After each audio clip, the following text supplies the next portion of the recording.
Welcome to Rome then, on the afternoon when 16 days since the death of Pope Francis, the process to elect his successor gets underway. The 133 cardinals who are eligible to vote will gather for the Papal Conclave in the Vatican Sistine Chapel, and they will remain there, sealed off from the rest of the world until the new Pope is decided upon. The first indication the world will have the decision has been made is when smoke emerges from this famous chimney above the chapel. Black for no decision, white for a new Pope. We'll see smoke after the first vote this evening, but just a word of warning, it's more than 500 years since a Pope was chosen on the first day of Conclave.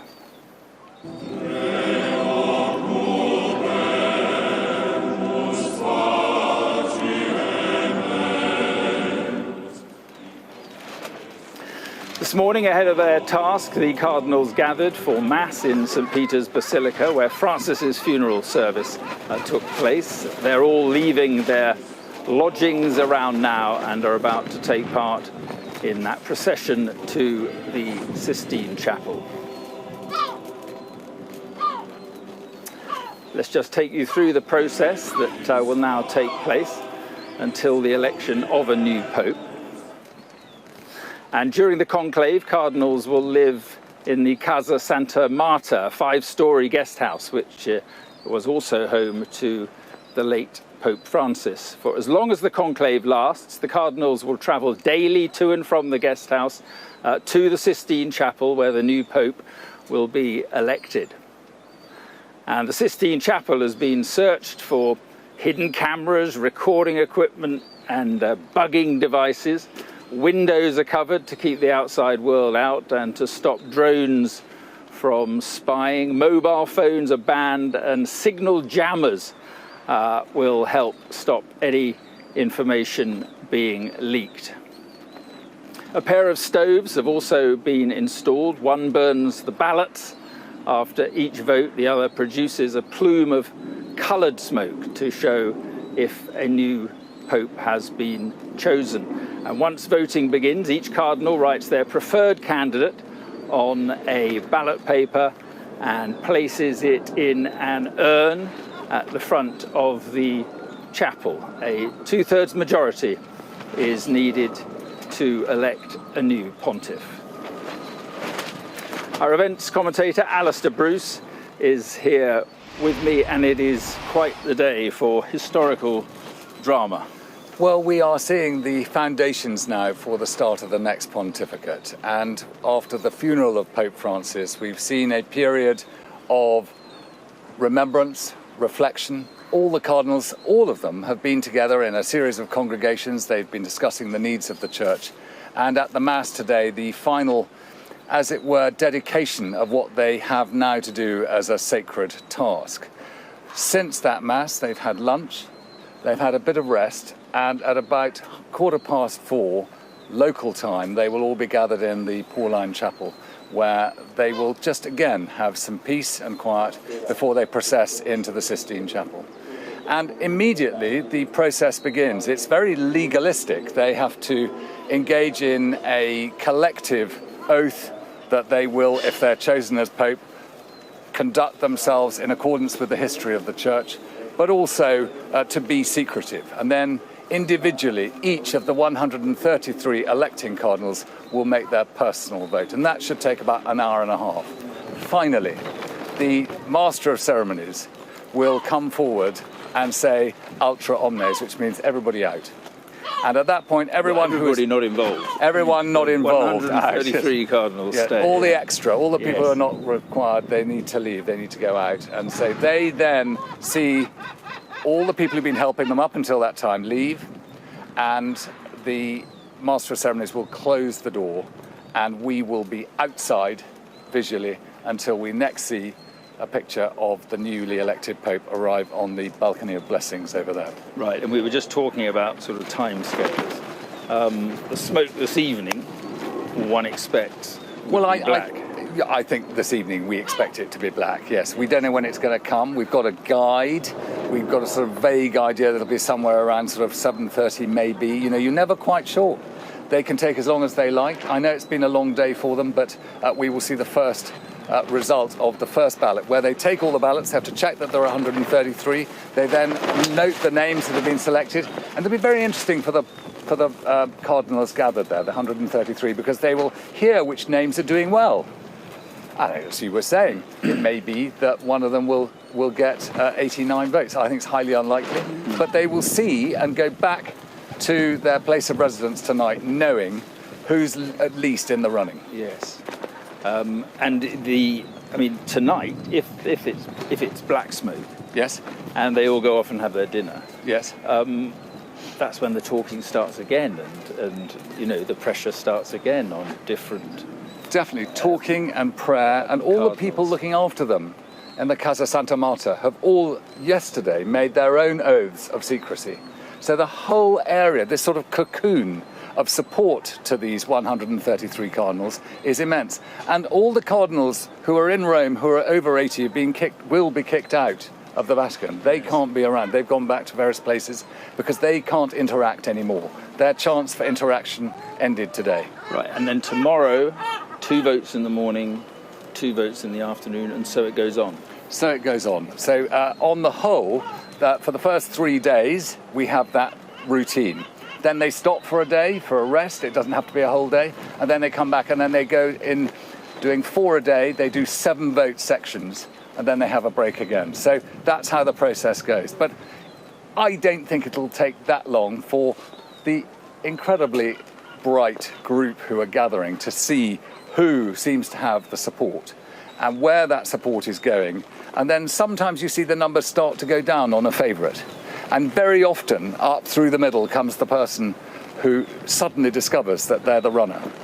And it must put a great burden of alarm upon whoever that is.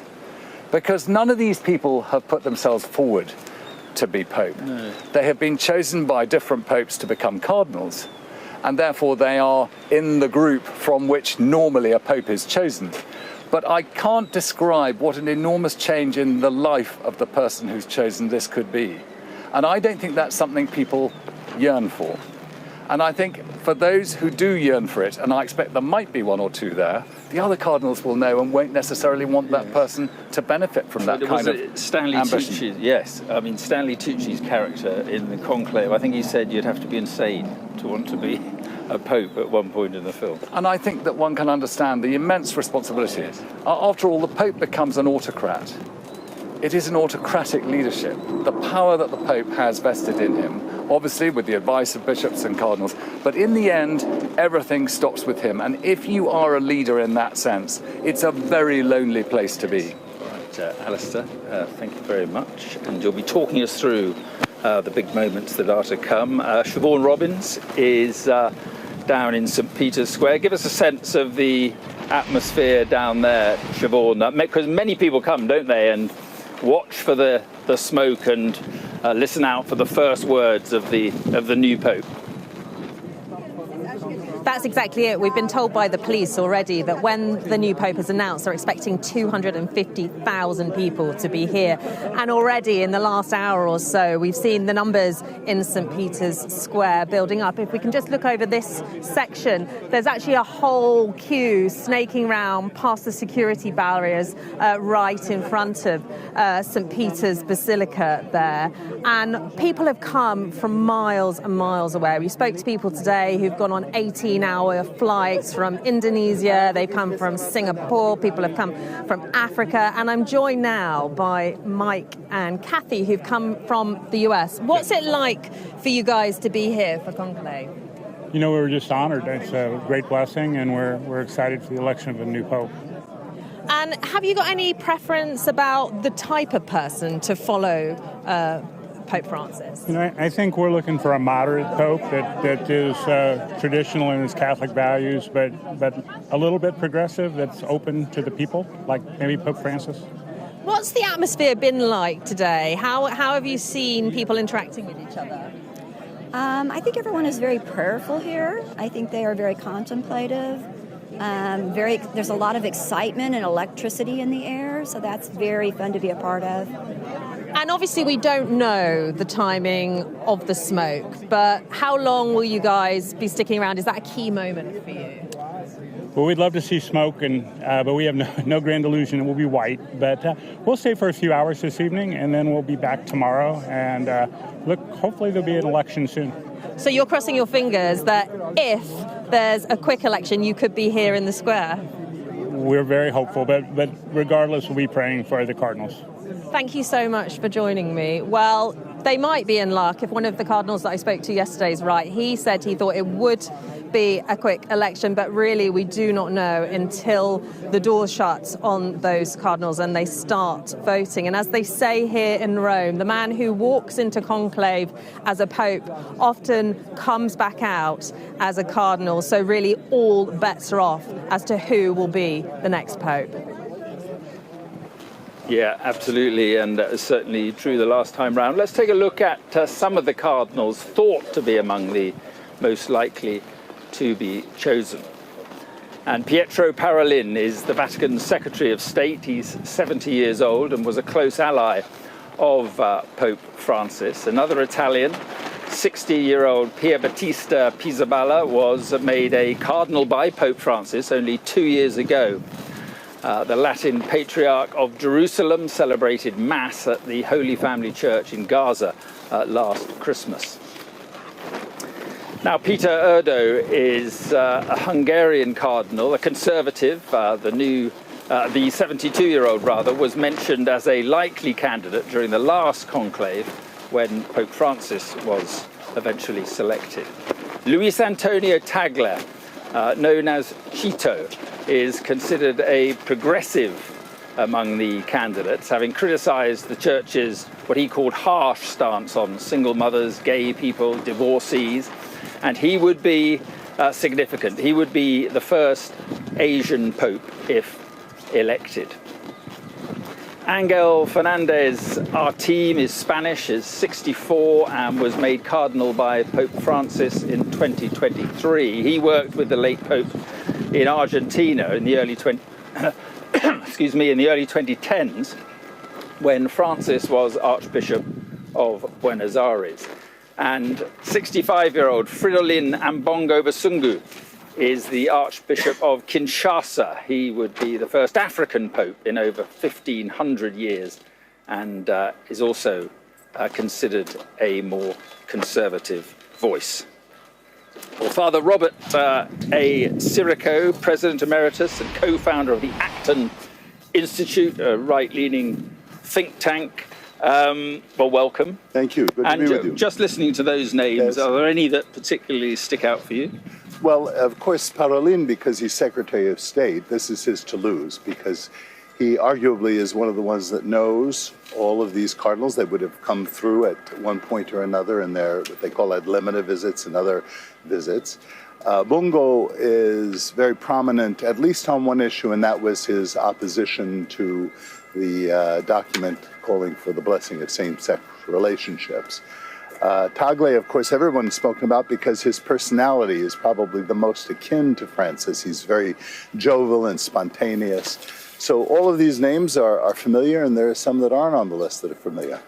And you mentioned Pietro Parolin. I mean, is he someone who could kind of bridge the divide, if you like?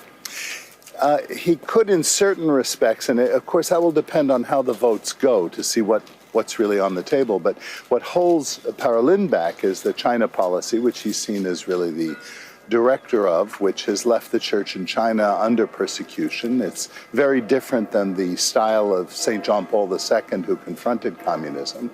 And the other thing is the attachments that the media has reported most recently, but also in the past, on the deal with the London properties and the financial scandal associated with that. Just how much did he know? How much did he enable? So those things are going to weigh against him among many of the cardinals. Do you think he was someone that Francis would have wanted to take over? I mean, he was effectively deputy pope in a way, wasn't he? Yes, he was. I would think he's very much in that mold. I think Francis would have had 3 or 4 or 5. Tagle was very close to the Pope for a while. He was the head of Caritas International, an international support agency. But at some point, given the poor administration of that agency, he kind of fell out of favor with the Pope. I won't say they became enemies, but he was distanced from the throne. The most intriguing of the people that you mentioned here is the Patriarch of Jerusalem, Pizzaballa. Pizzaballa is a man who settled a lot of difficult financial situations in Jerusalem and has administered over a very complex and volatile situation with the Arabs and the Jews and various forms of Catholicism and Orthodoxy that exist. And he, is spoken of well by almost all parties. Yes. He's the youngest. He's just turned 60 on the day that Pope Francis died, so that would weigh against him. He's considered pretty center-right Orthodox. And presumably these are pictures from inside the Sistine Chapel, all set out, ready to go. In fact, I was there in the chapel in last September. Yeah, it's quite small, isn't it? It is. And it really is. I mean, obviously usher you through. You're through very quickly. Well, if you're with crowds, yeah. Yeah. But they put this false to be not with crowds, but it was a lovely trip. They put this false floor down in order to contain the jamming devices. And I think it was maybe one or two conclaves ago. This is my third conclave commenting on.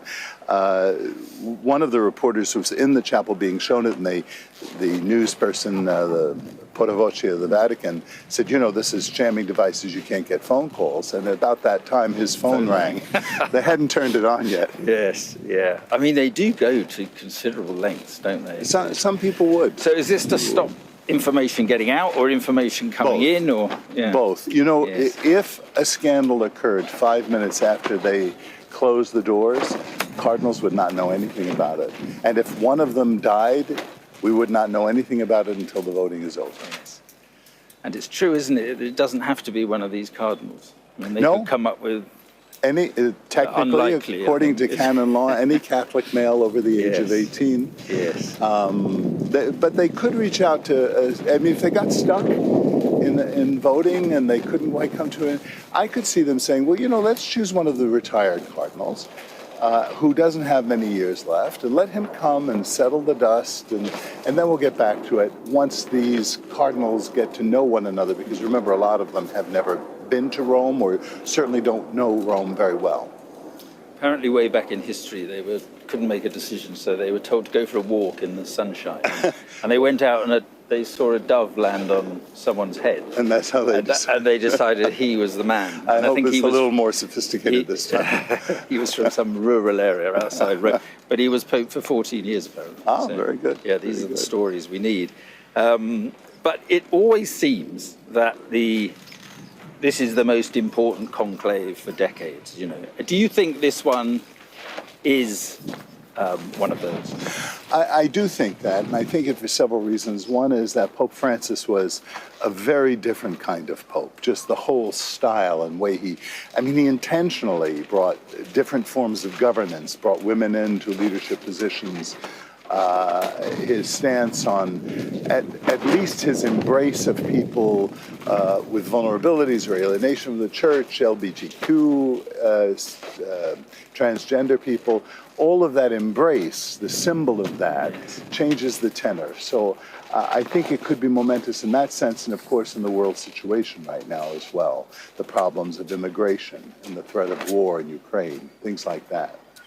I mean, there is this sense we're hearing from some of those in the Catholic Church who say, well, the pendulum swings and we've had a progressive pope. What we need to do now is kind of reset and, take stock and go for a more cautious pope, maybe. Is there anything in that, do you think?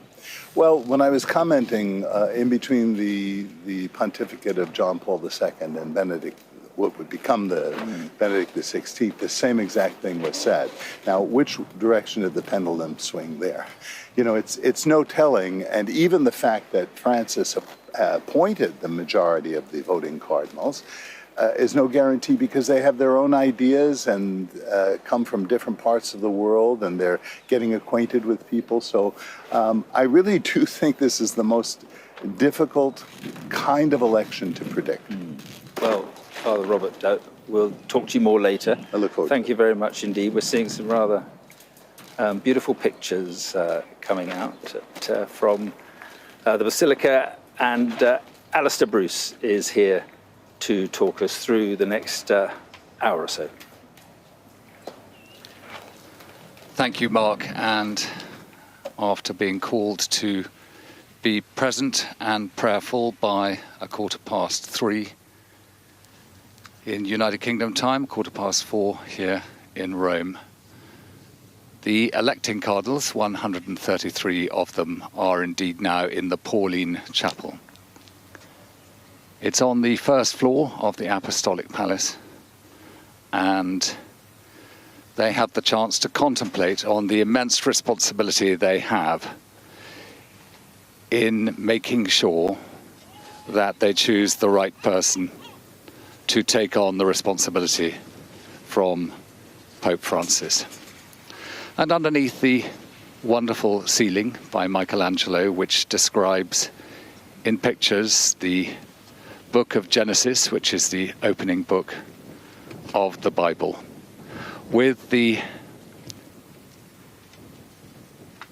former popes and the forebears of Christ. His paintings below that are the paintings from the life of Moses, and also on the other side of the life of Christ.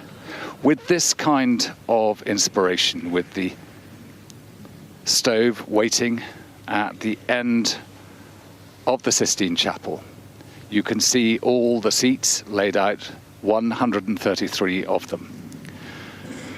The commander of the Swiss Guard, Colonel Christoph Graf, who is on guard here, it is nominally his responsibility to maintain the security of this event. And the Swiss Guard are forming a guard of honor for the Cardinals in the Sala Regia outside. In front of each seat is a book of the rules, the equipment that they'll need, and all has been dressed ready for this election process to begin. At the center, the Bible waits on its table for each of these cardinals to place their hands and make their individual oath later on.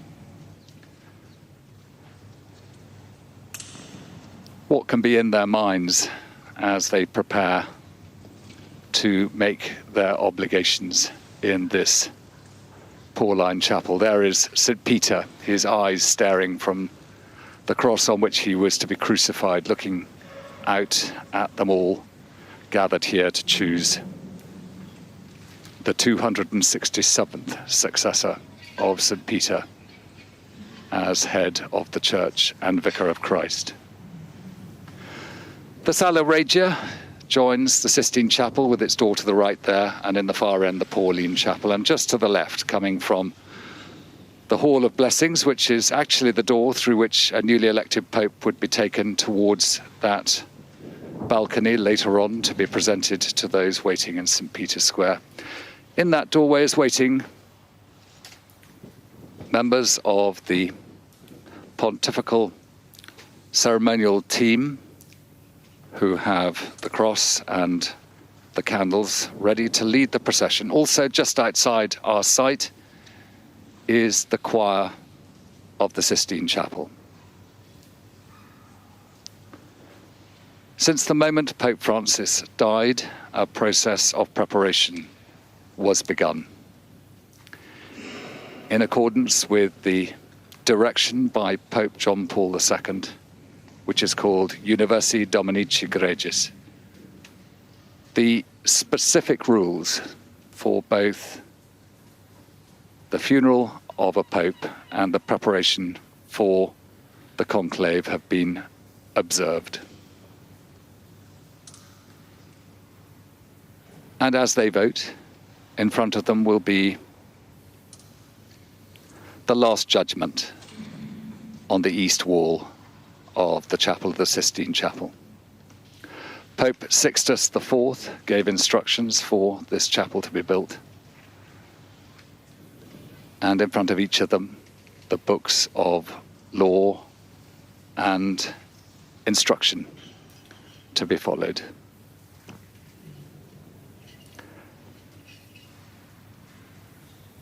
Guiding this process will be the profound faith of each of these cardinals in the Saviour Jesus Christ, who was crucified nearly 2,000 years ago.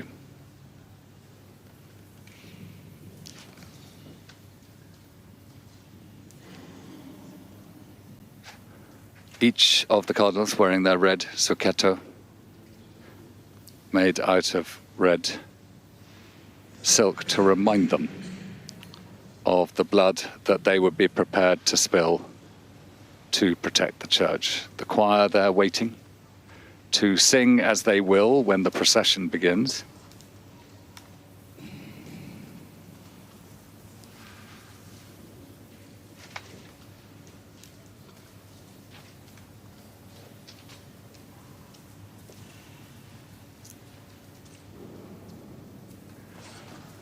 But it is in prayer that the cardinals wait for the moment that their procession will begin.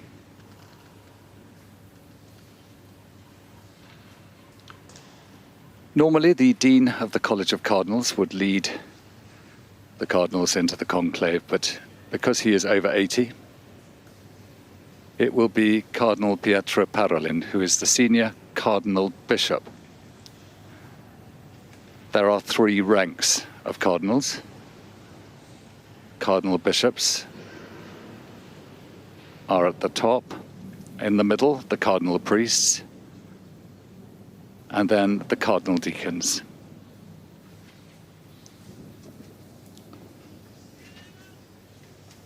Cardinal bishops represent the suburban diocese around Rome. The cardinal priests each have a church that they are nominally responsible for in Rome. And the cardinal deacons who work in the conclave here, the parliament for Rome, each have their responsibilities here too. So what we will see is the election of the next Bishop of Rome.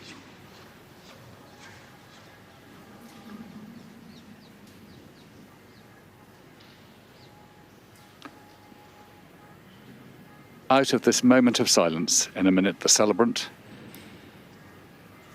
Cardinal Pietro Parolin, will begin by calling them in prayer, in nomine Patris et Filii et Spiritus Sancti.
In nomine Patris et Filii et Spiritus Sancti. In the name of the Father, and Dominus, of the Son, and of the Holy Spirit. ricorda nostra Amen. dirigit in caritate et The Lord who patientia leads our Christi, hearts to the sit love and cum patience of omnibus Christ, vobis. be with you all. And with your Venerabiles spirit. fratres, cum sacris litaverimus, Venerable brothers, nunc after having conclave, celebrated the ad divine diligentum mysteries, Romanum we will now Pontifice enter ingrediemus. into conclave to elect the Ecclesia Roman universa pontiff. nobis in oratione communi coniuncta, The whole church, gratiam united with us in Spiritus prayer, Sancti instanter united with us in ut common dignus prayer, pastor universi gregis Christi call a upon the nobis grace delegatur. of that worthy shepherd, Dominus dirigat gressus nostros in via veritatis, of Christ, who may be chosen for us to lead the flock. May the Lord direct our steps on the path of truth, so that, through the intercession of the Blessed Ever Virgin Mary, of the holy apostles Peter and Paul, and of all the saints, we may always do what is pleasing to him.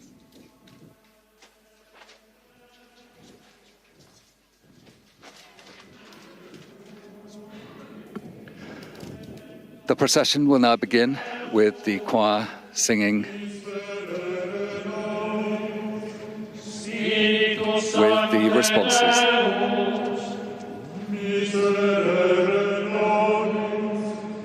Sancta Trinitas unus Deus, miserere nobis. Santa Maria, ora pro nobis. Santa Dei Gentris, ora pro nobis. Santa Virgo Virginum, ora pro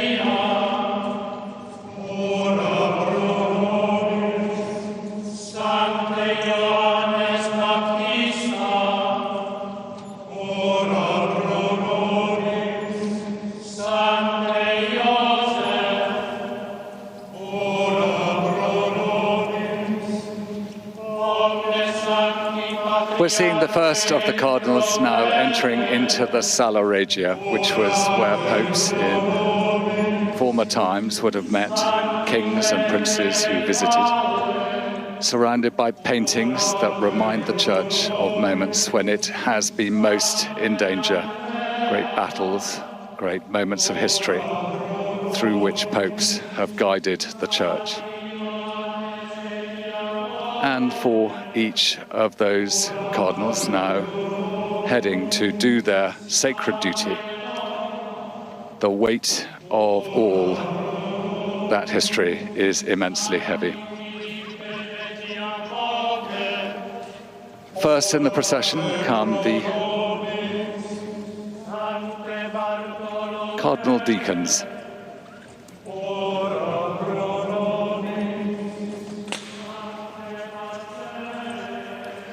Including there, in the long white monk's habit, Cardinal Thomas Radcliffe, who is English. He was created a cardinal earlier this year by Pope Francis. The Litany of the Saints calls for the saints to pray for the cardinal electors in their task.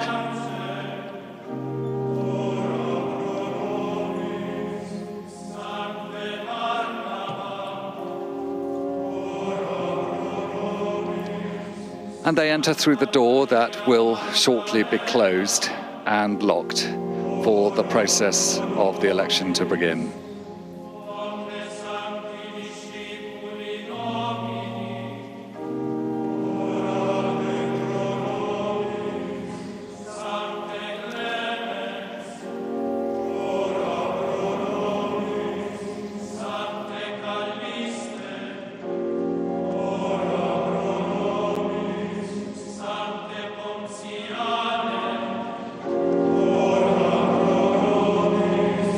Sancte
All the cardinals of the Roman Rite are wearing choir dress with scarlet cassocks, white rochets,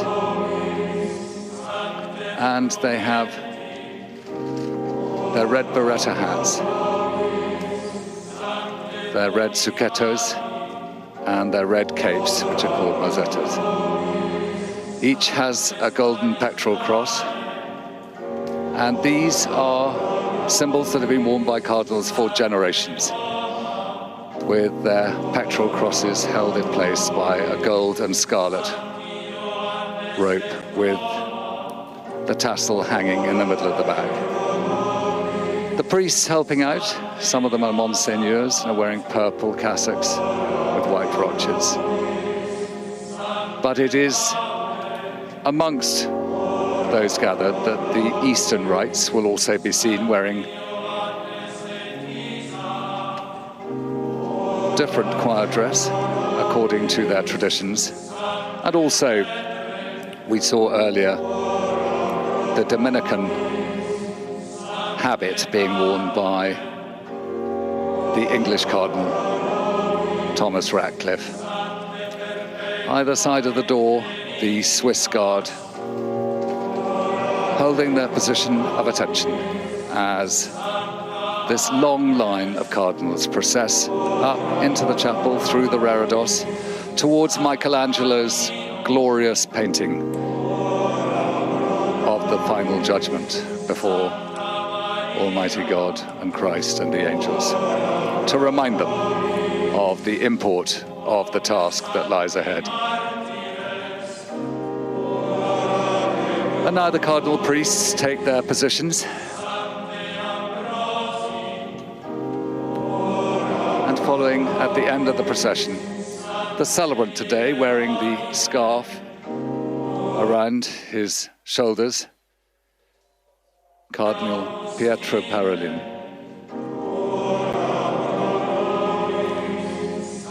He is a cardinal bishop and the senior cardinal present.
Cardinals in position, the Litany of the Saints moves on to the call for the Lord to deliver us from all evil, all sin, from anger and hatred.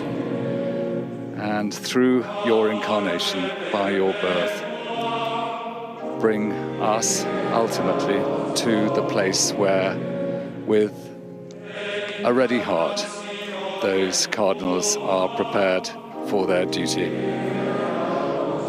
The choir will continue to sing these verses in preparation to the moment when, again, Cardinal Bishop Parolin will lead them in the process with prayer towards the first of the collective oaths.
In front of each of the cardinal electors sits the Book of the Gospels, placed along with suitable information they need on the rules and the process that will be followed in each of the elections. There will be one later today, but once the Litany of the Saints with the invocations has been completed, the celebrant will intone the hymn Veni Creator Spiritus, which is a call to the Holy Spirit to come. And it is, after all, the belief of all Roman Catholics that in this process of election, whatever those of us who look at an election and think it is a political process, for those Roman Catholics gathered, their belief is that the Holy Spirit will influence the cardinals here in choosing the 267th Pope.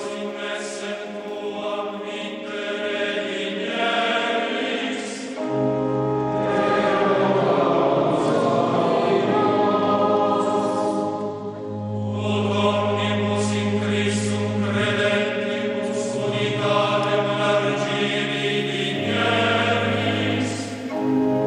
and the warning to follow in the interests of the whole world and Christ's church is there before them. The judgment, the final judgment at the end of life. And at the base of that painting, those whose lives have not followed a truthful or holy route are cast into Hades.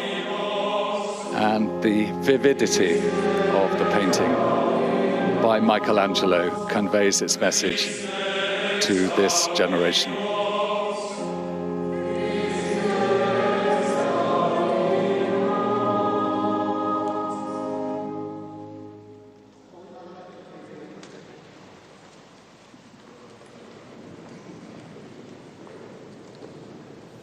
Removing their berettas, they prepare for Veni Creator Spiritus. Come, Creator Spirit, visit our minds, fill the breasts that you have created with the divine grace.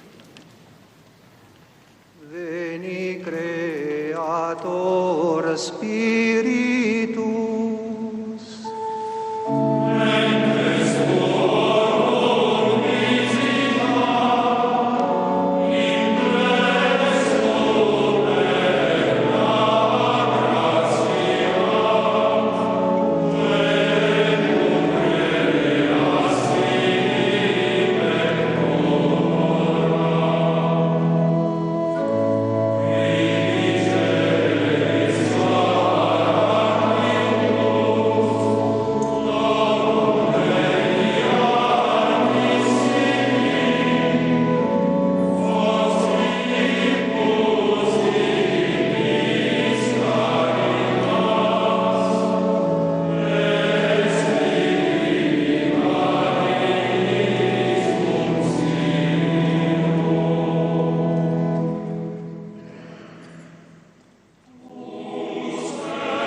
The sevenfold gifts of grace are thine, O finger of the hand divine, true promise of the Father thou, who dost the tongue with speech endow.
drive away our wily foe, and thine abiding peace bestow. If thou be our protecting guide, no evil can our steps betide.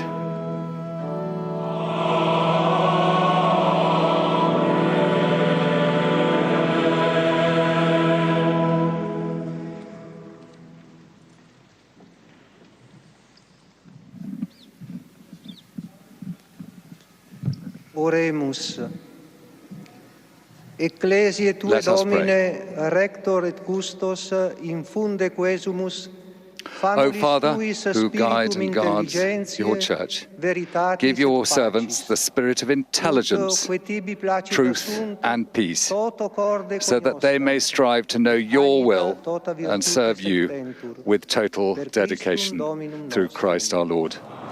Amen. They will now prepare to make the collective oath, in which also Cardinal Parolin must take part.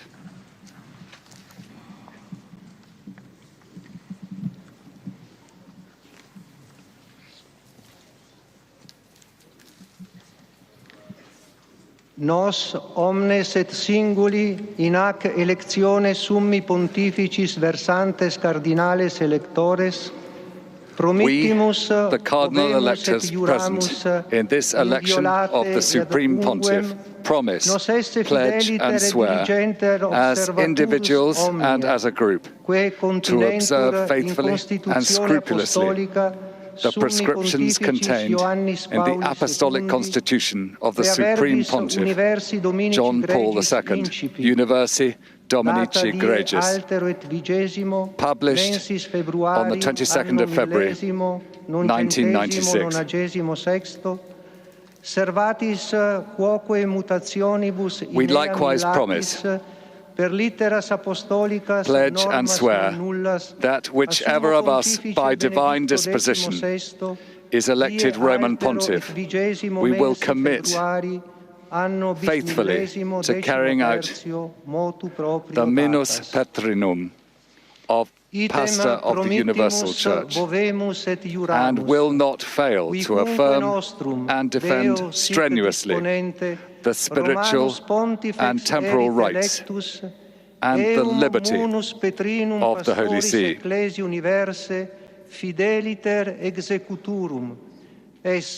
Atque spiritualia et temporalia iura, libertatemque sancte sedis, integre axtrenue asserere, atque tueri, nunquam esse destiturum.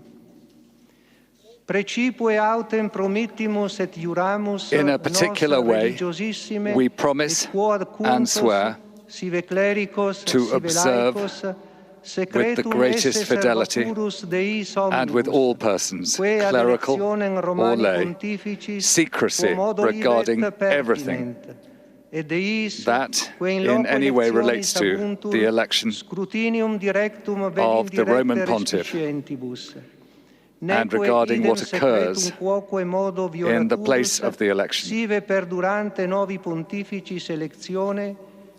directly or indirectly related to the results of the voting. We promise and swear not to break this secret in any way, either during or after the election of the new pontiff, unless explicit authorization is granted by the same pontiff, and never to lend support or favor to any interference, opposition, or any other form of intervention whereby secular authorities of whatever order and degree, or any group of people or individuals, might wish to intervene in the election of the Roman Pontiff. Et ego Petrus cardinalis Parolin spondeo voveo And now ac each iuro. individual cardinal will make their Medeus adiuvet. oath. And the first one, Cardinal Parolin himself, says his name and says, "I do so promise, pledge and swear," placing his hand on the Gospels, he goes on to say, "So help me God, and these holy Gospels which I touch with my hand."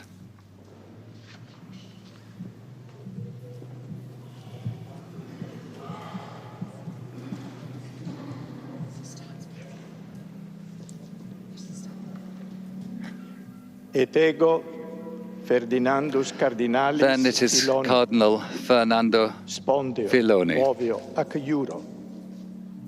Sic me Deus adiuvet, et ec sancta Dei Evangelia, que manum mea tango.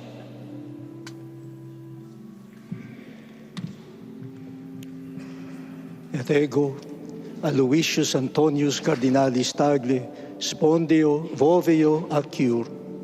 Cardinal Sic me Deus Tagle. adiuvet, et hec sancta Dei Evangelia, que manum mea tango.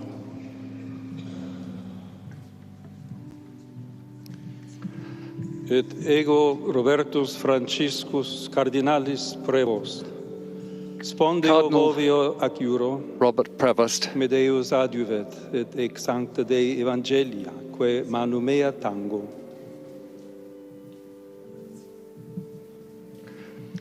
Et ego and the last of the cardinal bishops, Cardinalis Saco, Spondeo, Voveo, Acuro, sic me Deus adiuvet, et hec sancta de Evangelia, que manum mea tango.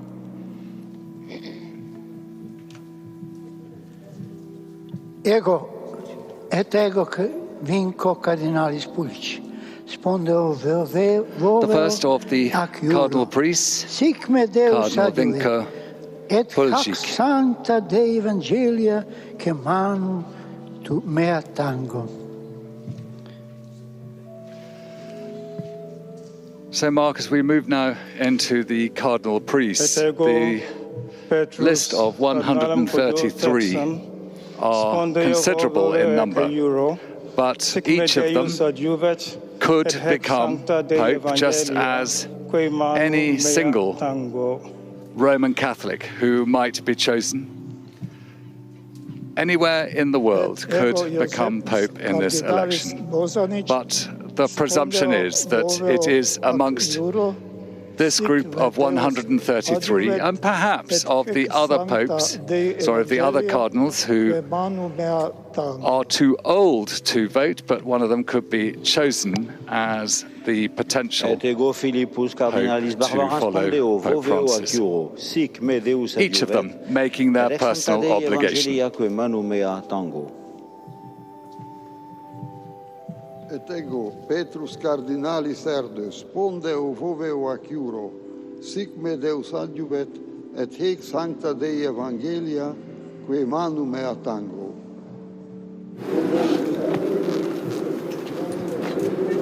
Et ego Stanislaus Cardinalis. Alistair, thank you very much, and don't go too far because I'm sure there are other parts of this that you will want to talk about, but it will take quite some time for these cardinals to take the oath of secrecy. Father Robert Sirico is with me, and this swearing in will take some time, won't it? And I guess this is when the sense of responsibility really takes hold. To make an oath before God with your hand on the Bible, on the Gospels and the Sistine Chapel amongst your brother cardinals, yes, I'd say so. It would intimidate me. Not least because a lot of them will be doing this for the first time. A lot of them were made cardinals very recently by the majority of them, as a matter of fact, for the first time. And for them, such a big moment. This is Cardinal Scherer, Odilo Pedro Scherer. If I'm not mistaken, he is from Brazil. And then Cardinal Serra, one of the most highly spoken of the conservative cardinals, was the head of the liturgy office for many years and was replaced once Francis became Pope, was critical of Francis, and interestingly enough, together with Cardinal Burke, an American, also very conservative. He was the head of the Roman Supreme Court, basically, of the Church. He really is a canonist. I heard that in the debate over Bichu, who eventually abdicated, he said that Bichu should be allowed to vote simply because there was no legal process. Cardinal Koch, Kurt Koch, is a German of a more orthodox, very quiet man. Cardinal Nietzsche. I'm not very familiar with him. I would guess that he's Eastern European. So answer me this then, the conservative cardinals, and you've mentioned one or two there. Well, those were the most conservative ones. That are most we obvious. saw Burke and Sarah. And yes, both together, interestingly. Well, who will they rally around, do you think? There's the Hungarian, Peter Erdo. Then there are, of course, a number of African cardinals. Who do you think the conservative group will want to rally around? A lot of that is going to be determined by where the numbers are in the other camp. So I could see 3 or 4 names emerging, some more conservative and less conservative. I would think someone like Erdo, someone like Pizzaballa could end up rising in the numbers. I don't think it's going to be an American, a North American. I don't think for the similar reason that it's going to be an African at this time around. Because of the sheer numbers of the cardinals in Asia, I think they'll get a real boost in the end. I'm not sure, if that will carry the day.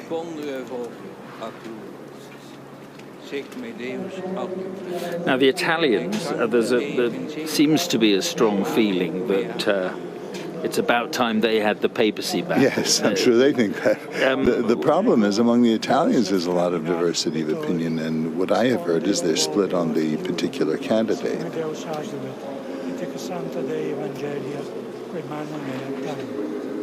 Okay, this is Cardinal Bettori, Giuseppe Bettori in Italian. The Italians have the largest single number of votes of any country. Yes. This, of course, is the Cardinal Archbishop of New York, Cardinal Timothy Dolan, very congenial, very Midwestern. If you know the United States, he's very folksy. Wasn't he the man that Donald Trump said that he would support? Yes, I'm sure after Donald Trump was voting for himself, if I remember correctly.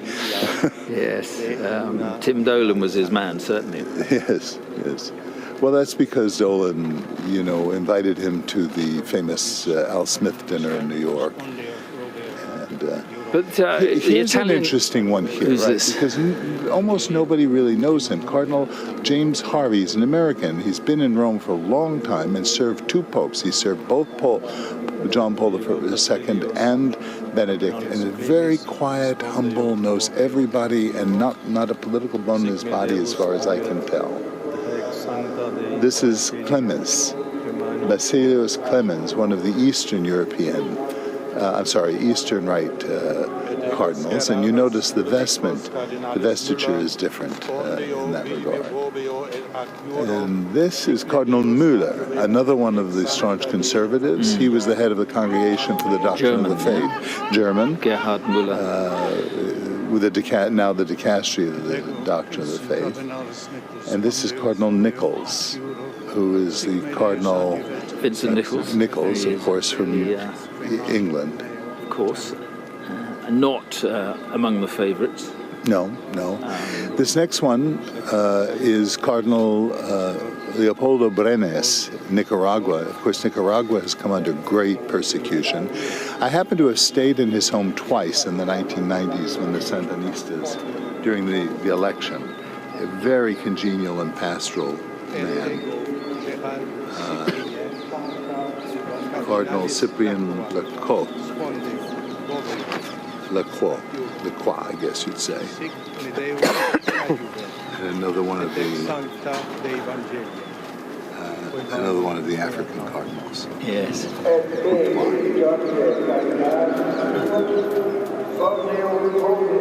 So it goes on. I mean, it's going to take a fair while. Each of them will do this, make this oath individually, inserting his name into the prayer, and then this solemn vote before God that he will vote for the one he believes is the best candidate for also alongside us is Father Lubomir Bangkok, Slovak priest. Welcome. And, thank you so much. And we're trying to, as we go, we're trying to pick out the significant cardinals. It's very difficult, but when you see the cardinals moving through to the Sistine Chapel, now taking the oath of secrecy, what do you think will be going through their minds? I think that they have to think what all of us are thinking, that it is a great responsibility who will be chosen as a next pope, because it is a most respected religious leader in all of the world. We have seen even during the funerals of Pope Francis how important is the Pope, independently even of the political meaning. We have seen opposed political leaders to the pontificate coming to see and to be present. So it must be an enormous responsibility. Even now, especially, we have many cardinals, they don't know each other. It was said many times. And you know, nobody, I've been speaking with many Vaticanists and I know many people here in Rome. It is not clear for anybody who has the chance to become the next head of the Catholic Church. But this is a responsibility for the Church because we realize that there is this mission entrusted to the Pope to maintain the real deposit of the faith. We can see even during the past pontificate how big this responsibility is if you have even the controversies. I'd just like to point out this is Cardinal Sofaral, who is an Ethiopian cardinal. Again, you notice the different attire that he has. Very gentle, wise man, very solid in his prayer life and in the teachings of the faith, of course. You were talking about many of the cardinals not knowing each other. The New York Times said that they had actually were wearing name tags during some of the meetings beforehand, and they were all trying to get to know each other. And the New York Times described it as theological speed dating. It takes the New York Times to come up with a line like that. But yes, I think that's the way it is. But it is a record. I mean, it's a lot of cardinals, 133. Yes, it is. Does that complicate things? Does this take longer because of so many cardinals being involved? You know, many times it's said how long the conclave lasted in the past. But we must say that these long conclaves have been participated by a small number of cardinals. And even with small number, it was difficult to choose, and they knew each other much better than now. They know each other. So we must say also maybe that this was changed, I think, with Pope Paul VI, the number of the cardinal electors. And so Paul VI was the Pope from 1963 until 1978. Before, the number of cardinals was never more than 70. So now we have 2 times more cardinals than in the past. Who are you, or what are you hoping for from this process? You know, I have Hungarian origins. My mother is Hungarian, so I have the grace to know very well Cardinal Peter Erde, who is the Archbishop Primate of Hungary. And we have maybe to mention yesterday was the 50th anniversary of the death of great Hungarian Cardinal József Mindszenty, who was a big martyr of the communist regime. So we are praying even to him. You know, we have not cases in the history from the spiritual point of view. So Erdő is for me a man who is incarnating big knowledge, diplomacy. He speaks about 7-8 languages fluently, and he knows the Curia very well, and he is cardinal created in 2003, if I remember well. He was the youngest, so for him this is the third conclave. He could be considered even as a veteran of these conclaves. Reading the other day, he's quite close to the Hungarian Prime Minister, Viktor Orbán. You know, I think this is an interesting question. Always, as I speak Hungarian fluently because of my mother, I realize that there is a kind of shift in the media. If you speak Hungarian, you see the situation a little bit differently. That he must, as every bishop in their own countries, must collaborate in some way. But I don't want to say that he's close to Orban. I think that this is not what is the reality. Safe to say, perhaps, that he sees immigration and the consequences of migration in a different way to Pope Francis, for instance. Look, Pope Francis even said during the last years of his pontificate that we cannot accept anybody, that the welcoming has to be responsible. So he has also this relationship with the Italian Prime Minister, Pope Francis, Giorgia Meloni. So I think that Cardinal Erdő, honestly, I don't remember that he speak publicly about this subject. I consider him, even for this reason, he is for me a strong leader, that he never speak about the questions which are not the highest importance, I think. So he tries to speak more about the gospel. Do you think he's a possibility as the next pope? I think that we will see tomorrow. If tomorrow we will have not white smoke, on Friday it should be about 6 and more scrutinies. Should happen something similar like in 1978 when Pope John Paul II was elected, and he could be a good candidate of compromise who could unite the College of Cardinals with pastoral experience. He has a deep pastoral experience and even with diplomatical skills. But do you think he would take the church back to more traditional doctrine? Look, I think I am studying as a doctoral student the question of the development of the doctrine, and I don't think that this is the question to take something back or forward. I think that we must underline that the Pope is a successor of Saint Peter, and that his role is to protect the integrity of the faith and to explain it how it is useful for the world of today. On this note, I would also observe the fact that really, and this may come as a surprise to a lot of people, Francis did not really touch much of the doctrine of the Church. What he affected, his most talked about contribution, was the style of the papacy, his spontaneous style, perhaps the imprecision or the colloquial way in which he spoke. But he reaffirmed all of the key doctrines of the Catholic So on faith. those sort of hot-button issues of the doctrine, he didn't really push those buttons in many ways. Well, he pushed the buttons, but he never changed the doctrine. He raised questions about it, how ought we to treat people who are sinful and everything, but he never said that this and that wasn't a sin. There's some ambiguity, I'll give you that, and I think what we saw were the progressives come in and try and put a wedge between what he was saying and the doctrine, to indicate that this is going to be a change of the doctrine.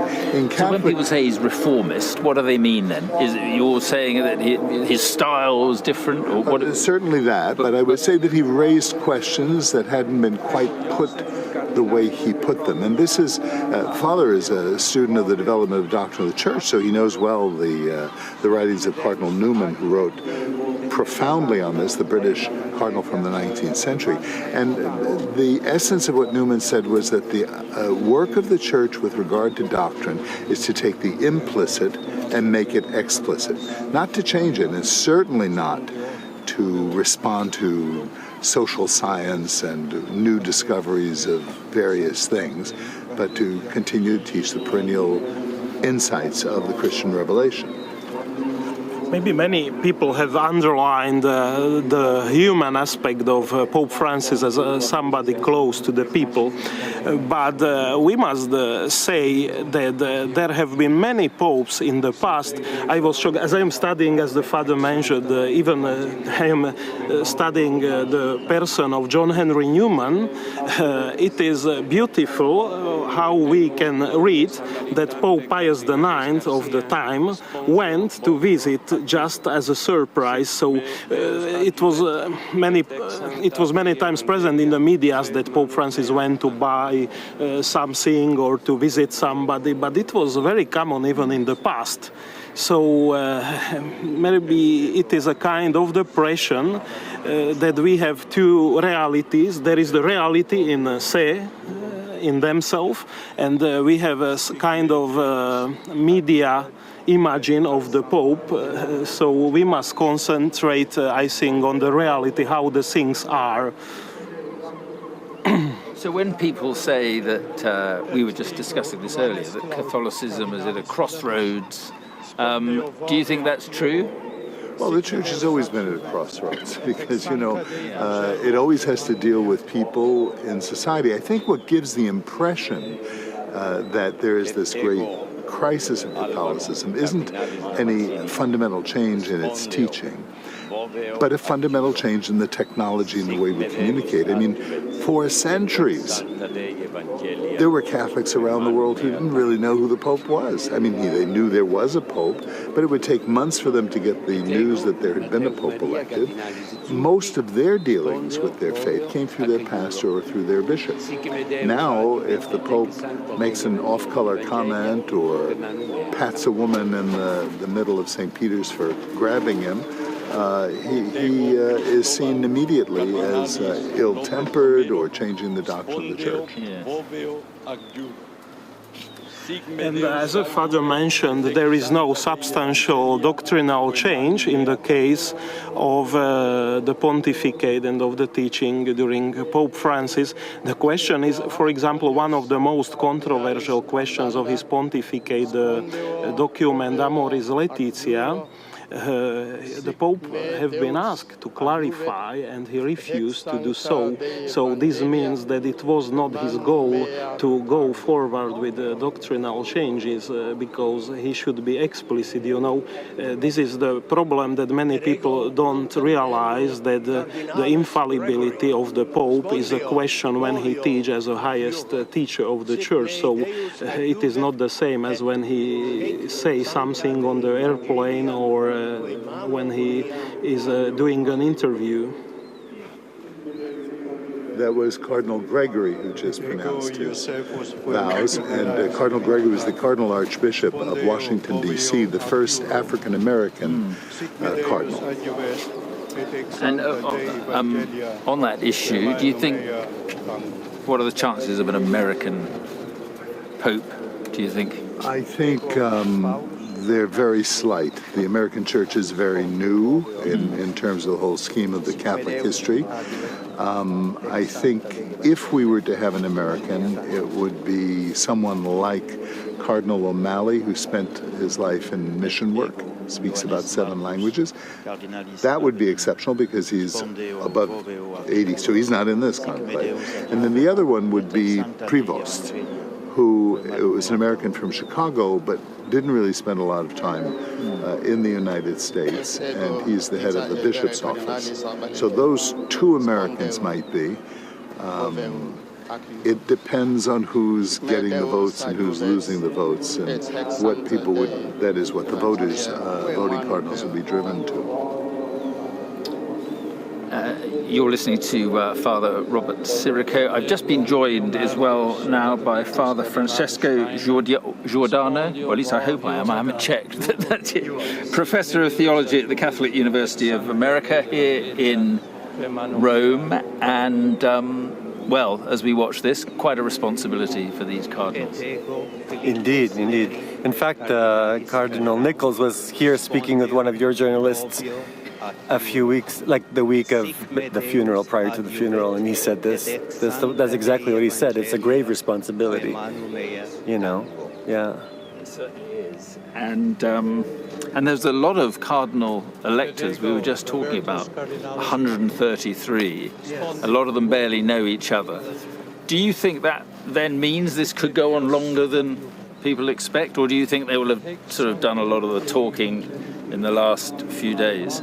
Well, as Father Lubomir correctly said earlier, you know, even when there were 70 cardinals, they couldn't get along with and make a decision. So it's not necessarily the numbers or how they know each other.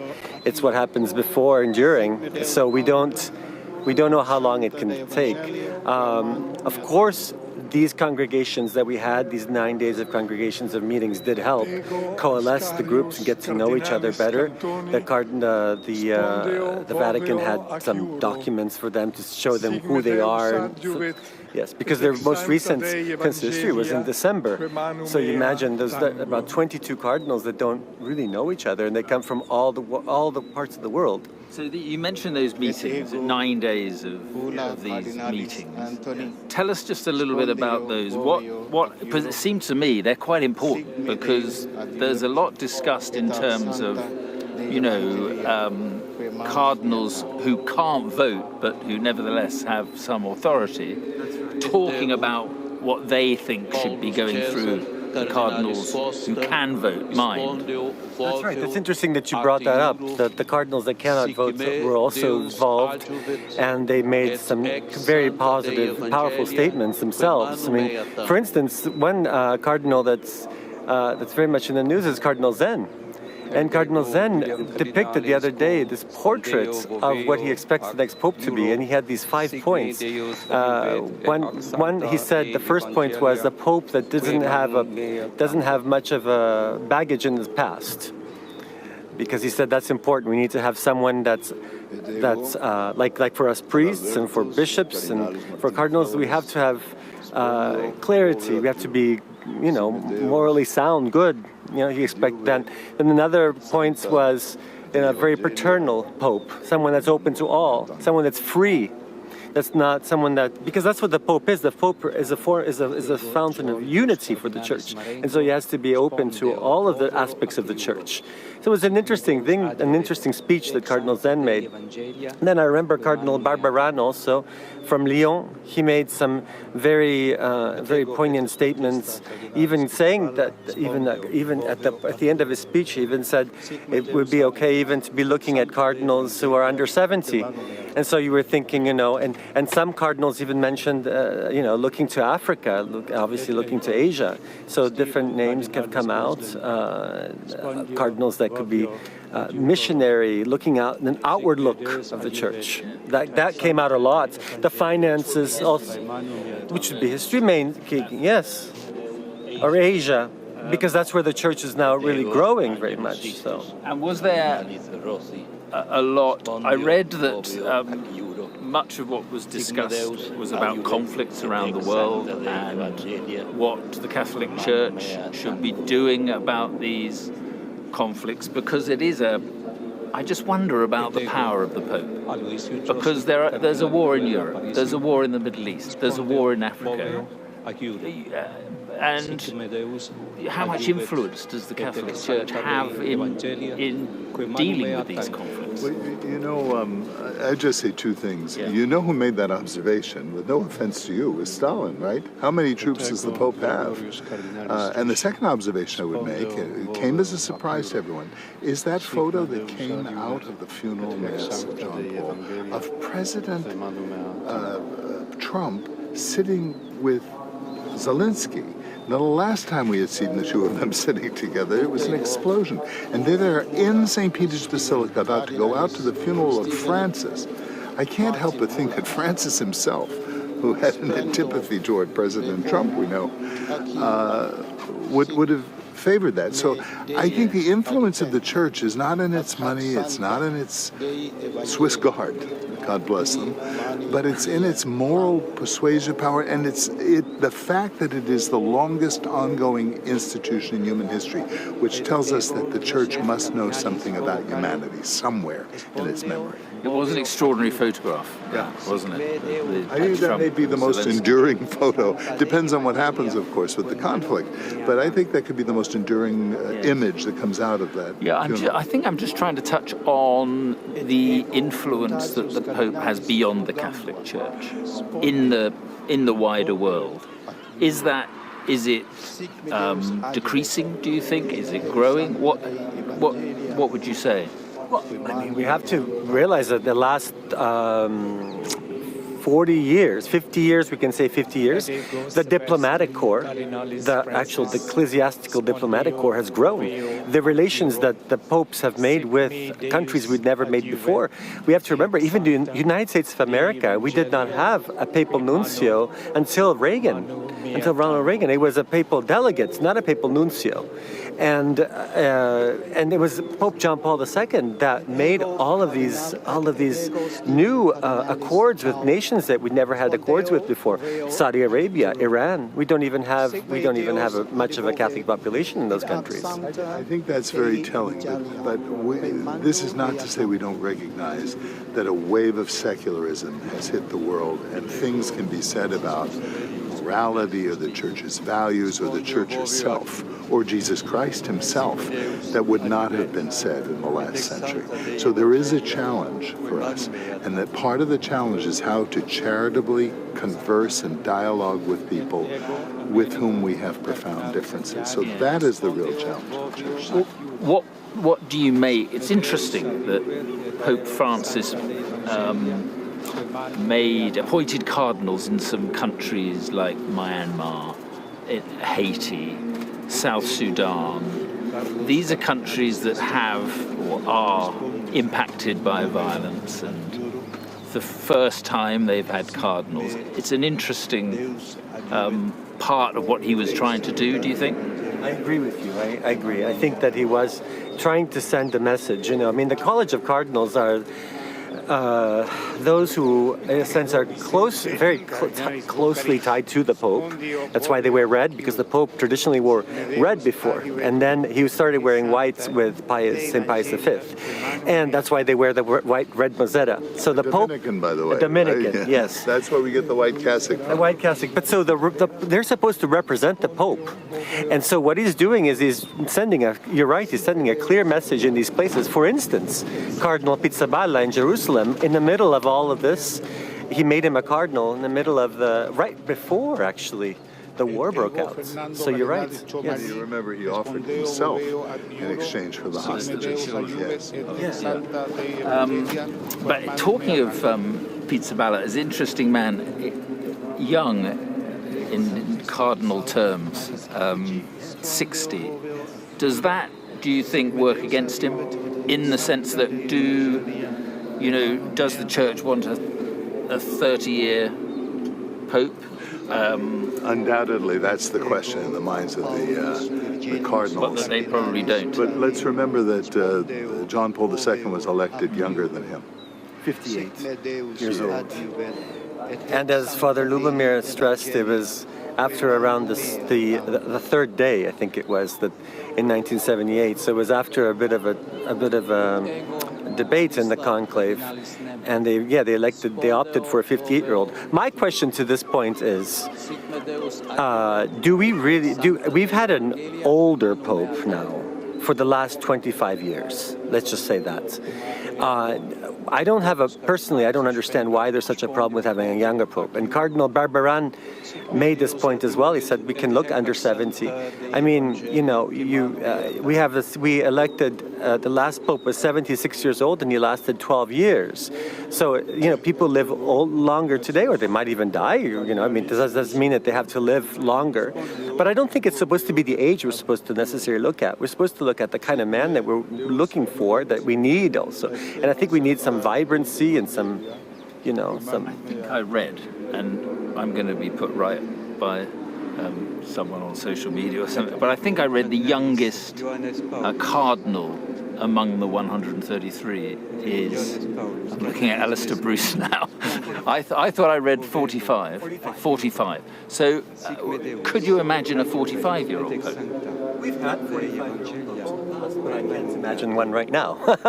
That's a bit too young, maybe. Yeah, I don't think that's what we mean by younger pope. I mean, I think we need to look at just what Cardinal Zen was saying in his in his speech, is those 5 points. That we need someone who has experience, has wisdom, who is able to govern. So if you look at someone like Pizzaballa, for instance, I mean, look at what he's been able to do in the Holy Land. He's been there. He's had a lot of experience in the Holy Land, and he's been able to do a lot. He's been able to help the situation there enormously in such a short time. So he's just a very capable man. And just finally, for now, we're going to go and talk to Siobhan Robbins, who's down in St. Peter's Square in just a moment. But are the big issues that need to be tackled, are still these issues of historic sexual abuse and the Vatican finances? I mean, are these issues that it's going to be important for the next Pope to get a grasp of? Absolutely, and that's what was anticipated with Francis's pontificate.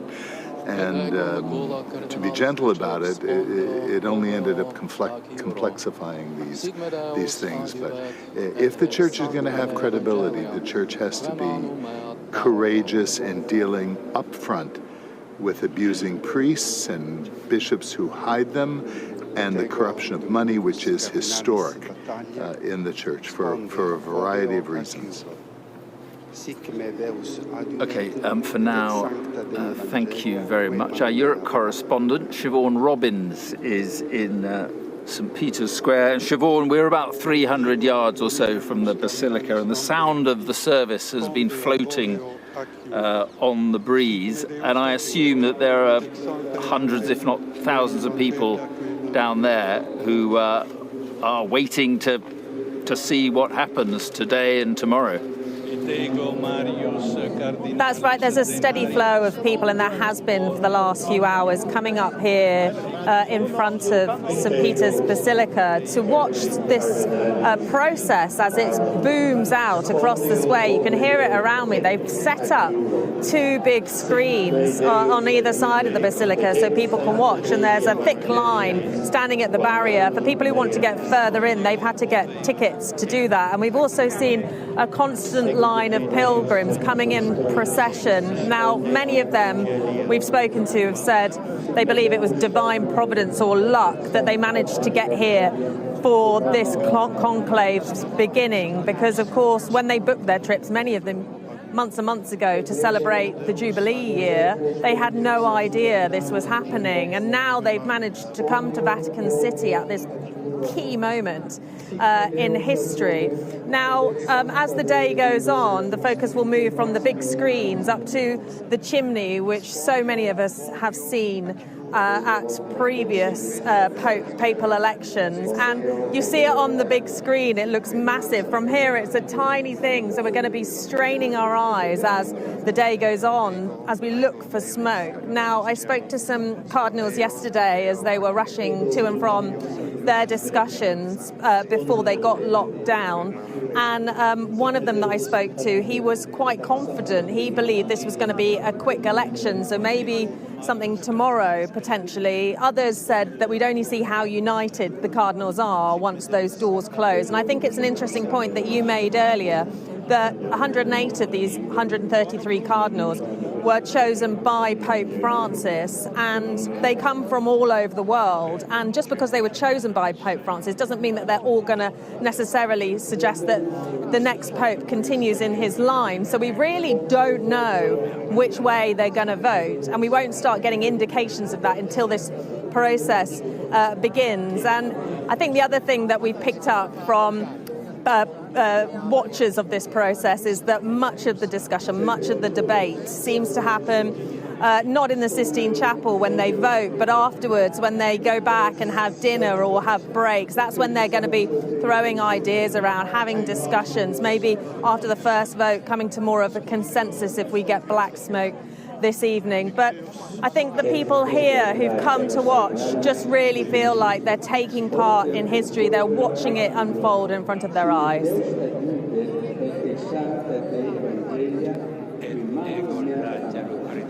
Okay, Siobhan, thank you very much, and we'll rejoin Alistair Bruce in just a moment, but I'm joined now by Gerard O'Connell, Vatican correspondent for the American magazine. Good to talk to you. Author of The Election of Pope Francis, the inside story of the conclave that changed history. So, what was the inside story of that one, for a start? Well, I wrote it as a diary day by day, and I got a lot of sources, and I got the voting at the end. Right. So I think I've got a better thing than the Conclave film. And it was a surprise, Pope Francis. No. I expected him. You expected him, but yes. I mean, it wasn't widely expected, was it? The night before, I was certain he would get elected. Right, well, you sound like the man to talk to. Who do you think will be elected this time, then? This time, I think it's a question we have to see how many days. Many people are thinking 2 days. Some cardinals have told me that maybe we'll be 3, maybe 4. So there's a lot of uncertainty because the front runners, in the estimation of many, will not be able to reach the bar of 89 votes. That's a lot. So you think it could take some time? I think if we get it quickly, it's obviously one of the front runners. But if on Thursday night, that's tomorrow night, we don't have a pope, then prepare for surprise. Who do you think Francis would want to replace him? That's a very good question. I haven't entered into his mind. Gerald, I'm just going to interrupt you because we're getting to a crucial stage, and Alistair Bruce is going to pick up from here just for a moment. We are close to the conclusion of the cardinals who are taking their oath, and the next to come forward is the English cardinal, appointed only in the summer by Cardinal Francis. Cardinal Timothy Joseph Ratcliffe steps forward now to make his oath. Spondeo voveo acuro, sic me Deus adjuvet, et ex sancte Dei Evangelii, quae manu meo tango. Et ego Fabius Cardinalis Baggio. He will be 80 later this month, and so has just managed to qualify as one of the electing popes. Cardinal Mario Gretsch, followed by Cardinal Fabio Baggio.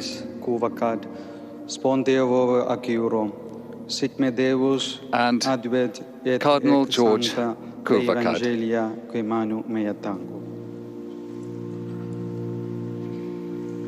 And it will be his responsibility to lock the doors when the actual voting takes place. But now, with the last of the electing cardinals returning to his seat, the great words of Extra Omnes will be read out by Diego Ravelli, the Master of Ceremonies. Extra Omnes. And with that instruction, all those who are not required in the start of the election process will leave the Sistine Chapel. Amongst those, the representatives of Vatican media, the photographers you'll see leaving, the choir which has led the worship and the procession here,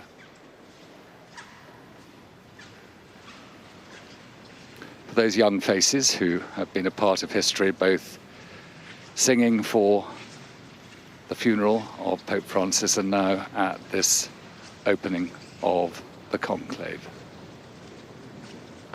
And a glimpse, finally, of the great ceiling by Michelangelo above the cardinals now, with its depictions of stories from the book of Genesis that opens the Holy Bible. Staff from the Curia and those who have been involved in preparing the legal and liturgical elements of this event.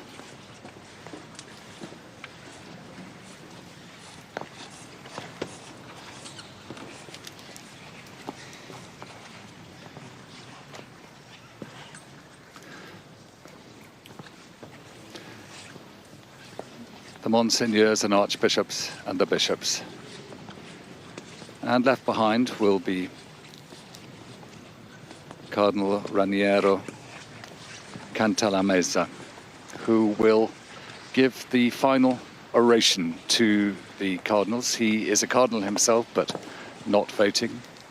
We see there Colonel Christoph Graf, the commander of the Swiss Guard, leaving, and he will take up his position outside, along with the Swiss Guards, who are at the moment forming a guard either side of the door. And from the high altar, coming to close the door, we can see the Cardinal waiting just to the left there, who will give his oration to those gathered. Coming forward, he will not be voting,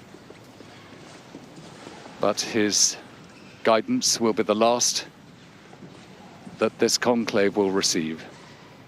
But first, the door will be closed, a door ancient itself, which has seen so many conclaves.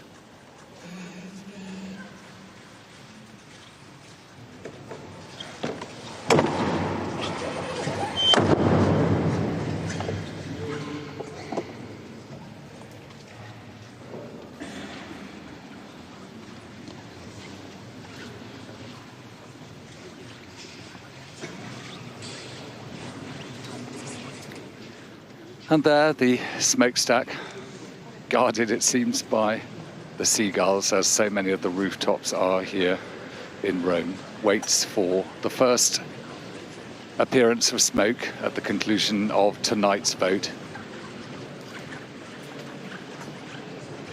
And there was a small outbreak of applause in St. Peter's Square as that door closed and the serious business of the vote began. To Roman Catholics everywhere and those watching with interest at this process of preparing to vote for the next holder of the pontificate here in Rome, now is the time to ponder, to reflect, and to consider what lies before all those who sit inside and must now decide.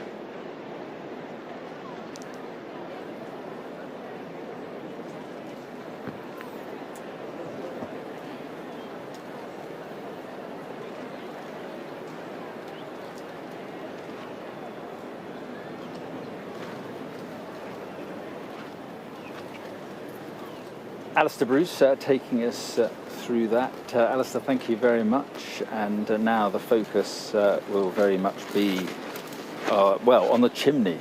I imagine everybody's going to be looking at the chimney, and the plan is for a vote tonight. They should have a vote tonight, and we'll get some sort of smoke. Gerard O'Connell is with me, Vatican correspondent for America magazine, and also author of The Election of Pope Francis, the inside story of the conclave that changed history. Do you think this conclave has the possibility to be very significant?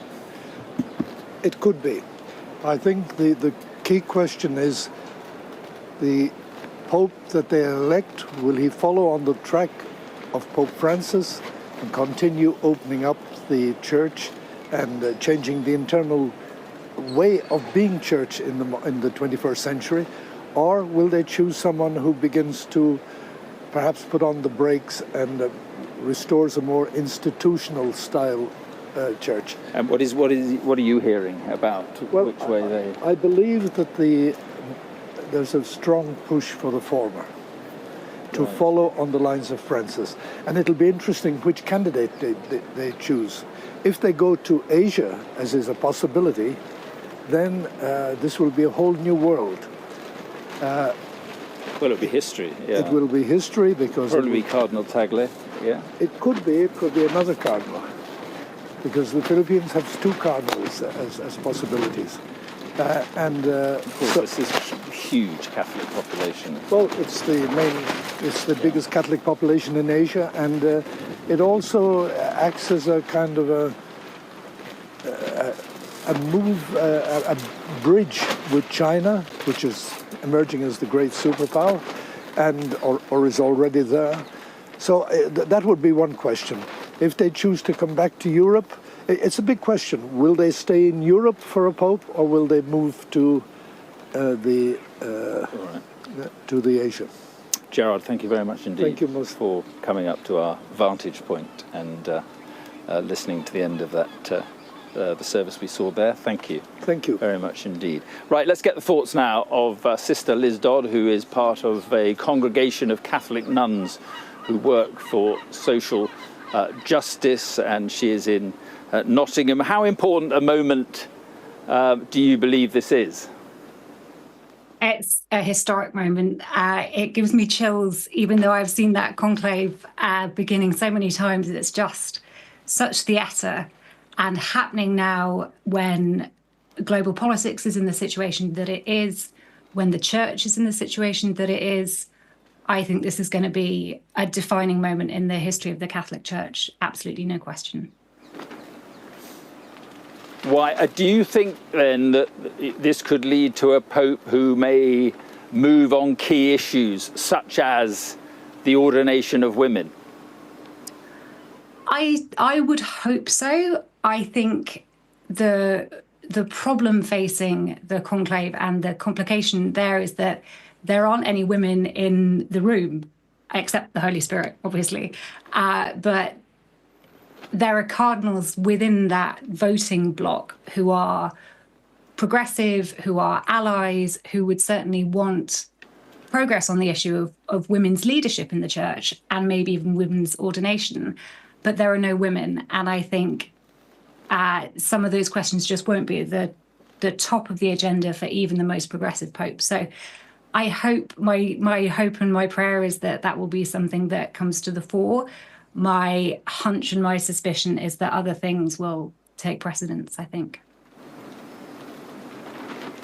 We had Robert Harris, who wrote Conclave, the book Conclave, and he believed that the issue of women priests going forward should be the big issue for the Catholic Church. He said this to me, he said, in the 21st century, can it really be the case that Christ did not intend that half the world's population should play a full role in spreading his word? What do you make of that? I think he's absolutely right. That doesn't necessarily mean that I think the church can or will move on it. What I think about women's role within the church doesn't reflect what the whole church thinks. And for the Pope, and Francis did this well, the Pope's role is to hold the church together. So that's to move perhaps incrementally in directions like that and greater inclusivity and other things that are important, but while not fracturing the whole. I think for myself, the issue of women's leadership in the context of ordination or just in the context of leadership is essential for the church to get a handle on the abuse crisis, for some of the financial mismanagement that we've seen, and really for the church's credibility, for the Catholic Church's credibility as a voice for good in the world. Do you have anybody in mind, someone that you think could do those things that you've just talked about? I have a couple. I think some of the names we've heard a lot. Cardinal Tagle has a lot of very good energy. He's a younger man. I would love to see Cardinal Radcliffe, Timothy Radcliffe, who we saw just a moment ago taking his vow of secrecy.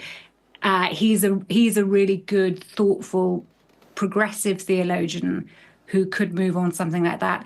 And then my outlier pick, there's a Canadian Cardinal, Michael Cherney, who I don't know how much of a priority women and women's ordination would be, but he's certainly a strong, slightly outside progressive pick, who amazing on refugees, close to Pope Francis as well. Yeah, so, I mean, he would be very much in the mould of Pope Francis, as you say. That's right. And I think that's my hunch, and I might be alone in thinking this. I think we're going to be in for quite a long conclave. I think these first few days, the Cardinals are going to have to decide what the issues are. And that will look, I think, first of all, like, are we considering a younger man who would be Pope for a long time? Are they going to look for an older man who would be a sort of shorter interim Pope? And then what's the priority for this conclave? Is it to, in a sense, turn the church back in on itself, to consider some of those more internal issues like organisation of the Roman Curia, finance, church attendance, liturgy? Or are we going to continue the motion that Pope Francis had sort of undertaken, which is to turn the church outwards and look at politics? And I think really these first few votes are going to be the Cardinals narrowing that down. And then within that field, a contender or two should emerge. Yeah, it's interesting. If things do swing back to, let's say, a more traditional view of Catholic doctrine, what would you think about that? Or swing back, should I say, to a more, from the progressive style of Pope Francis to a more cautious traditional style, maybe? What would you think of that? That would be a huge disappointment for me and for many Catholics. I think that Pope Francis both opened up the church in the sense of turning it away from being this sort of private members society that was only concerned with policing itself and into something that was more globally engaged. And he also reconciled, I think, a lot of groups that have been persecuted and marginalized by the church, like women, LGBT people, migrants, refugees. He started making it a church for people like that. So for the next man to reverse that, I think would be heartbreaking, and it could be the undoing of the church. I think that one good thing is that Pope Francis rewrote the papacy in a way that I don't think can be undone. So, for example, he moved out of the sort of palatial apartments and into the Casa Santa Marta. He wore simple clothes. He drove a simple car. Our first read on the new Pope might be, does he move back into the sort of palace style? Does he start wearing the more ornamental vestments? Does he go travel everywhere by helicopter? Pope Francis almost left this new way for us to read the new papacy. And it would be very hard, I think, for the next Pope to move backwards on some of those issues. So if the next Pope did that, we would know, I think, immediately what this next papacy was going to look like. Sister Liz Dodd, thank you very much for coming on. I appreciate you joining us. Thank you. Thank you. Thanks very much. And joining us throughout joining us throughout the conclave is Robert Sirico, Father Robert Sirico, President Emeritus and co-founder of the Acton Institute, a think tank which aims to promote free and virtuous society sustained by religious principles. We'll get into that maybe a bit later. We've got a couple of minutes to the top of the hour. Sister Liz Dodd saying there that to turn back from what Pope Francis represented would be a disaster. What are your thoughts? Well, I'd like to know the definition of a disaster. I would think that a disaster is a religious group of women whose cemetery is growing faster than its novitiate. I would think that a disaster is the plummeting of numbers, like in Germany, of Catholics who have defected from the faith, or not having baptisms, or having to do more funerals for priests than you do ordinations for priests. I think those are disasters. But she was saying, she clearly saying she realised it's not going to happen quickly, something like the ordination of women, but she wanted movement towards that. I mean, Do you think that is something that will happen, would ever happen? No, I don't think it will ever happen. The ramifications of such a thing on the Catholic faithful, that is the most faithful, most active, most generous supporters of the Church, don't share that opinion. And think of the consequences in terms of our relationship with the Orthodox Church, which we're so close to. There's not even a serious discussion among the Orthodox Church, who hold to the same basic beliefs about priesthood and hierarchy and Eucharist as the Roman Catholic Church does. What I think Sister is pointing to, there's something that the Church needs to be attentive to, is the role of women in the Church and the genius of the feminine in the Church. But I don't think ordination has to be that, because ordination is not a grab for power, it's a grab for service. Okay, Father, we'll pick up on that. There's a lot to get into, but you may be able to hear the bells ringing here. Welcome to Rome on the afternoon when 16 days since the death of Pope Francis, the process to elect his successor is now well and truly underway. The 133 cardinals who are eligible to vote have gathered for the papal conclave in the Vatican Sistine Chapel, and now will remain there, sealed off from the rest of the world until the new pope is decided upon. And the first indication the world will have that a decision has been made is when smoke emerges from this famous chimney above the chapel. Black for no decision, white for a new pope. We'll see smoke after the first vote this evening. But just a word of warning, it's more than 500 years since a pope was chosen on the first day of conclave. Let's just take you through the process that now takes place until the election of the new pope. And during the conclave, cardinals will be living in the Casa Santa Marta, a 5-story guest house, which was also home to the late Pope Francis. And for as long as the conclave lasts, the cardinals will travel daily to and from the guest house to the Sistine Chapel, where the new pope will be elected. The Sistine Chapel has been searched for hidden cameras, recording equipment, bugging devices.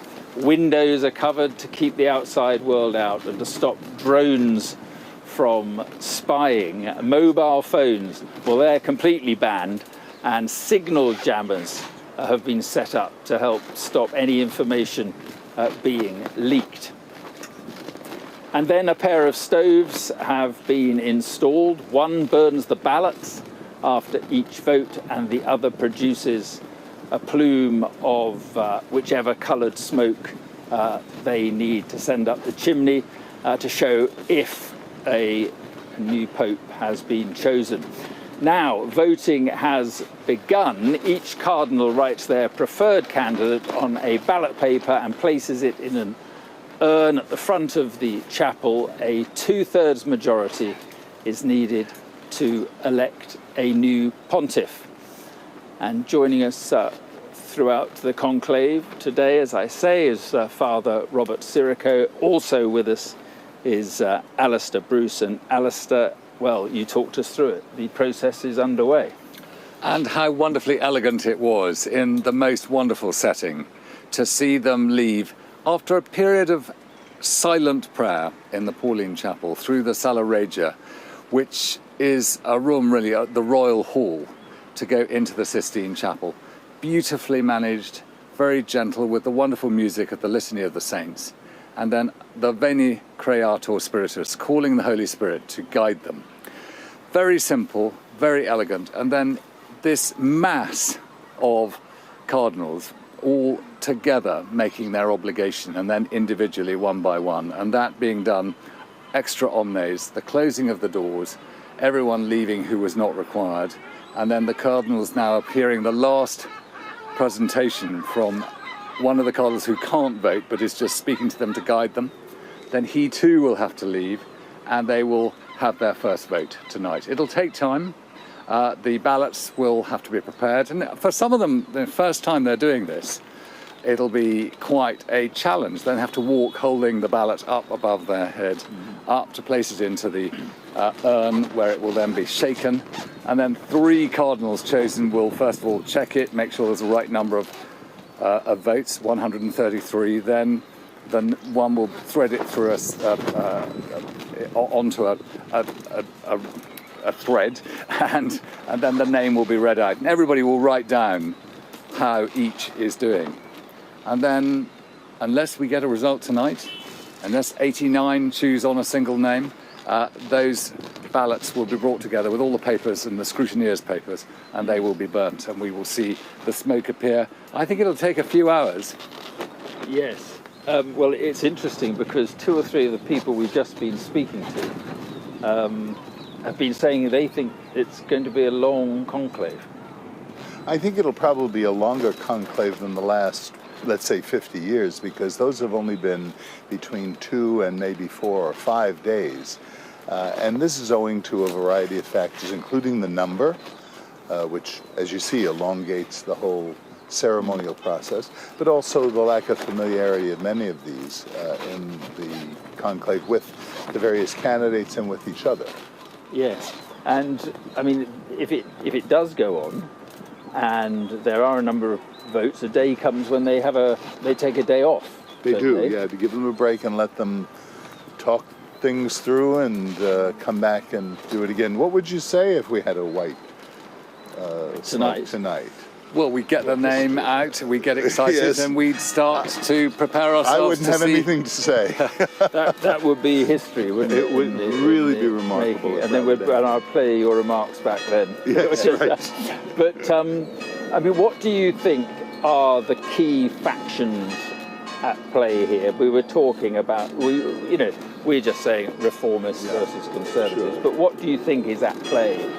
Going on now? I think the big picture is the legacy of Francis. And you may know that Cardinal Rodriguez de Meradiega, who was the Cardinal of Tegucigalpa, left. He didn't have a vote in the conclave because he's over age. But he was the vice pope, he was called, right at the beginning of Francis's pontificate.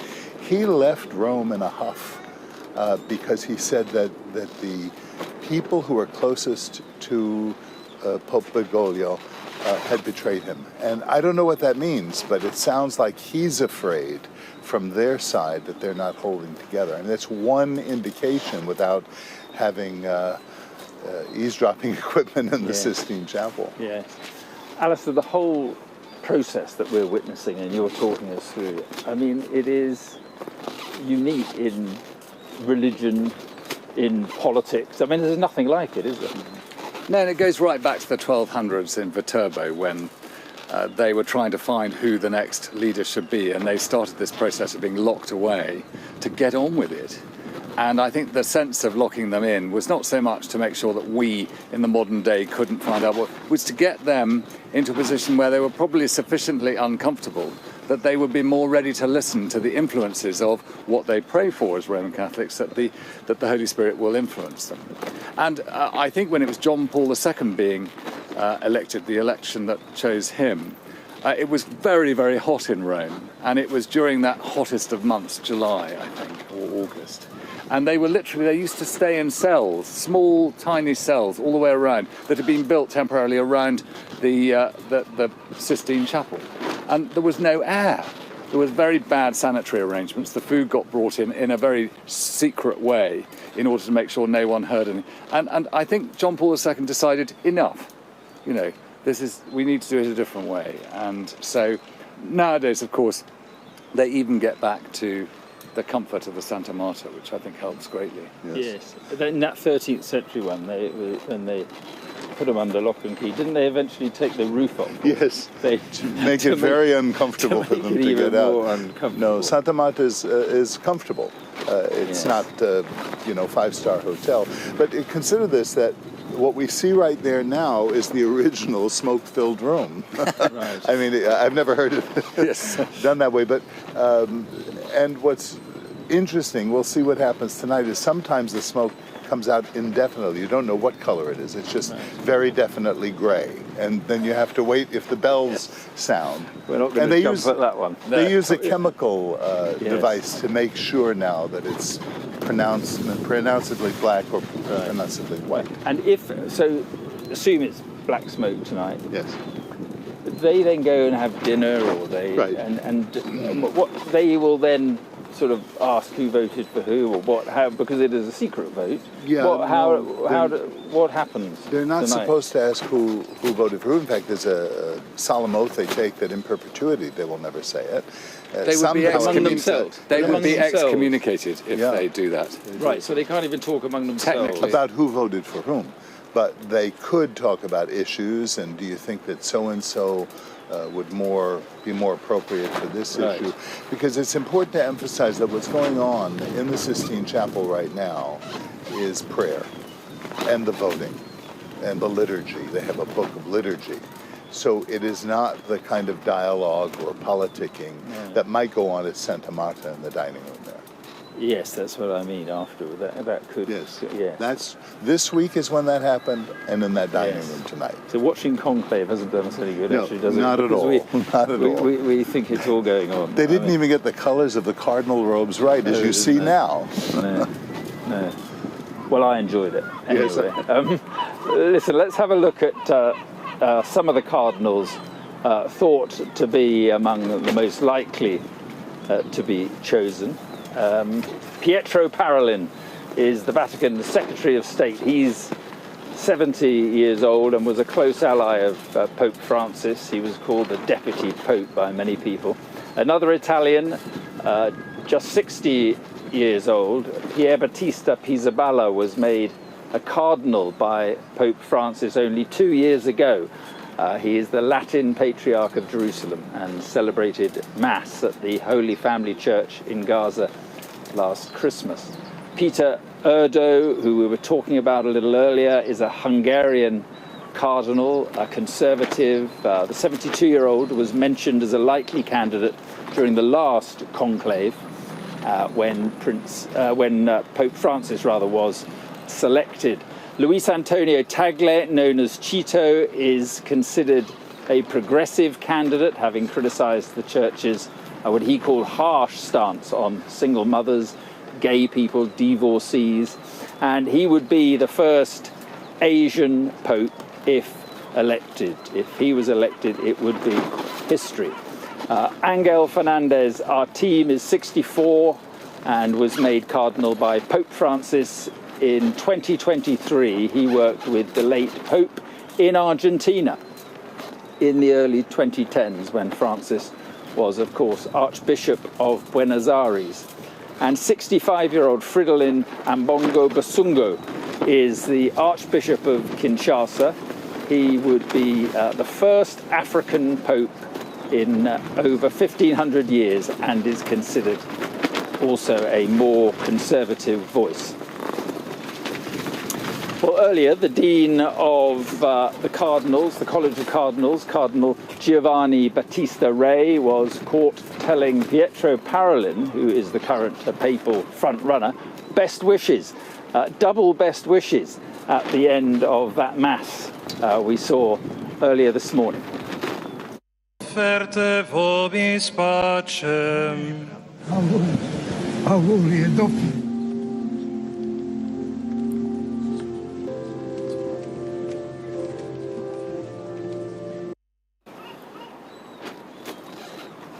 Well, what did you make of that? That's interesting what he said. What did he? I think that's the closest you get to an endorsement. Yes. What I would like to have seen is what happened after that. Did he greet each of the cardinals that would have been around and then the deacons with that double shake? That's what I would have liked to have seen.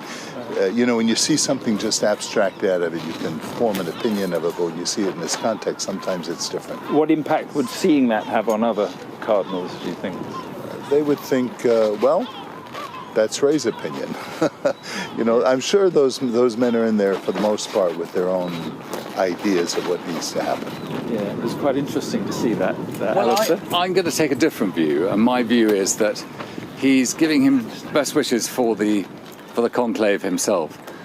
But I think he's also saying best wishes representing me as Dean of the College of Cardinals who cannot be there, and leading, as we saw, you know, Cardinal Parolin was the celebrant wearing the stole as he came in and organised and started the conclave. That's what, had he been younger, Giovanni Battista Re would have done himself. So I think I'm going to go for that as an option. I accept that corrective.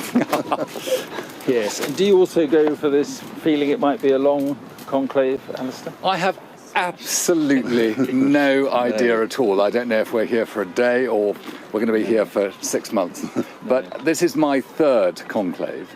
And what I do know, talking a little bit earlier on about the smoke, on each occasion, depending on the direction of the sun at the time or the weather generally, on each occasion that white smoke has come, there's this marvellous moment because it sort of belches out grubby to start with, and then suddenly it goes much whiter. Yeah. And the reaction of the crowd is fabulous when, and we at the same time are trying to react. And as you say, the bell starts to go. Yeah. It's a good idea to have your binoculars on that bell tower there. And because they start to move the bell. The bell moves very slowly to start with, and it comes very quickly after the smoke starts. And I'm always keeping my eye on that bell, because that's how I knew it was going white smoke last time. And it'll explode. All over the city what, eventually. The bell? No. Well, I mean the noise right, will be explosive, and it'll spread throughout the city. The whole of Rome will be ringing bells. Yes, and it's notable the people who come already. I mean, you know, as we were walking over today, we were literally accompanied by hundreds, if not thousands, of people all making their way here. Yes. And they'll run in. When word gets out that the smoke is coming out, they'll all run in, because it takes about, what'd you say, a half hour? It's between half an hour and an hour for the new Pope to appear on the balcony of blessings. So you see them coming out of their apartments and running toward the square, waiting to see who it is going to be. Now, back to what we were talking about, and Sister Liz that we spoke to, who wants to see more movement on women, the issue of women. We were speaking last night to Robert Harris, who was the author of Conclave, and he said to me, in the 21st century, can it really be the case that Christ did not intend that half the world's population should play a full role in spreading his word? Now, she was very glad to hear that. What is your response to that? Well, of course it's the truth that they should play a full role in spreading the gospel.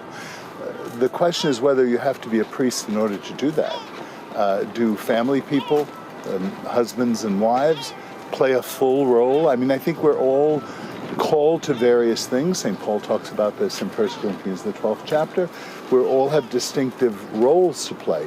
And it seems to me that the paradigm out of which they are operating is a paradigm of power. So that if you don't have access to this office, you have lost power somehow. You've lost standing in the church. And I don't think that's the case. It's supposed to be service. Sure, they would have more standing as priests or, you know, bishops. Well, or, standing? Dare I say it, cardinals? Would they have more influence? A grandmother in a... Well, the question of influence in the church, I think that's where Pope Francis was right. We can give people more influence. I very much appreciate the fact that we have more married people who are involved in the church, and in the leadership of the church, council on the family, or the dicastery on the family now. But I think it's just a mistake to think you have to be a priest in order to have status in the church. Yes. Let's just listen to what Robert Harris had to say in that interview. When I decided to write the novel, I realized the first thing I better do is give myself a crash course in the Gospels, which I hadn't really read since childhood. And I read all 4 Gospels quickly, almost like a novel. And I was overwhelmed by the experience, actually, because they're so radical. The concept of Christ's teaching about the rich and the poor, the revolutionary doctrine, the pacifism, the welcoming of strangers, the necessity to get rid of all worldly wealth. When I compared that to the reality of the Vatican, well, it's hard not to be struck by the contrast. And in particular, in the 21st century, can it really be the case that Christ did not intend half the world's population to play a full role in spreading his word. And that impelled the nature of the novel. So yes, and I speak here as a secular person, although I'm deeply sympathetic to the Catholic faith, I don't see how this cannot be the issue facing the Church over the next few years. The Jewish faith has female rabbis, the Anglicans have female bishops. Can it really be the case that the Roman Catholics will not allow the ordination of women? Maybe they won't, but I cannot help but believe it will be a big issue.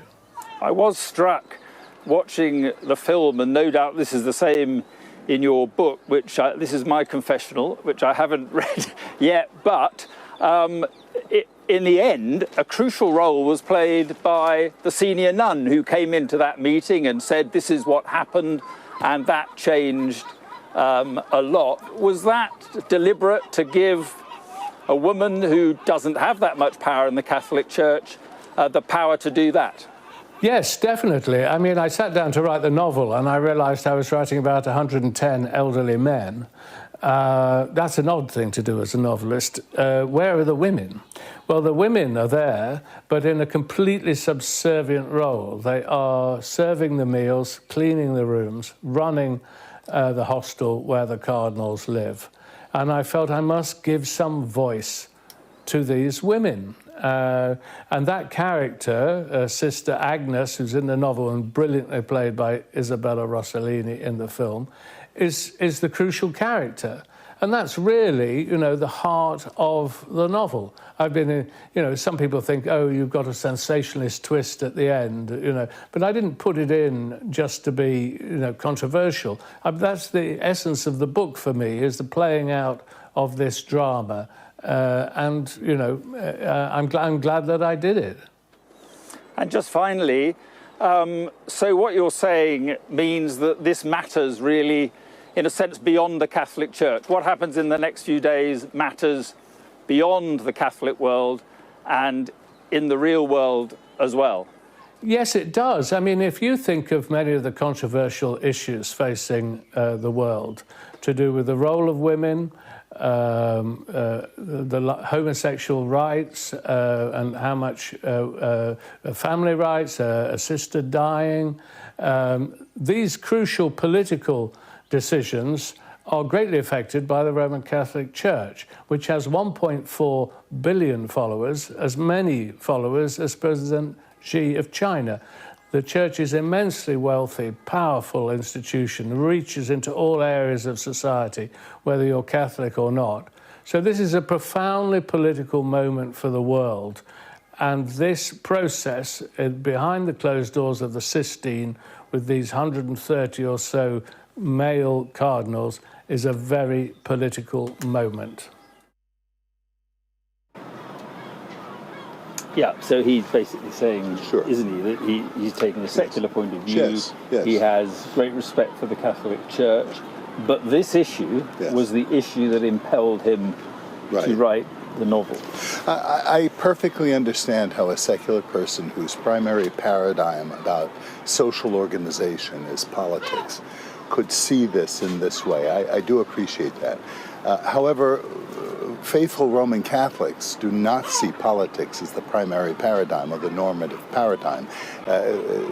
That's down from culture. We're about building a culture. And if we want to talk about the radicality of the gospel of Christ, what would have been more radical than for him to have willed the ordination of women, not in the 21st century, but in the first century? That would have been very radical. And in fact, our Lord was very radical in the first century by virtue of the fact that he had women around him supporting his ministry, and even entrusting to St. Margaret, St. Mary, to go to the apostles with the message of his resurrection. So I believe in the radicality of it. I believe in the theological paradigm, and I must say also that I enjoyed his book on Pompeii very much. Okay, well that is a response to him. So we thought it was worth. No, it was worth it. Airing that, because it is something that people want to talk about. It's a big debate. I think it is. important. Well, I'm joined now by Reverend Anthony Legato, who is Assistant Vice Rector and I can't really tell you anymore because the auto is not moving, and Director of Pastoral Formation at the Pontifical North American College. Well, I'm very glad to have you on the programme. Thank you very much indeed. Do you see this as the main fracture here between those who want to see Pope Francis's progressive ways continue and those who want to maybe just, step back, more caution, let's take a reset? I think as your other guest said, there are those who want to see a certain paradigm being forwarded where we're using political terminology to understand the state of the church throughout the ages. So continually throughout the history of the church, you can see that there are these paradigms, political paradigms that are thrust upon the church itself. And the church ultimately is not political, but rather spiritual. So, the temporal powers are not something that we ourselves view through that particular lens. Rather, Catholics throughout the world, as well as the cardinals who are in conclave at this time, are viewing it from a spiritual, from understanding of, the outpouring of the Holy Spirit. How does the Spirit guide and lead the church throughout the millennium? And in particular, we're seeing that exercise currently. So we're seeing the unfolding of history. So where it is an easy understanding when to divide things up in political terminology, especially the kind of political terminology we use, liberal, conservative. That is not really how the church itself expresses itself. The church expresses itself through faith and living out that faith fully and completely according to the charisma that has been given to us through Jesus Christ, through St. Peter and his successors, and how that has been handed down in scripture and tradition. Right, and with all that in mind, what sort of Pope would you like to see emerge from this process? I would like to see the Pope that the Holy Spirit is guiding us toward. That Pope has already been chosen through the power of the Holy Spirit. Now, just as for any person of faith, we have to submit ourselves to the will of God in our daily lives. This is precisely what the cardinals are being called to do as they're discerning and praying in the Sistine Chapel. They are seeking God's will, not necessarily their own will, hopefully not their own, God's will, fully and completely. And we've been here just talking about the process, and there has been a number of people saying they think it might be quite a long conclave, but not least because of the number of cardinals involved, 133. What are your thoughts on that? Well, what's interesting is, they've had the general congregations over the past several days. That has given them an opportunity to get to know each other more fully and completely.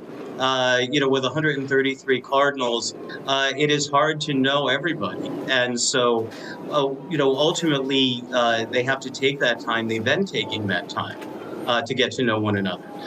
You can hear all different types of opinions on, is it going to be a short conclave or is it going to be a long conclave? I don't think any of us actually know that. And I think it's pure speculation on anybody's part if they are giving any other opinion other than saying, I do not know, and I do not know. Yeah, well, none of us know. What about this idea that I was reading in one of the Italian papers today that it's time that there was an Italian Pope again, saying it had been 47 years. What are your thoughts on that? Well, you certainly can speculate again on, if you ask yourself the question, who do most of the cardinals know? And so who have they been interacting with throughout the years, and it would be those cardinals that are in the magisterium, those who are within the dicasteries. So this is where they would have the greatest familiarity. Now that is not just limited then to just Italian cardinals. There are cardinals from Canada, certainly from even the United States, as well as Australia, Ireland. They serve in these dicasteries. So I think it's more, those who you are familiar with, you're just going to have a greater knowledge of. So that certainly, I think, is something that can be taken into consideration when asking that question: is it going to be an Italian cardinal? It is in who they are engaging with. And who, again, I go back to the Holy Spirit at the end of the day, but I think familiarity always helps. And obviously, the eventual choice is important for the spiritual world, for the Catholic world. How important would you say it was for the wider world? Well, it's interesting being here in Rome myself, and dealing with the media, because I'm also in charge of media relations for the Pontifical North American College. So I work with the Sala Stampa as well, and the whole world is here right now. And so, by the fact that all the attention throughout the world, no matter whether you're Christian, Jewish or Muslim or any other religious background, everybody has their focus set on this, because the Holy Father ultimately is a spiritual and moral leader for the world. The Holy Father ultimately is our voice of truth, calling humanity back to faithfulness to God. So it does have a profound effect on the entire world. It's not just for the universal church, but beyond that, Christianity in general, and then throughout the world as well.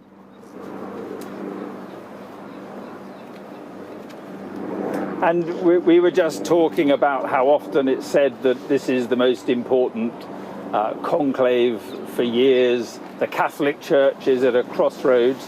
What are your thoughts on whether that is the case this time round? I actually think it's an exciting time. I love seeing the diversity of the church. I mean, you look at the 133 cardinals, and you look at, they come from every corner of the world. They represent every continent. And so you see how far-reaching the church is in its evangelization. And so I do see it as a very important time. And I see it with optimism. I mean, we're in a Jubilee year, the Jubilee year of hope. And you see that hope being lived out in the pilgrims that are coming to Rome. In the same way that Peter himself was turned around by the Lord through the power of the Holy Spirit to come back and to be present to those who are being martyred, right on the site where the next pope is being chosen. He himself on Vatican Hill was martyred. And so that, from death comes new life. From those seeds of hope, flourishes that tree of life itself. And so this is an opportunity for the church to continue to evangelize throughout the world, looking at the example of our evangelization in Africa and in Asia, and how we can solidify the faith in the Western world as well. So there's great opportunities here, especially for the next Pope, to lead us in that direction further, to continue to evangelize. Thank you very much. I appreciate your time. You're welcome. Thank you. Here we are, Father. He is talking about a time of great optimism for the church, great hope for the church. Is that a realistic view, do you think? I think it is, and I don't think the optimism, of course, Christians fundamentally aren't optimistic. We're hopeful people. So what you sense, the enthusiasm there is a hopefulness. But I think what Father Legato said is very important in underscoring the universality of the Church, that the Church isn't just Italian or British or American or what have you, that it is universal. That tempers the varying lobbying interests that usually come from one or another pocket of various societies. And in this case, the question of the ordination of women is largely coming from Western societies. It's not coming from Africa, it's not coming from Asia. And I just want to emphasize again that Africa and Asia is where the Church is growing, and Germany is where the Church is dying, and in Western Europe to a very great extent. So that universality of the Church is very important, and it's what helps the Church to transcend currents or fevers or fads of a given moment that seems so real and so pertinent, and that blend into the universal perspective of the Church, which incorporates not just all of the living right now in the Church, but also all of the dead. As Chesterton said, in Catholicism, you have the dead have a vote through its tradition, the democracy of the dead. That's the second time you've talked about Asia and Africa as being, well, they're the continents on which the Catholic following is growing. Yes. We never got round to actually talking about how long you think it could be. Well, I suppose we could get an Asian Pope this time. I mean, if that doesn't happen, how long do you think it is before an African, well, I gather there were 4 African popes in history, yes. Yeah, right at the beginning. 1500 years yes. ago, yeah. But do you think, how soon do you think that would be? It's a good point. It's possible? very hard to say how soon. I think what is important is to learn from the experience in Africa and in Asia and apply that here. Now, if we have an Asian or an African who is best suited to leading that, just because they come out of the culture doesn't mean they have all of the relevant experience and know-how, managerial ability, doctrinal sophistication, all the rest of it, whatever it takes to be a pope. I think it may take a while, maybe not. Maybe we'll have a cardinal come out of Asia or out of Africa. But the minute we say that, then the debates come up again. Yeah. I mean, the people who are advocating that, or talking about the inclusive nature of the Church, wouldn't want a Sarah, a Cardinal Sarah, So these things take time and processes precisely because you have the largest... So just to explain, Cardinal Sure. I'm sorry, Robert, Sarah is particularly conservative. Yes, particularly. Cardinal. Very kind man, very generous man, certainly has a perspective of Africa, and I think in many ways represents the African sensibility of spirituality, which is not secular. Maybe a little too old for the papacy. Maybe a little too old and too identified with one. 81 or 82 now, I think. Yes. No, he couldn't be 81 or 82 because he has a vote in the Conclave. Is he voting? Yes, voting. I saw him there in front of Cardinal Burke. You're quite right. So, but a late 70s, I think. Yes, yes. Yeah. Bring me up to date on the time. Look, we're looking at this chimney. Yes. The voting, there's a lot to go through before the voting starts. It's a white seagull, yes. We're just waiting there, poised. Let me tell you. But the timing-wise, yes. How long do you think it will take before they get to vote? I think they're probably voting now. Let me see. When did they finish? When did Canta la Mesa go up? Was it about a half hour ago? Yes, I think that's so. I think you've got at least another 20, 30 minutes because he will have spoken for a good 30 minutes. And then the voting itself, very similar to what was done with the oaths, but this time with the ballots. Yes. And then the ballots are put in, shaken, and then a needle is put through them, a thread. The tally is kept. I think the Cardinals actually have a tally ballot. I've seen one of them where they have all the names and the Cardinals write, how many numbers they've got coming. So I think it's a good hour before we're going to see it. And let me say, when you're looking at that chimney, what will happen, and this is where you're going to hear the crowds begin to roar, just a little bit of smoke comes out first, so you can't really tell, and then a little bit more comes out, and people begin saying, you know, Viva Papa. Yeah, okay, we'll keep our eyes on that chimney, but I think what you say gives us time to have a chat with Lord Patten, former governor of Hong Kong, who was also, interestingly, an advisor to the late Pope Francis on media strategy, I understand. Thanks very much, Lord Patten, for being with us. And, well, I guess it's a question, first of all, advising what is, you know, a traditionally rather secretive organisation on communications must have been quite a challenge. Well, we produced an extremely good report, which the Pope himself rather liked, as did his senior cardinals. And then I'm afraid it's some of it was implemented, but it sort of disappeared into the labyrinth of the Byzantine labyrinth of Vatican organization, which is, I get a problem for whoever's Pope. But it gave me, and it's made me a little bit critical of the sniffy things which were said just now about Robert Harris and both his book and his film, because I worked in the Santa Marta for quite a time and used to sleep there from time to time. So I spent days in the Santa Marta. I think Robert Harris spent 20 minutes there, and he described it incomparably better than I could have done. And I think while of course, nobody's expecting him to go into all these spiritual issues, which are, of course, central to this process, I think as a description of what's happening, of what it's like in the building, I think all that is brilliantly done, and it's also a very good adventure story. It is. Given what we've just seen and the Cardinals preparing for this first vote, they have a responsibility. A lot of them, of course, this is for the first time, they're very new Cardinals. Quite some responsibility. Yeah, it is. And of course, it's a huge responsibility because so many of them are coming from countries which have never had a cardinal before.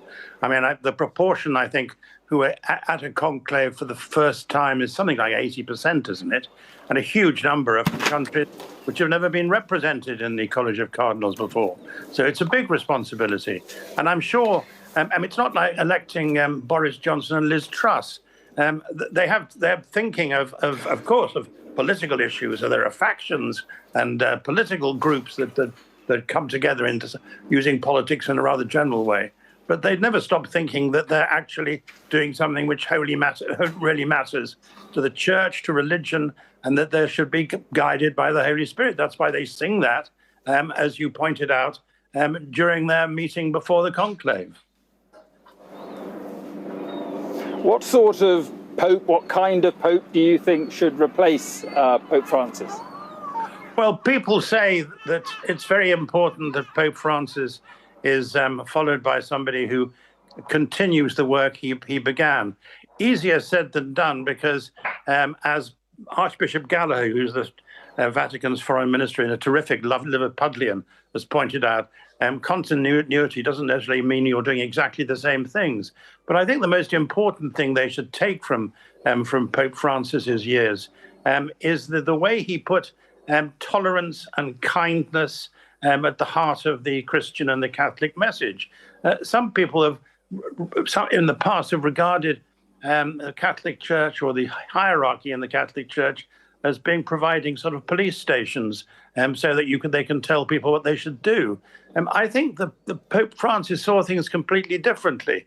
He saw the Church as providing a lot of field hospitals which helped people to deal with the predicaments of going through a human life. The first anecdote I ever heard about him really summarized him. He had a letter, his office had a letter from a young woman in northern Italy who'd had a child out of wedlock. And she wrote to him and explained this and said, unfortunately, her parish priest wouldn't baptize this little boy. And she asked the Pope what she should do about it. And the Pope said, bring him to Rome, I'll baptize him. And that's how that happened. They sent her the money to fly to Rome so that he could do it himself. And that sort of exemplified somebody who put tolerance and kindness rather than dogma at the center of things, and who sometimes shocked members of the church hierarchy by saying things like they should smell like their flock, by saying that he was a sinner himself. So when he was asked about gays in the church, he said, "Who am I to judge?" He was a remarkable example of what Christianity, of what Catholicism should be about. Of course, there have to be organizational structures, but as well as somebody who exemplifies all those things, as well as somebody who can manage an institution like the Vatican, which is not easy, as well as somebody who's got views and personality in geopolitics. Above all, I think what most matters is that he should be in himself an exemplification of what Catholicism should be all about. And that's not about dogma, it's about human decency. How influential is the Pope, do you think, beyond the Catholic Church, in the wider world these days? I think that the Catholic Church is most influential when it concentrates, when it thinks about itself as a spiritual organization, not as a sort of national organization. So what I mean by that is the Catholic Church should be particularly present in a moral sense wherever there are moral and ethical questions coming up. I think when the Catholic Church starts talking about realpolitik, it gets into difficulties, as we've sometimes seen in the past, not least in the last century.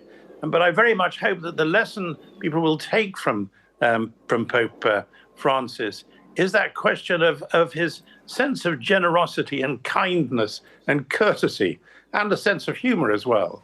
I think that I hope that should infuse. And I mention the sense of humor as well, because you may know the story about his Pope mobile on one occasion taking him out of the St. Peter's Square, and they stopped at a group of Argentinian pilgrims who were drinking I think a rather filthy Argentinian alcoholic drink and having a picnic. And the Pope stopped the Pope mobile to get out and talk to them, and had a swig of this drink. And his bodyguards afterwards said, "Holy Father, you must never do that. They could be trying to poison you." And he said, "What's the matter?" He said, "They were pilgrims, not cardinals."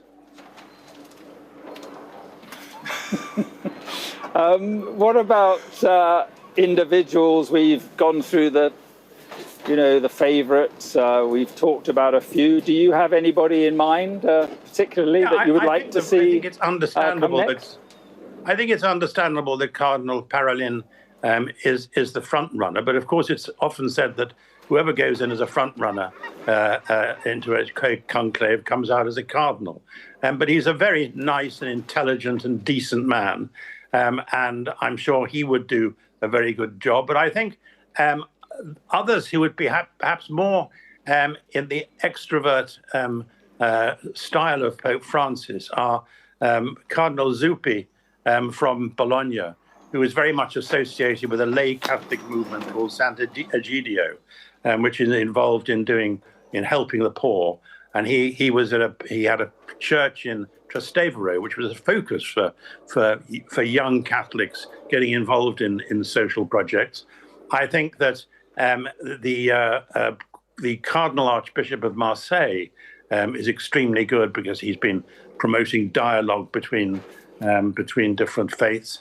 I think that Pizzabella in Jerusalem is clearly a superb diplomat, and has managed, not least because he speaks so many languages brilliantly, has managed to be a bridge between different faiths in the Middle East at a difficult time. So there are several other cardinals, but my guess is it'll probably be none of the ones any of us are talking about, but somebody who's a complete outsider. No. Yeah. Okay, Lord Patton, appreciate your time, and that really is a wonderful shot we're seeing alongside you there. Fantastic, isn't it? You don't have to look at me, look at that shot. Yeah. No, we've had enough of you. That's no, listen, Lord Patton, thank you very much indeed for coming on. Appreciate it. Thanks very much for inviting me. It matters. Thank you very much. And joining us throughout the conclave is Father Robert Sirico. And you heard Lord Patton. What did you make He didn't like the sniffy comments about Robert Harris. Right. No, I understand. But what did you make of what he had to say? Let me say first about Lord Patton that I have a great admiration for him. We are both friends of Jimmy Lai in Hong Kong, who we knew very well and I knew very well. He's now in prison. And has been in prison for almost 3 years, and we produced a movie which Lord Patton participated in calling for his release from prison. I find it curious, however, that Lord Patton was so severe on the question of realpolitik. That's a kind of dialogical approach to opposition. We saw it under Cardinal Casaroli during the Cold War. And when John Paul II came in, he replaced Casaroli and in effect took over the diplomatic work of the church and brought down communism. And he did it by a more confrontational style. Now, a very elegant confrontational style, a very symbolic confrontational style, very much reminiscent in some ways of Francis, the spontaneity of it, the symbolism of it. Cardinal Parolin is the successor, in effect, of Cardinal Casaroli, and has said nothing, virtually nothing about Jimmy Lai, for example, about the situation of the church in China, which Lord Patton would know very much about, more than me, or Nicaragua, or Venezuela, well, or it's Cuba. interesting, talking about Jimmy Lai, it's interesting that Pietro Parolin, correct me if I'm wrong, was responsible for these deals with China. Yes. And a deal that allowed, I think, the Chinese government to have a say in who was approved as bishops, yes, as well as the Catholic Church. And get this, after the death of the Pope during an interregnum, when there is no Pope, the Chinese government appointed 2 new bishops of dioceses without the approval of the Pope. Now, these are secret deals that were made with Cardinal Parolin as Secretary of State, renewed 3 times. So I don't know what the details are, but I know that this is not the way to go. This is not the way to signal China that we want a free and independent church in China. What would be the way, do you think, to deal with China? China is not Russia. But there are Catholics in China. Yes, there are some 12 million, yes, including the underground church, which has suffered severely, and if for no other reason, should be addressed in some paternal way by the next Pope. I'm not sure that I'm the one to give policy prescriptions on how to deal with China because it's such a different culture. But I know that acquiescing to its takeover of the church, the Zionization of Catholicism, the introduction of communist leadership into the Gospels themselves, is not the way to go. And so do you think that would be a problem for cardinals when considering Parolin? I think very much so. You know, Cardinal Zen was here for a few days, and Cardinal Zen could not say anything about China because he was here on a limited passport and had to go back. But people know what he thought about Parolin. People know what he thinks about China. Zen himself is a good mutual friend of Jimmy Lai. So I think this is a complication that I would hope has entered the debate in the consistories, in the congregations. Yeah, Father, just bear with us 1 second. I just want to talk now to Dr. Vanessa Corcoran, Advising Dean and Medieval Historian, excuse me, at Georgetown University. Thank you very much for being with us. And, well, what are you hoping emerges? They're voting right now, probably. What do you hope emerges from all this? So today is day 1 of Conclave. I don't think we're going to see white smoke. Even the fastest conclave in history, Pope that elected Pope Julius II in the beginning of the 16th century, took 10 hours. So I think today there's a lot of excitement. All eyes are on Rome, but it's going to take a few ballots for things to shake out. I'm excited to see what this new group of cardinals is going to look like. Pope Francis appointed 108 of the 133 cardinals that are participating. And so for the majority of these cardinals, this is a new process for them. They've never been to a conclave before. And so it's going to take a few votes to sort of shake things out and for leaders to emerge And hopefully in a couple of days, we'll see white smoke. And we will hear bells ringing when there is a new pope. That is a new addition as of the year 2005 to add further clarity that habemus papam, we have a new pope. Yes, and the fact that Pope Francis appointed all these cardinals, as you've been talking about, what impact do you think that could have on the outcome? Will they be thinking, our loyalty lies with Pope Francis, or will that not be the case? What's remarkable, among many things about the legacy of Pope Francis, is he appointed cardinals who did not always mirror his own image, his own vision. But what he did in his new group of cardinals is appoint cardinals to new places. And so we have now many more cardinals from the global south. It's possible that we could see the first Asian pope as a result of this. There are contenders in Africa as well. And so while historically European popes, particularly Italian popes, have been the lead contenders, and certainly Pope Francis broke with that, it is really meant to be a global conclave. Yes, and it did seem, as you say, that Pope Francis wanted it that way because of all these cardinals that he has appointed in countries that, have either, they're the first cardinals in those countries, but they're also countries like Haiti, like Myanmar, like South Sudan, that have been impacted or are being impacted by war and violence. And we can see that so much in the legacy of Pope Francis, particularly in his final weeks. He made nightly video calls to the only Catholic church in Gaza. He emptied his bank account to support prisoners. On Holy Thursday, just a few days before he died, he went to visit a very crowded prison in Rome. It's also been announced that one of his Pope mobiles will actually be turned into a medic center in Gaza for children. All of these things represent what was most important to Pope Francis, ministering to others, helping those most in need. There are many terms that we hear about a pope. One that I think was most fitting for Pope Francis was servus servorum Dei, servant of the servants of God. And I think globally, as we look at the legacy of Pope Francis, I think people are looking for someone else that's going to live out that title.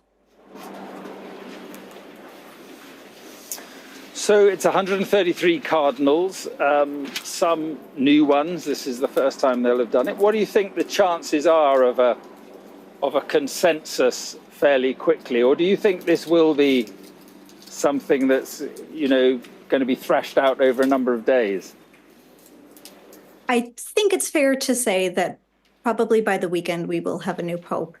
Of course, the longest conclave in history, and the reason that we have the term conclave was because it was a 3-year process in the 13th century in which the group of cardinals, at that point, there were only 20 of them, were unable to elect a new pope.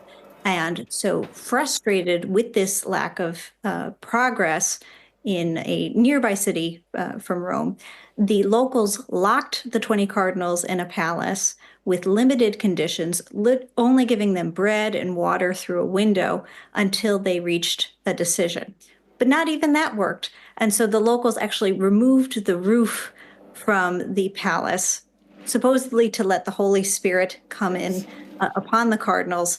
But it also rained, and shortly after, Pope Gregory X was elected, and he really set the wheels in motion for the conclave process that we know today. And conclave comes from the Latin with key. Yeah. And just on this whole question of, reformists versus conservatives, I just wonder how reformist you actually think Pope Francis was. It's middling, I think it's fair to say, in that there are so many of his actions that reflect future progress in the church, appointing a woman in the synod who had voting privileges. This was a significant milestone, but Pope Francis, like his predecessors, were not speaking about women's ordination, women as deacons. And so in terms of social issues, there were lots of steps made, but it's also a 2,000-year institution. And I think it's also fair to say that the church, which is a dynamic institution, also has a lot of growing to do. Yes, and on that, we've been talking about it quite a lot. Do you think there is a cardinal who may become pope, who may move on issues like the ordination of women? I think it's hard to say that happening so soon, to be honest. I think cardinals like Cardinal Tagle from the Philippines, who is very much aligned with a lot of Pope Francis, represents a more liberal approach in many issues concerning the future of the church. But within the next few decades, I would hope for that. As a woman who is very much invested in seeing the church represent more than half of its people, and as a historian who studies devotion to the Virgin Mary, it's hard to imagine a world, a story of the Bible without women. Okay, many thanks for being with us. I appreciate it. Thank you for having me. Right, not at all. It is 6 o'clock in the UK, 7 o'clock here in Rome on the evening when 16 days since the death of Pope Francis, the process to elect his successor is now well and truly underway. The 133 cardinals who are eligible to vote have gathered for the Papal Conclave in the Vatican's Sistine Chapel and will remain there, sealed off from the rest of the world until the new Pope is decided upon. And the first indication the world will have that a decision has been made is, of course, when smoke emerges from this famous chimney above the chapel. Black for no decision, white for a new Pope. And we'll see smoke after the first vote this evening. But a word of warning, it's more than 500 years, I think, since a Pope was chosen on the first day of conclave, so don't hold your breath. Let's just take you through the process that now takes place until the election of a new Pope. And during the conclave, cardinals will live in the Casa Santa Marta, a 5-story guest house, which is also, or was rather, also the home that was chosen by Pope Francis. For as long as the conclave lasts, the cardinals will travel daily to and from the guest house to the Sistine Chapel, where the new Pope will be elected. The Sistine Chapel has been searched for hidden cameras, recording equipment, bugging devices. Windows are covered to keep the outside world out and to stop drones from spying. Mobile phones, they are banned, and signal jammers will help stop any information being leaked. And then a pair of stoves have also been installed. One burns the ballots after each vote, the other produces a plume of coloured smoke to show if a new Pope has been chosen. Now voting has begun. Each cardinal writes their preferred candidate on a ballot paper and places it in an urn at the front of the chapel, and a 2/3 majority is what is needed to elect a new Pope. Well, joining us throughout the conclave today is Father Robert Sirico, and quite the most beautiful shot of the sun going down behind the basilica. And it's about this time, I guess, that we might see some smoke. I'll bet you the tensions are building in the piazza right now, because this would be it. It in a way is helpful to have the sun in some respects to see what color the smoke is. In another way, if it's white, it's better to have the sun set before. But I should also mention, just as a curiosity, that chimney that we're looking at is not usually there. it's installed precisely for this purpose. Yes, yeah, we saw it being. And there's a funny story, if I may tell it. Cardinal Pell of Australia told me the story and didn't break any seals, but he said one of the ballots, they put everything in, and this was the new stove, which we're talking about now, and they turned it on and it backed up into this beautiful gem of a room, and they had to shut it off, and he said the Cardinals were waving their prayer cards, to get it. But so no, this is going to happen soon, and all the seagulls are beckoning the Cardinals to have the ballot. And what is it about this process and about what is about to happen that brings so many people right here to look at the basilica, to watch for the smoke, to want to listen to the opening words of the new Pope, to be blessed for the first time by the new first Pope. blessing. What is it that is so important about that? Catholicism is captivating, even for those who aren't Catholic. Naturally, for the Catholics who are here, this is something because it's the successor of St. Peter. And they want to know who is going to be his successor, who's going to preside over the church.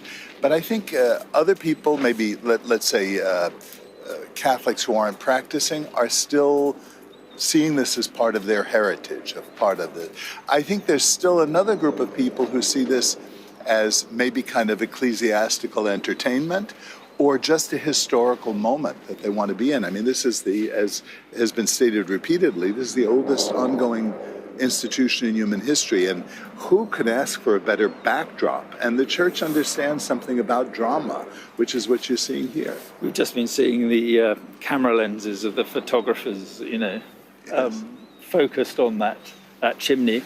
You think it could be a while, though, do you? You think this is a conclave where the last 10 conclaves have been roughly between 2 or 3 days? Do you think it's about 2 or 3 votes, actually, so no more than 3 days. I think that's about what it'll do, and I say with the 133 in there, which elongates a lot of the things, and then the discussions that would have gone on, maybe a 4th day. Certainly by Saturday, I think we'll have a Pope. Yes. And that process that is going on now, if it's black smoke tonight, then tomorrow it's 2 more votes in the morning, 2 more votes in the afternoon. Right. And how much will be people changing their minds? What will make people change their minds? How does that all come about? Well, yes, absolutely. People will be changing their minds. I think they'll be changing their minds in large part, that is the Cardinals, because they'll see how the votes are trending. So someone can go in and have a lot of votes initially, and someone else come in, and then when the group of people supporting the one, it would flow to other candidates, and it could be that somebody who is behind in votes ends up being the Pope. Yeah. Right. Well, look, stay with us. I just want to run through the contenders, These are the people that we think are going to do quite well, or could do. Are in the running for it. But as we were saying earlier, I mean, it could be anybody, couldn't it? There could be. Yeah, it really could be. It really could. These are the ones who we're told, or we think, are real contenders. Pietro Parolin is the first, and we've been talking about him. He's the Vatican Secretary of State, 70 years old, very close ally of Pope Francis, and served, in many ways, he was the deputy pope. Another Italian, 60-year-old Pierbattista Pizzaballa, was made a cardinal by Pope Francis only 2 years ago. He is the Latin Patriarch of Jerusalem and celebrated Mass at the Holy Family Church in Gaza last Christmas. Now, Peter Erdo is a Hungarian cardinal, a conservative. The 72-year-old was mentioned as a likely candidate during the last conclave, when, of course, Pope Francis was selected. Luis Antonio Tagle, known as Chito, is considered a progressive candidate, having criticized the church's what he called harsh stance on single mothers, gay people and divorcees. He would be the first Asian Pope if he was elected. Angel Fernandez Artim is 64. He is a Spaniard and was made cardinal by Pope Francis in 2023. And he worked with the late Pope in Argentina in the early 2010s when Francis was Archbishop of Buenos Aires. And 65-year-old Fridolin Ambongo Basungu is the Archbishop of Kinshasa. He would be the first African Pope in over 1,500 years and is also considered a more conservative voice. So do you think it will come from those that I don't know. Mentioned there? Let me take this and just show you how it might work. Yeah. So going in, you have Cardinal Parolin. He's the Secretary of State, as you said. And then complementary to him would be someone like Cardinal Tagle. And if going into that vote, you see Parolin's numbers and you see Tagle's numbers drop out, or let's say Parolin's numbers go down and Tagle's go up, then people who had voted for them might want to move one way or the other. Similarly, on the other side, on the more traditional side, there you've got Pizzaballa, Erdo. Let's say people say Erdo is too conservative. Then the votes might go to Pizzaballa. It's interesting that earlier Lord Patton, who articulated a relatively progressive vision, included in his preference Pizzaballa. So I think you've got those moderate people who don't scare one side or the other. Yeah. And so it could divide, and it just depends on what the momentum's going to be in those votes and as these cardinals follow the listings. Does it also depend on who the conservative leaning cardinals coalesce around in terms of a European conservative like Peter Erdo, the Hungarian? Absolutely. The question is... Or the African contenders. Precisely. And there are a few of those. Yeah, no, and the progressives too. I mean, you got to have whips to do this thing. I hate to speak in such crassly political terms, but yes, it depends on who coalesces around and what compromises can be made in terms of, well, I can live with this one and I can't live with that one. Right. So how important do you think this is in terms of the Catholic Church going forward, dealing with the issues that need to be dealt with? How important is this one? I think it's relatively important given the situation of the world, given the state of the church and the questions that you have identified and your guests have identified as being real questions that need to be dealt with. The question is, how do we deal with them in a way that maintains the continuity of the Catholic faith that built this incredible institution, and yet address the legitimate concerns about people who have been alienated and hurt by the church, because that is real. Among that, particularly identify those who have been sexually abused, with the complicity of bishops, and the financial scandals which are unbecoming to the Christian life. The sexual abuse scandal. Pope Francis had a report. He commissioned it in 2014, I think. Very early. Came out last year, a 10-year report, which didn't, many say, get to the real heart of the issue. What is going on in the church that seems to prohibit this being dealt with in the way that it should be dealt with? You know, the church is very much like Jesus himself. The divine and the human are commingled here.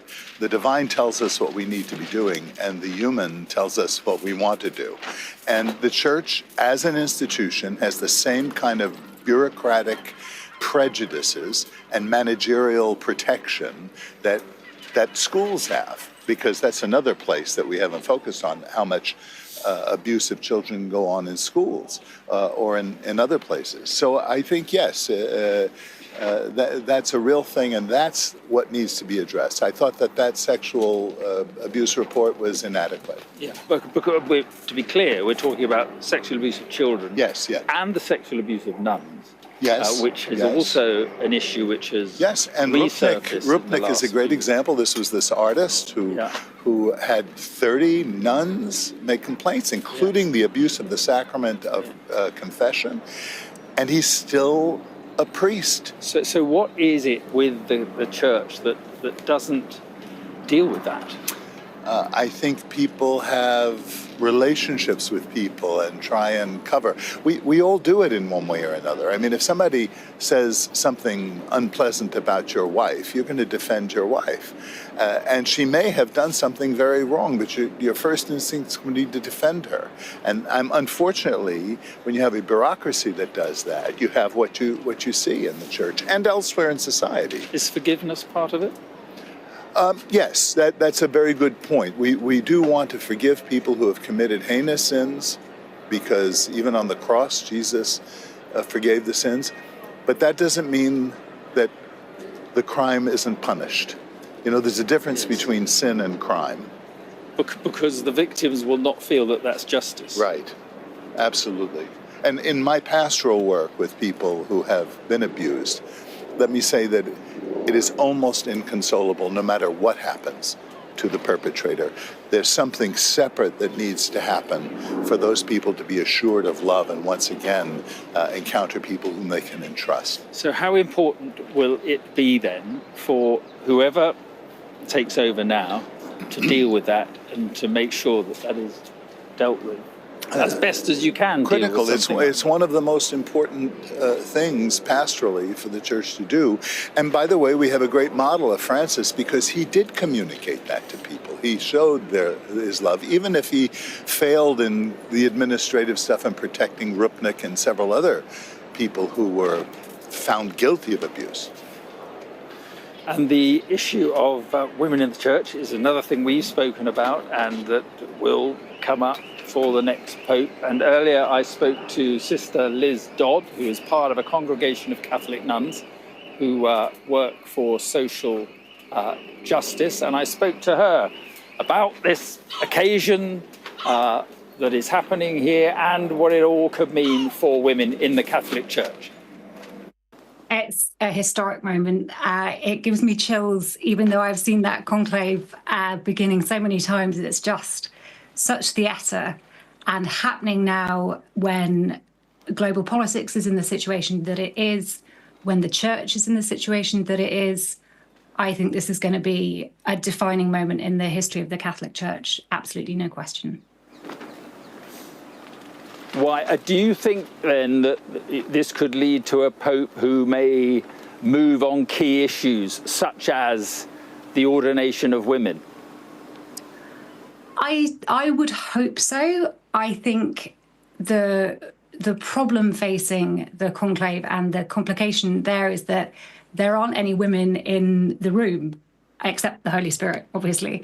But there are cardinals within that voting bloc who are progressive, who are allies, who would certainly want progress on the issue of women's leadership in the church and maybe even women's ordination. But there are no women. And I think some of those questions just won't be at the top of the agenda for even the most progressive pope. So I hope, my hope and my prayer is that that will be something that comes to the fore. My hunch and my suspicion is that other things will take precedence, I think. We had Robert Harris, who wrote Conclave, the book Conclave, and he believed that the issue of women priests going forward should be the big issue for the Catholic Church. He said this to me, he said, in the 21st century, can it really be the case that Christ did not intend that half the world's population should play a full role in spreading his word? What do you make of that? I think he's absolutely right. That doesn't necessarily mean that I think the church can or will move on it. What I think about women's role within the church doesn't reflect what the whole church thinks. And for the Pope, and Francis did this well, the Pope's role is to hold the church together, So that's to move perhaps incrementally in directions like that and greater inclusivity and other things that are important, but while not fracturing the whole.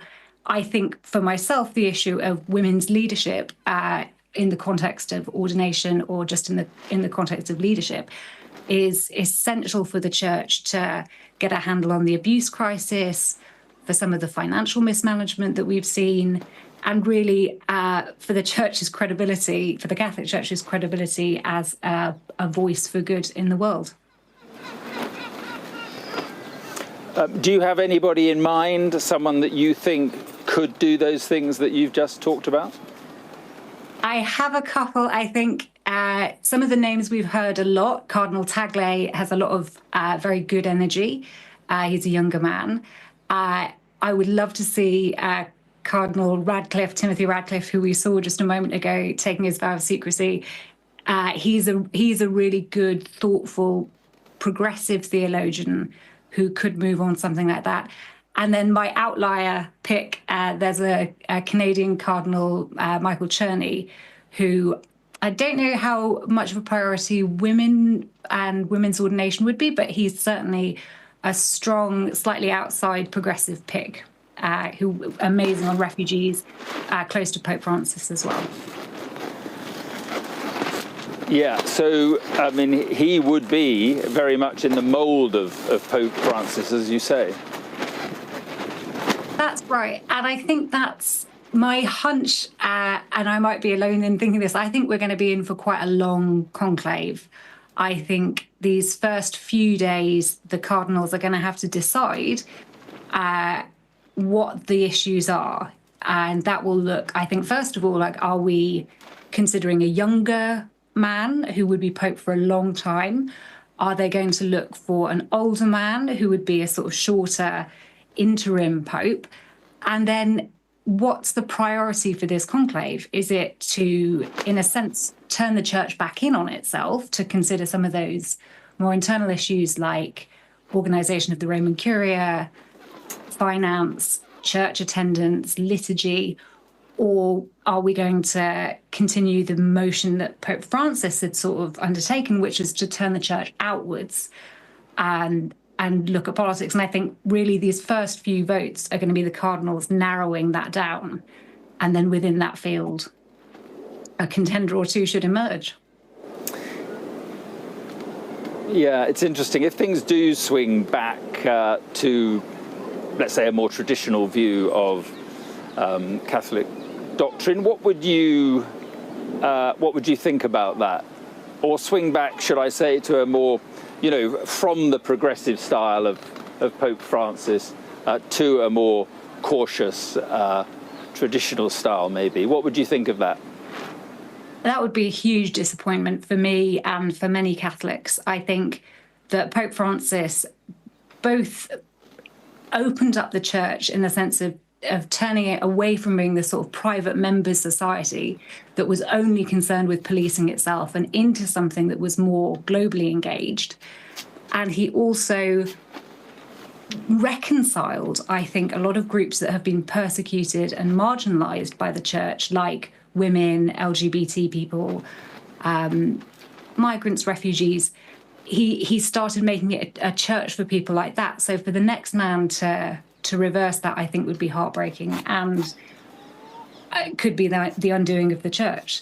I think that one good thing is that Pope Francis rewrote the papacy in a way that I don't think can be undone. So, for example, he moved out of the sort of palatial apartments and into the Casa Santa Marta. He wore simple clothes. He drove a simple car. Our first read on the new Pope might be, does he move back into the sort of palace style? Does he start wearing the more ornamental vestments? Does he go travel everywhere by helicopter? Pope Francis almost left this new way for us to read the new papacy. And it would be very hard, I think, for the next Pope to move backwards on some of those issues. So if the next Pope did that, we would know, I think, immediately what this next papacy was going to look like.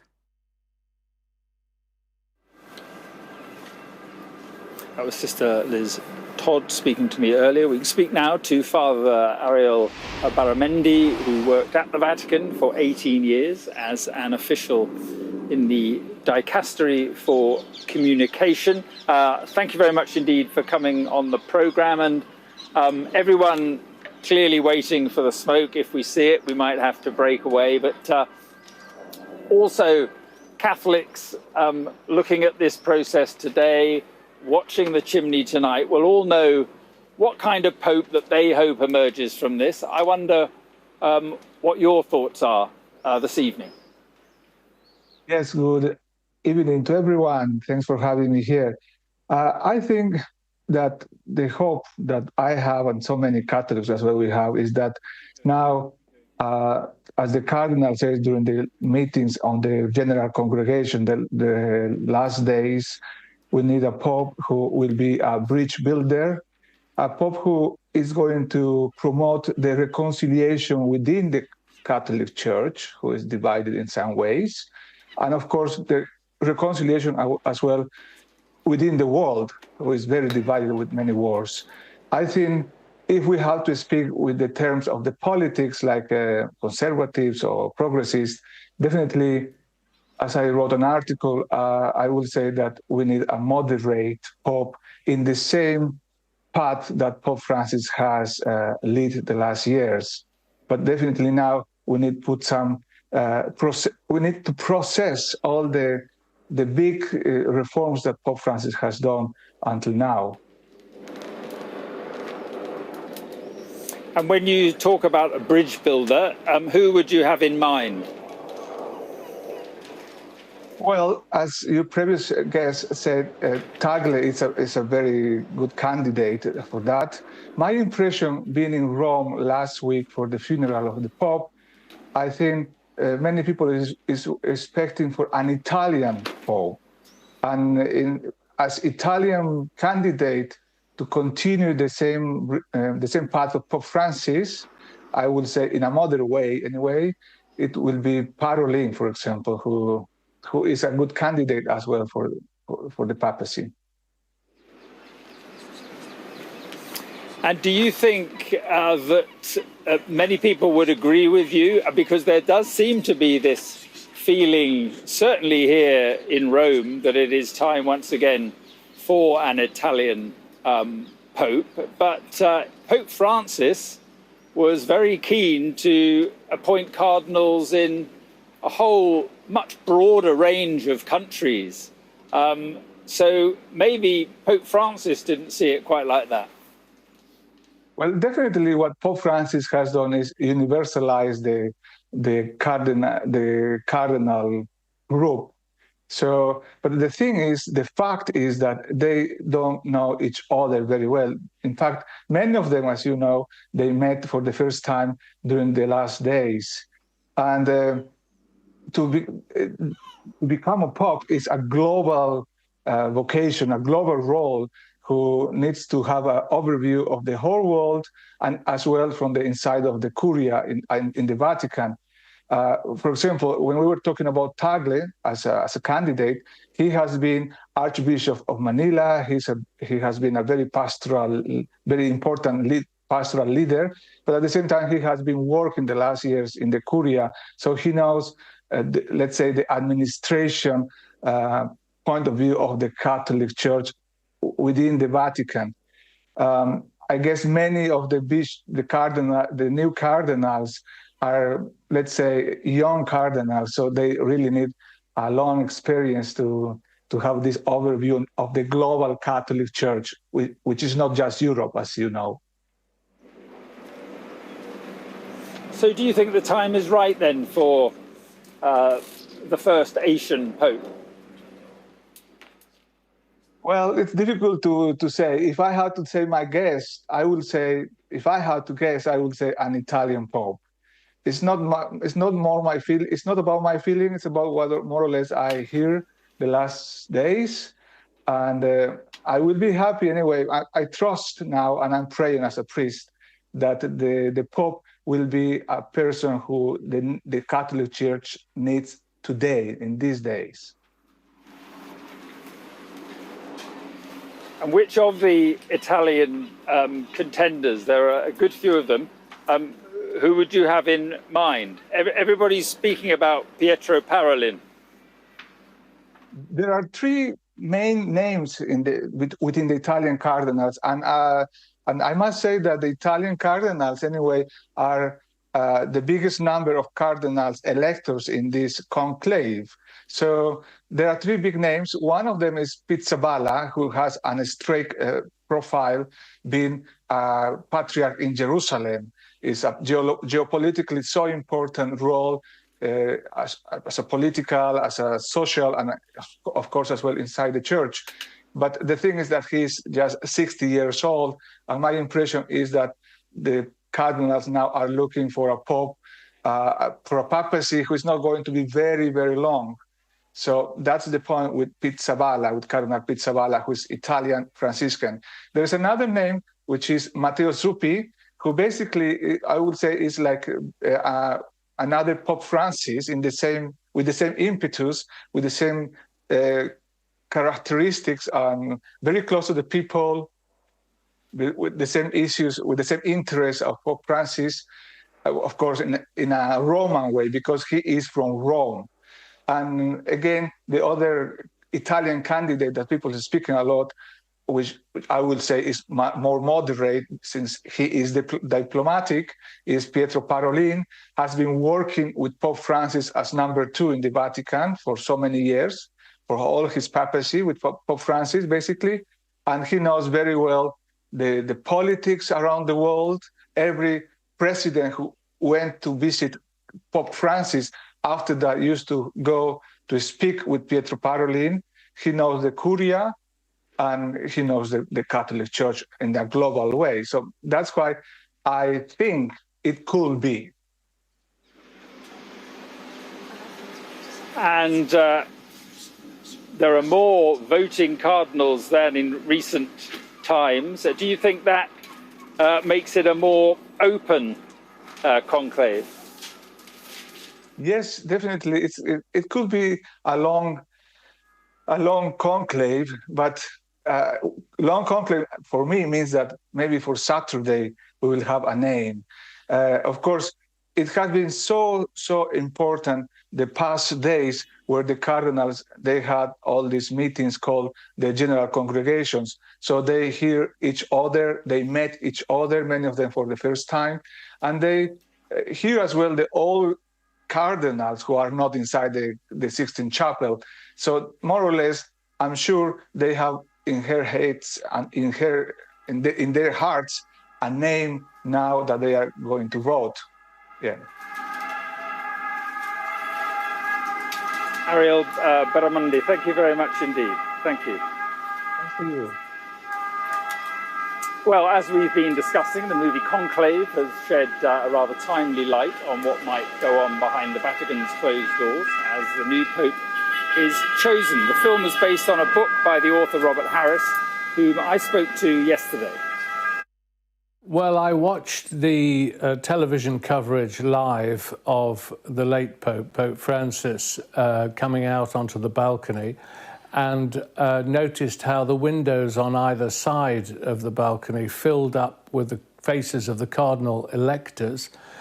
Camera panned along and showed them, and I thought, looking at these elderly men, shrewd, crafty, benign, I thought that must be what the ancient Roman Senate looked like. There's been an election here. I wonder how it went. And I was a political journalist before I became a novelist, and that started me on the whole process. Were you surprised when you started researching about the politics of it, you know, the scheming, the infighting and so forth? I was surprised, yes, and obviously in a way delighted. The conclave is supposed to be a purely spiritual exercise, and of course it is a profoundly spiritual moment. But underlying that, there is successive ballots where the winner has to reach a 2/3 majority. And that is politics. And there are factions in the church, broadly speaking, traditionalists and liberals, reformists. It quickly became apparent to me as I researched previous conclaves that this is a highly political process that is conducted behind closed doors. How close to the truth do you think it is, both your book and the film? How close do you think it is to what is going to play out in the next 24, 48 hours?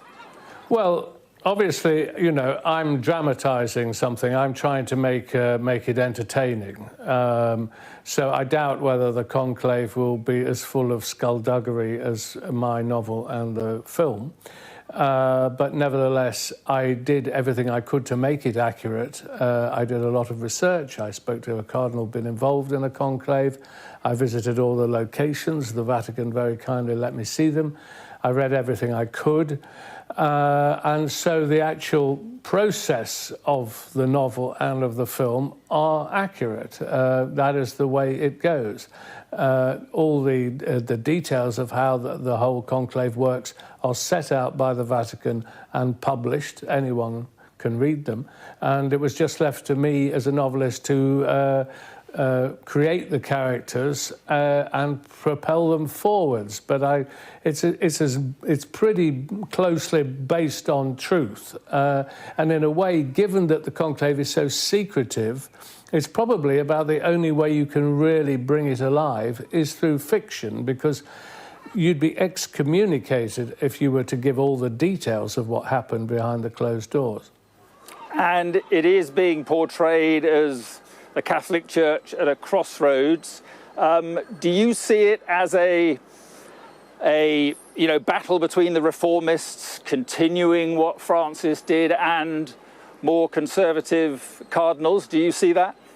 Well, that's certainly the way that it's portrayed in the media, and I think that must be the case. I mean, Francis really laid down a marker to the old guard.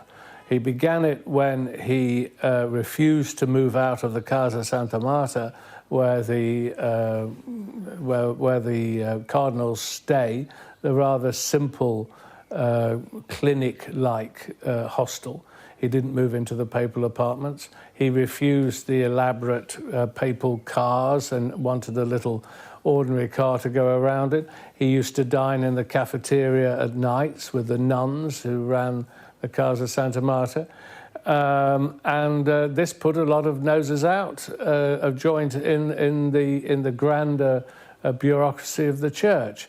So, you know, we will now wait and see whether that kind of style of papacy goes on, or whether the next pope immediately moves back into the apostolic palace and gets back into the rather more grand lifestyle of a pope.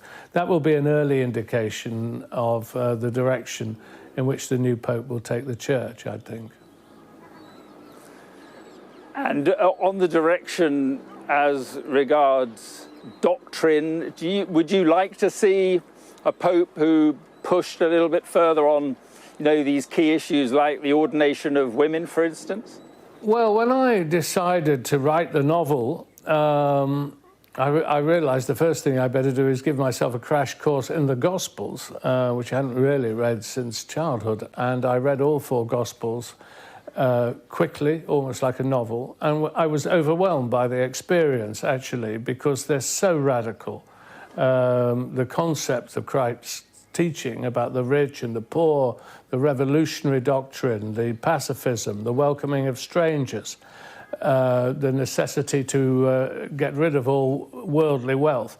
When I compared that to the reality of the Vatican, well, it's hard not to be struck by the contrast. And in particular, in the 21st century, can it really be the case that Christ did not intend half the world's population to play a full role in spreading his word? And that impelled the nature of the novel. So yes, and I speak here as a secular person, although I'm deeply sympathetic to the Catholic faith, I don't see how this cannot be the issue facing the church over the next few years. The Jewish faith has female rabbis. The Anglicans have female bishops. Can it really be the case that the Roman Catholics will not allow the ordination of women? Maybe they won't, but I cannot help but believe it will be a big issue. I was struck watching the film, and no doubt this is the same in your book, which this is my confessional, which I haven't read yet, but in the end, a crucial role was played by the senior nun who came into that meeting and said, this is what happened, and that changed a lot. Was that deliberate, to give a woman who doesn't have that much power in the Catholic Church the power to do that? Yes, definitely. I mean, I sat down to write the novel and I realised I was writing about 110 elderly men. That's an odd thing to do as a novelist. Where are the women? Well, the women are there, but in a completely subservient role. They are serving the meals, cleaning the rooms, running the hostel where the cardinals live. And I felt I must give some voice to these women. And that character, Sister Agnes, who's in the novel and brilliantly played by Isabella Rossellini in the film, is the crucial character. And that's really, you know, the heart of the novel. I've been in, you know, some people think, oh, you've got a sensationalist twist at the end, you know, but I didn't put it in just to be, you know, controversial. That's the essence of the book for me, is the playing out of this drama. And, you know, I'm glad that I did it. And just finally, so what you're saying means that this matters really, in a sense, beyond the Catholic Church. What happens in the next few days matters beyond the Catholic world and in the real world as well. Yes, it does. I mean, if you think of many of the controversial issues facing the world, to do with the role of women, the homosexual rights, and how much family rights, assisted dying, these crucial political decisions are greatly affected by the Roman Catholic Church, which has 1.4 billion followers, as many followers as President Xi of China. The Church is immensely wealthy, powerful institution, reaches into all areas of society, whether you're Catholic or not. So this is a profoundly political moment for the world. And this process, behind the closed doors of the Sistine, with these 130 or so male cardinals, is a very political moment. And do you have a name in mind? Do you have a cardinal you think you'd like to see become Pope, just finally? Well, that really would be the kiss of death if I did have such a person. So, no, I don't. You know, I watch it as a dispassionate outsider, and I'm sure the Church, which generally comes to a good conclusion, will do the same this time. Yeah. All right. Robert, well, we'll know in a day, 2 days. What's the longest? 3 years, I think. But we'll know in due course. Robert, many thanks indeed.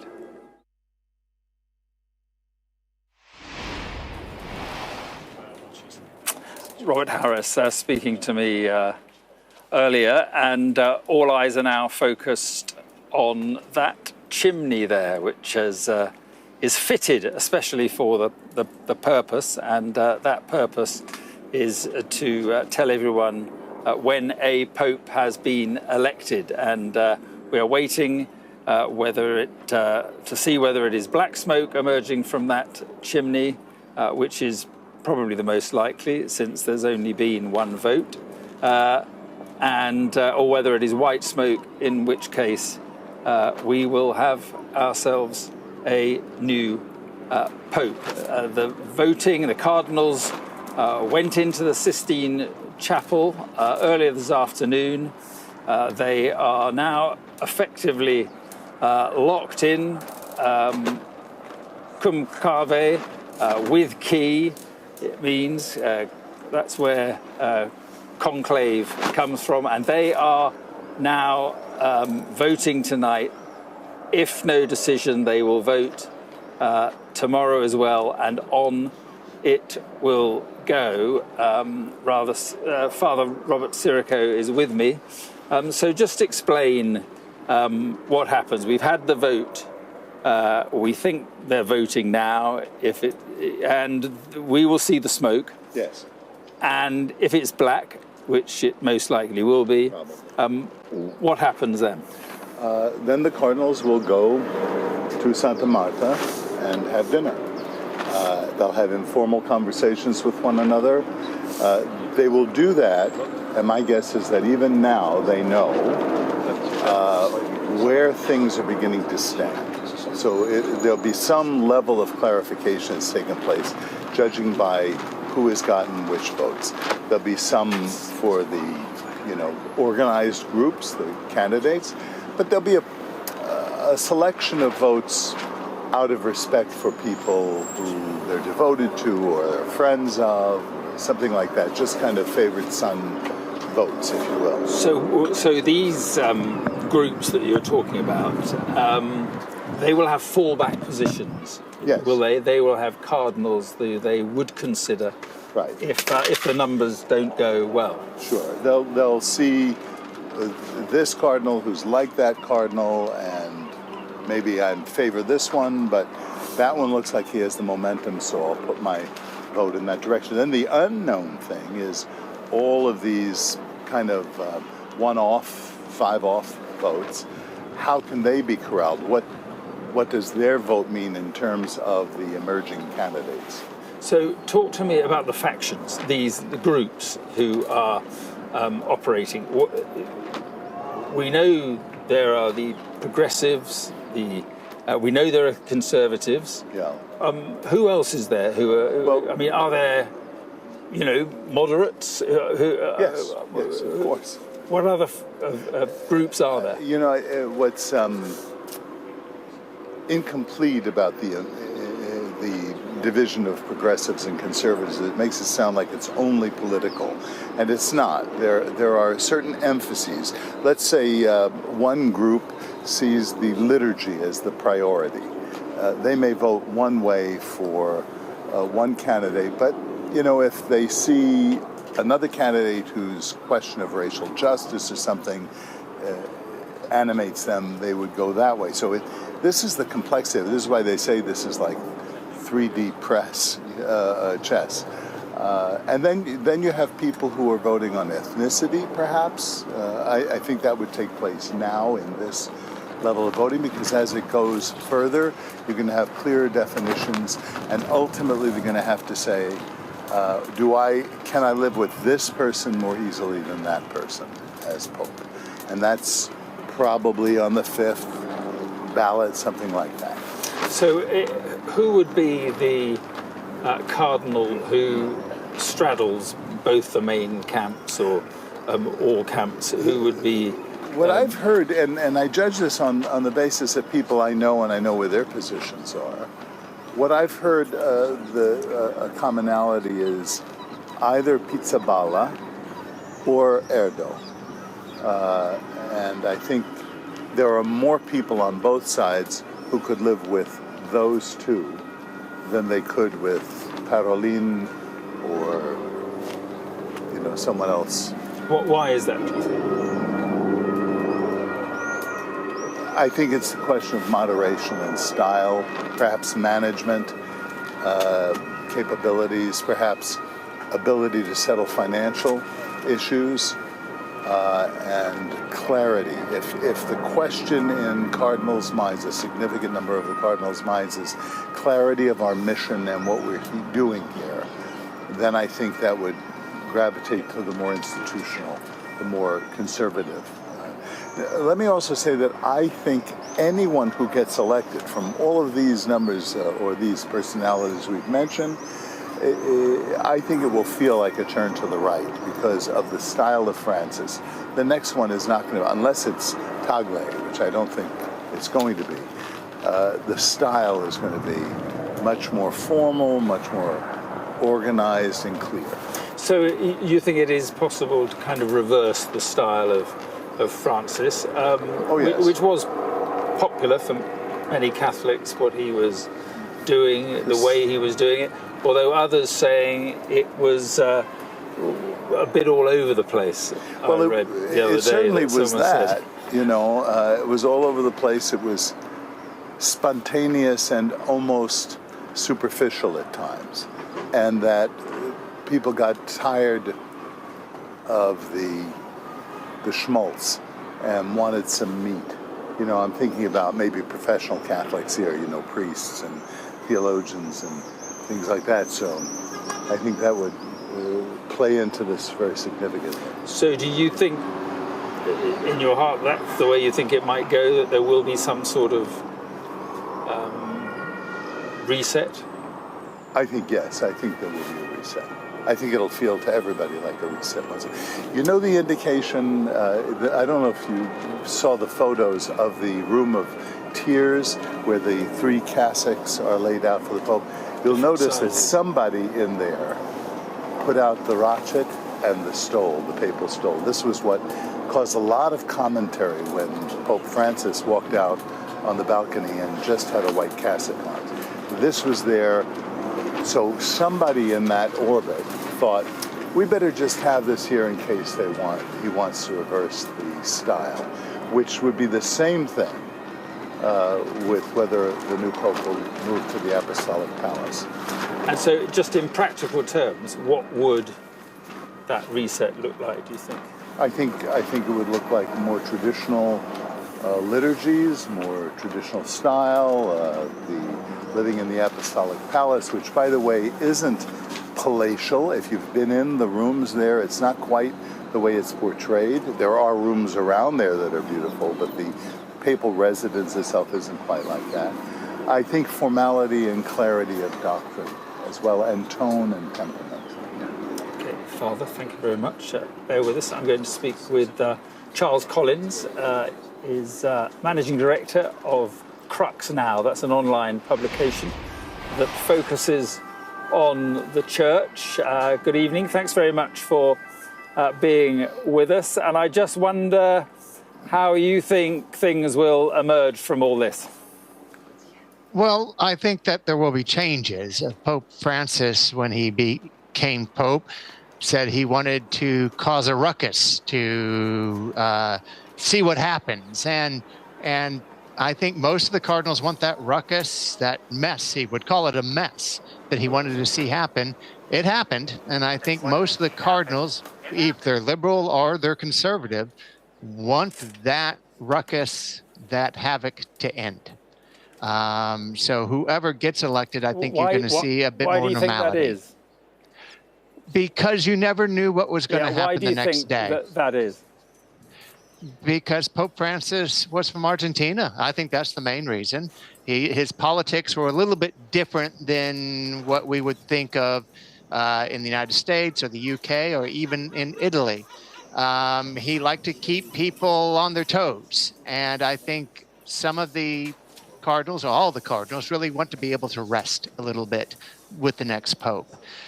You would see this, for example, when we're talking about women becoming deacons. He would establish all these commissions to look at the female diaconate. Then he would go on an interview and say, no, women can't become deacons, and then start the commission the very next day. People got confused by that sort of thing. He would see very open to speaking to homosexual couples, to homosexuals, to engaging with them. But then he would use really bad gay slurs when speaking to priests and bishops. And again, this was causing a lot of tension and whiplash amongst a lot of the people in the church.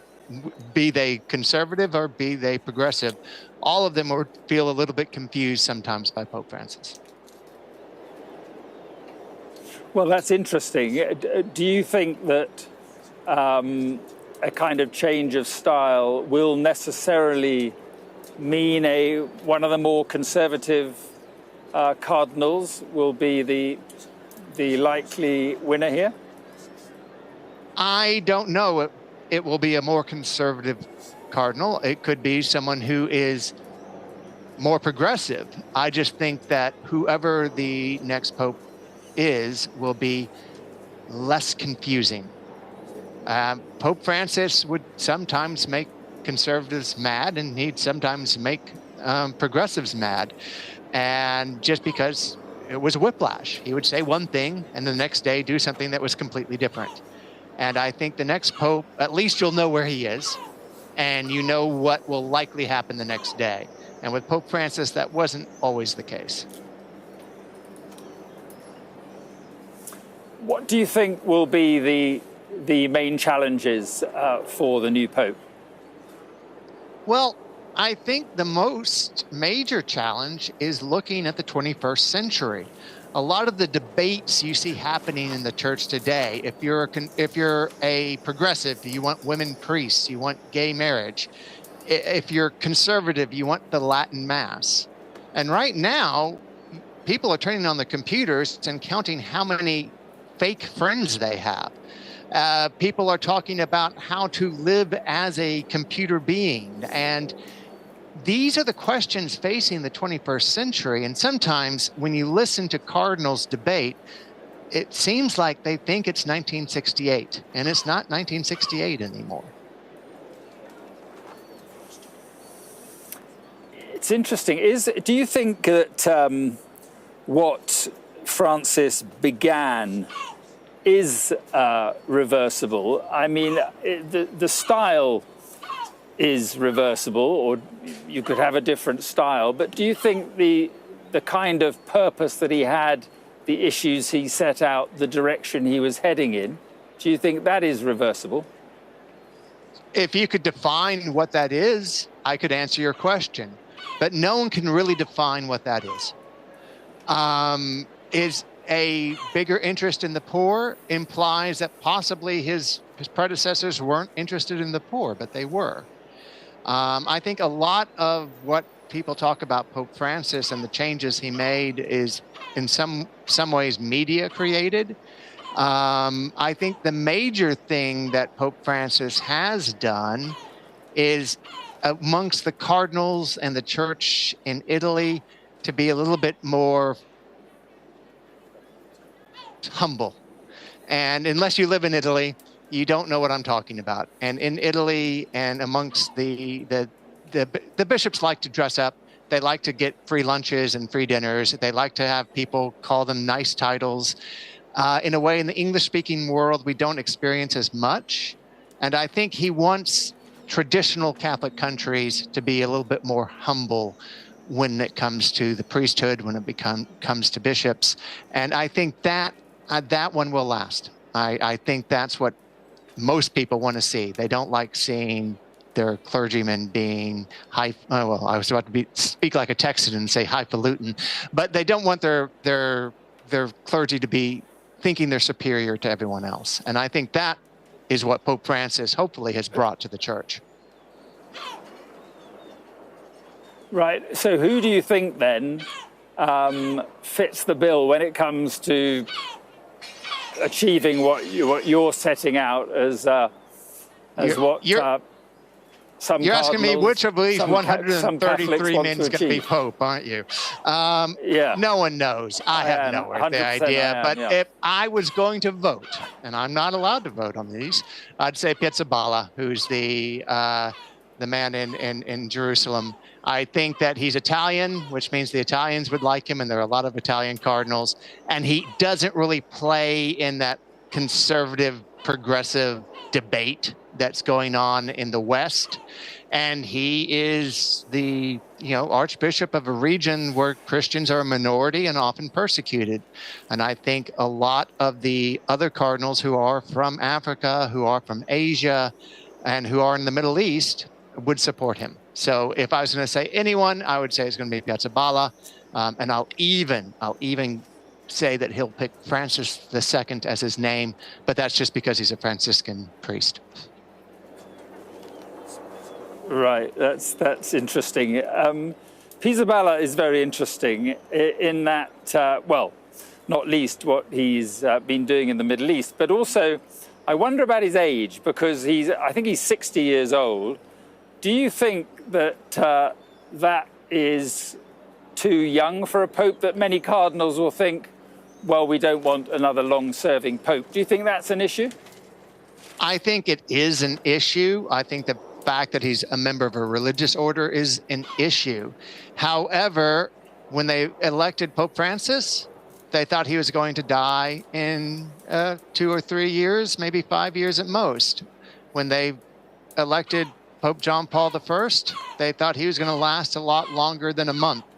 And I think that picking a pope based on his age is a tricky thing to do, because even a 60-year-old, he might live to be 90, but he also might live to be 62. No one really knows.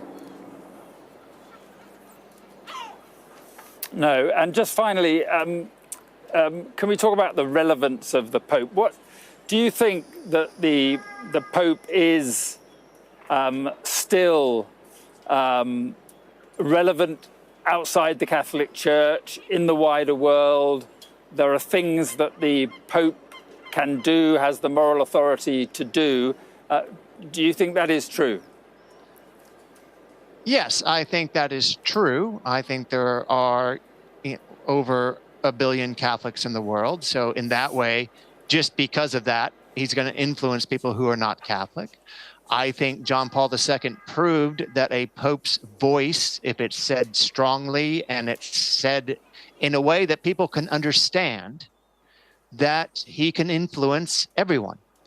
And I think the world is changing right now, and we don't know what to do with it. And I think a good pope who can speak clearly and who can make moral arguments that everyone can understand would influence Catholics and non-Catholics alike. Charles, I appreciate you coming on. Thank you very much indeed. And we are keeping our eyes on that chimney there, because they are voting. They're having the first vote. It is 7 o'clock in the UK, 8 o'clock here in Rome, on the evening when, 16 days since the death of Pope Francis, the process to elect his successor is well underway. The 133 cardinals who are eligible to vote have gathered for the papal conclave in the Vatican's Sistine Chapel, and, well, they'll remain there, sealed off from the rest of the world until the new Pope is decided upon. The first indication the world will have that a decision has been made is when smoke emerges from that chimney. You can see there rising from the chapel. Black for no decision, white for a new Pope.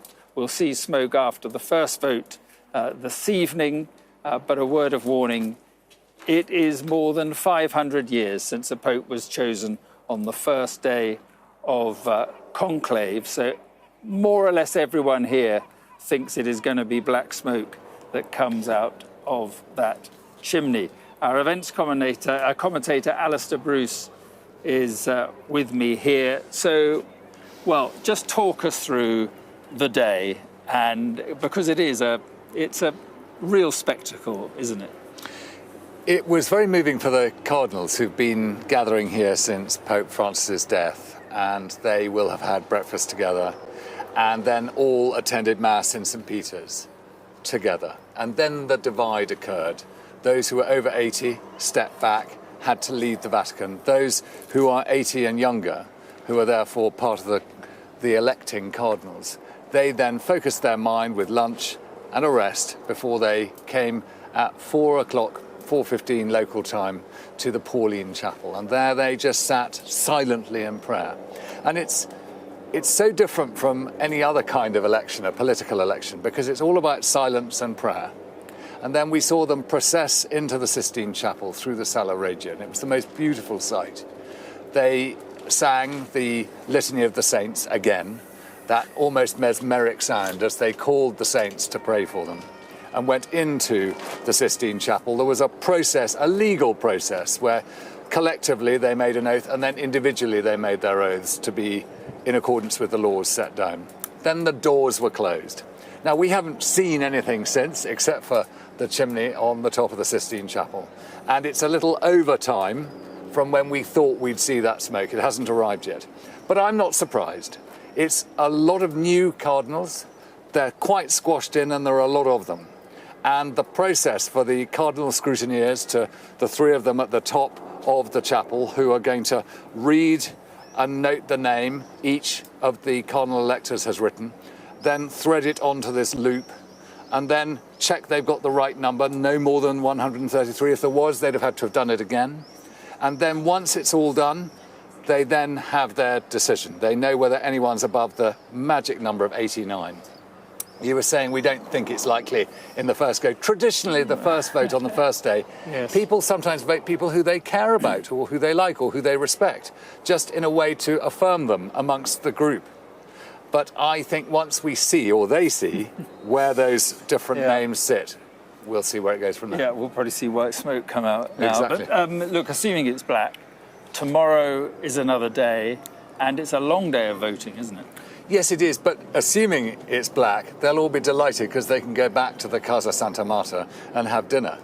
And then they can have a good chat. But tomorrow, 4 votes, 2 in the morning, 2 in the afternoon. And the process will continue the day after that. And then after 3 days, they stop for a time. And then they'll do another 7 votes with 4 a day. Then they'll stop again. And then this process goes on until 21 votes. And then the 2 most powerful competing names have to fight off each other, and they go on voting just with 2 names until they have the right number. Right, and if it goes on that long, that would be quite something. That would be quite something. Because it's normally about 2 or 3 days, isn't it? I think the Cardinals have an awareness that tolerance out here is limited. And that was the case back in the 1200s when people pulled the roof tiles off the place where the Cardinals were doing their election. Yes. I don't think that, but I just think there's an awareness of tolerance. The public want a result, I'm sure. They'll want the right one, but I don't think they'll want it to string out for too long. But as a historic drama, which this is playing out, it's visual, right here. Yes, it's very visual. I was going to say we're not going to get the result on social media. We're not going to get WhatsApp the result. It is going to be smoke from a chimney, smoke of a certain colour from a chimney, and you can see just the number of people who have turned up today just to witness this. It is really quite something. I mean, shortly they're going to have to put the lights on the chimney, because they did that always in the winter when there were conclaves, just so that we can see when the smoke comes. It's a very long way up from the people in the square. It's a very long way away from us too. Yeah. But when it comes, there will be the most wonderful reaction, because there always is. There's a sort of gasp in the square, and then they're trying to work it out. And once they see what it is, it's either a massive hooray or you know, and then they'll all be going off to get their pasta. Right, so white smoke comes out. Yep. Whenever it does. What happens then?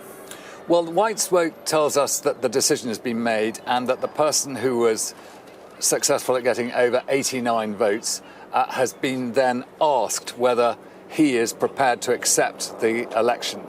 And he will have said yes. And the moment whoever is elected says yes, they become Supreme Pontiff. Bang. It's instantaneous. And then they will ask, by what name do you wish to be Pope? And they will choose a name. We'll be fascinated to hear what that is. And then the individual is taken away into the room of tears. Well, it's really just a room at the side of the altar of the Sistine Chapel, where all the white clothes are waiting, and they'll try one on to get the right size. Then there's a moment of homage by all the cardinals who've then voted for their new Pope. And then it'll probably take about between half an hour and an hour before the proto-deacon comes to the loggia of blessings and says, Habemus Papam, we have a Pope. Yeah, and then says who it is. Says who it is. And then gives the name all in Latin, which makes our life just a little bit more complicated. Yes. And then they have to wear so there's these different sizes. Yes. So it always used to be medium, large, I was told, but I mean, it must be. Well, they always used to say it was small, medium, large, and John the 23rd, because he was particularly comfortably made. Right. And so once the new Pope arrives on the balcony, he may be wearing the stole of the apostles, and this is done in the Room of Tears, is that right? Yes, yeah. And the idea was that it was such a shock for anybody who dedicated their life from the entrance into the church to make it all the way up to be Supreme Pontiff, the vicar of Christ. Yes. You know, the servant of the servants of God. So much is expected of whoever it is. I don't care how one looks at it. I don't think priests seek this kind of elevation. I think people in politics seek to become the head of their government or whatever it is. But I don't think priests seek to be the Pope. It's sort of put upon you, and you know in your heart that, because you believe it, that it has come through the Holy Spirit. And so when you're asked, will you accept the election? Yes. Can you imagine what goes through that cardinal's mind? Well, I mean, can you imagine now that if they know that they're being voted for quite heavily, that, you know, might be 2 or 3 cardinals quite terrified right now? Yeah, or, you know, and not knowing quite how to handle it, maybe, quite how to hold themselves amongst their contemporaries. Yes. They could have chosen a cardinal, maybe they did it today, who is not amongst their number. It could be one of those who is over 80. Now, were that to be the case, there's then a process whereby that person needs to be brought in and asked the question. Can you imagine if you're sat somewhere in Rome and suddenly you're called back in? That's right. It could be any baptized male, can't it? That gives me an opportunity to tell my story again about very early on in the conclaves, in the history of conclaves. They couldn't make a decision, so they were told to go for a walk in the sunshine. And as they were out walking, they passed a man and a dove landed on the man's head. And they all thought this was a message from God. So they said, "You're the Pope." And it turns out he worked on a farm outside of Rome, but they made him Pope, as the story goes. And he was Pope, I checked this morning, he was Pope for 14 years apparently. So he was probably a half-decent Pope.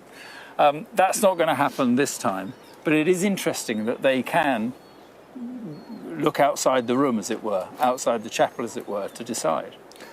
They can, and once they have chosen who they want, then there is a process, as I say, of going to find that person and bringing them in. Yeah. I think it's highly likely to be one of the cardinals, and they'll probably be in Rome, so I don't think it'll be a huge delay. But there is what I would call a moderate delay here, but they are getting used to a larger number of people in the conclave. I don't know how long the final oration was after the doors closed. It could have been a long one. All these things add to time, and I don't think they're in a hurry inside.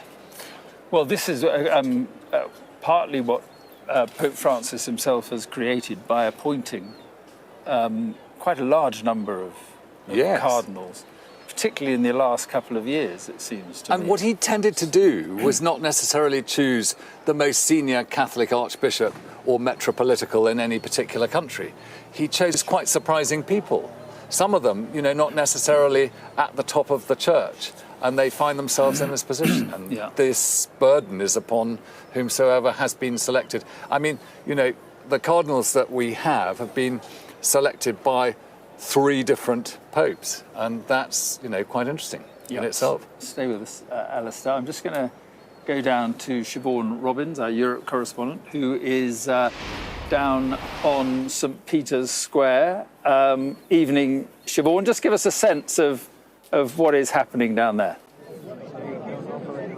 To be honest, Mark, it's starting to feel quite tense down here. If I look behind me, as far as I can see are hundreds and hundreds of people, and I look in front of me, the whole boulevard is absolutely packed. We're told that there's 30,000 in front of St. Peter's Basilica alone. I really can't even guess how many are here, but it's thousands and thousands and thousands. And as the night has continued, people seem to be getting more and more nervous as we all strain our eyes to see the tiny chimney up behind me there on the roof of the Sistine Chapel to see if there's smoke. And every time someone claps or shouts, "Smoke, smoke," everyone looks and turns around hoping that they've got an answer. Now, many here have come because they were coming to Rome already to celebrate the Jubilee. Some have made special trips, and some of the pilgrims that we met walking to St. Peter's today said that they come from as far as Indonesia, Singapore. They'd spent 18 hours on the plane just to be here, just to try and witness a piece of history. And some of them are just hopeful that the cardinals will be guided by their faith to make the right decision. Others have clear points of view about the type of pope that they'd like. So we spoke to someone today who wanted a progressive pope to follow in the line of Pope Francis. Others saying that they wanted someone more conservative. Another man yesterday told me that he wanted a moderate to try and unite the church. And if you think about all the people here debating it, imagine the pressure on the shoulders of those cardinals who are locked in conclave trying to make that decision now. But I can see people are really hopeful that we're going to get a record-breaking decision. The reality is it probably will be black smoke tonight, but they want to have an answer. They hope to see an answer before the weekend. Okay, Siobhan, thank you very much indeed. And we very nearly lost Siobhan there. That could be something to do, actually, serious point, with the jamming that's going on in that area. And because they've said anyone takes a mobile phone in, they won't be able to make a call out. They'll be, it'll all be jammed. So I wonder if that might be tricky down there. Now, as we've been discussing, the movie Conclave has shed rather timely light on what might go on behind the Vatican's closed doors as the new Pope is chosen. The film was based on a book by the author Robert Harris, whom I spoke to yesterday. Well, I watched the television coverage live of the late Pope, Pope Francis, coming out onto the balcony, and noticed how the windows on either side of the balcony filled up with the faces of the cardinal electors.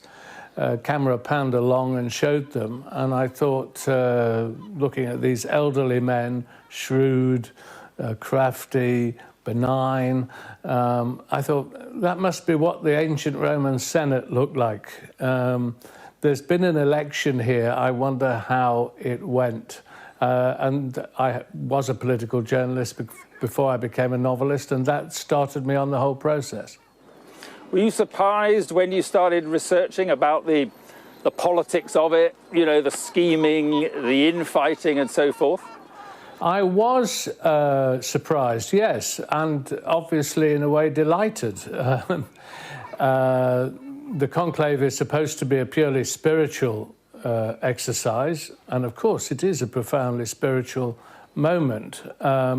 But underlying that, there is successive ballots where the winner has to reach a 2/3 majority. And that is politics. And there are factions in the church, broadly speaking, traditionalists and liberals, reformists.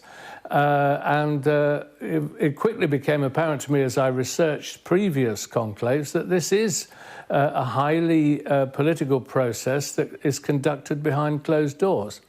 How close to the truth do you think it is, both your book and the film? How close do you think it is to what is going to play out in the next 24, 48 hours?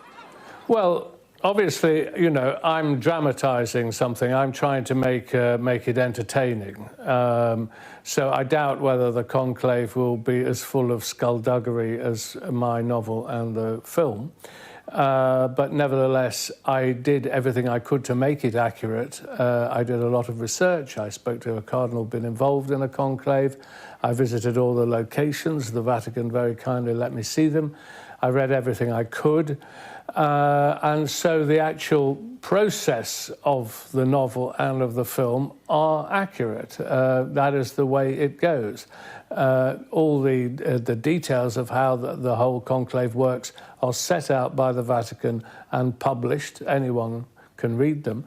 And it was just left to me as a novelist to create the characters and propel them forwards. But it's pretty closely based on truth. And in a way, given that the conclave is so secretive, it's probably about the only way you can really bring it alive is through fiction, because you'd be excommunicated if you were to give all the details of what happened behind the closed doors. And it is being portrayed as the Catholic Church at a crossroads. Do you see it as a battle between the reformists continuing what Francis did and more conservative cardinals? Do you see that? Well, that's certainly the way that it's portrayed in the media, and I think that must be the case. I mean, Francis really laid down a marker to the old guard. He began it when he refused to move out of the Casa Santa Marta, where the cardinals stay, the rather simple clinic-like hostel. He didn't move into the papal apartments. He refused the elaborate papal cars and wanted a little ordinary car to go around it. He used to dine in the cafeteria at nights with the nuns who ran the Casa Santa Marta. This put a lot of noses out of joint in the grander bureaucracy of the church. So, we will now wait and see whether that kind of style of papacy goes on, or whether the next pope immediately moves back into the apostolic palace and gets back into the rather more grand lifestyle of a pope. That will be an early indication of the direction in which the new pope will take the church, I think. And on the direction as regards doctrine, would you like to see a pope who pushed a little bit further on, these key issues like the ordination of women, for instance?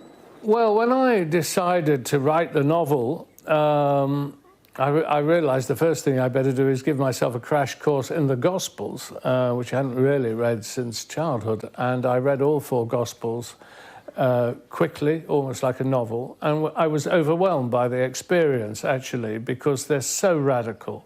The concept of Christ's teaching about the rich and the poor, the revolutionary doctrine, the pacifism, the welcoming of strangers, the necessity to get rid of all worldly wealth. When I compared that to the reality of the Vatican, well, it's hard not to be struck by the contrast. And in particular, in the 21st century, can it really be the case that Christ did not intend half the world's population to play a full role in spreading his word? And that impelled the nature of the novel. So yes, and I speak here as a secular person, although I'm deeply sympathetic to the Catholic faith, I don't see how this cannot be the issue facing the church over the next few years. The Jewish faith has female rabbis, the Anglicans have female bishops. Can it really be the case that the Roman Catholics will not allow the ordination of women? Maybe they won't, but I cannot help but believe it will be a big issue. I was struck watching the film, and no doubt this is the same in your book, which this is my confessional, which I haven't read yet, but in the end, a crucial role was played by the senior nun who came into that meeting and said, this is what happened, and that changed a lot. Was that deliberate, to give a woman who doesn't have that much power in the Catholic Church the power to do that? Yes, definitely. I mean, I sat down to write the novel and I realised I was writing about 110 elderly men. That's an odd thing to do as a novelist. Where are the women? Well, the women are there, but in a completely subservient role. They are serving the meals, cleaning the rooms, running the hostel where the cardinals live.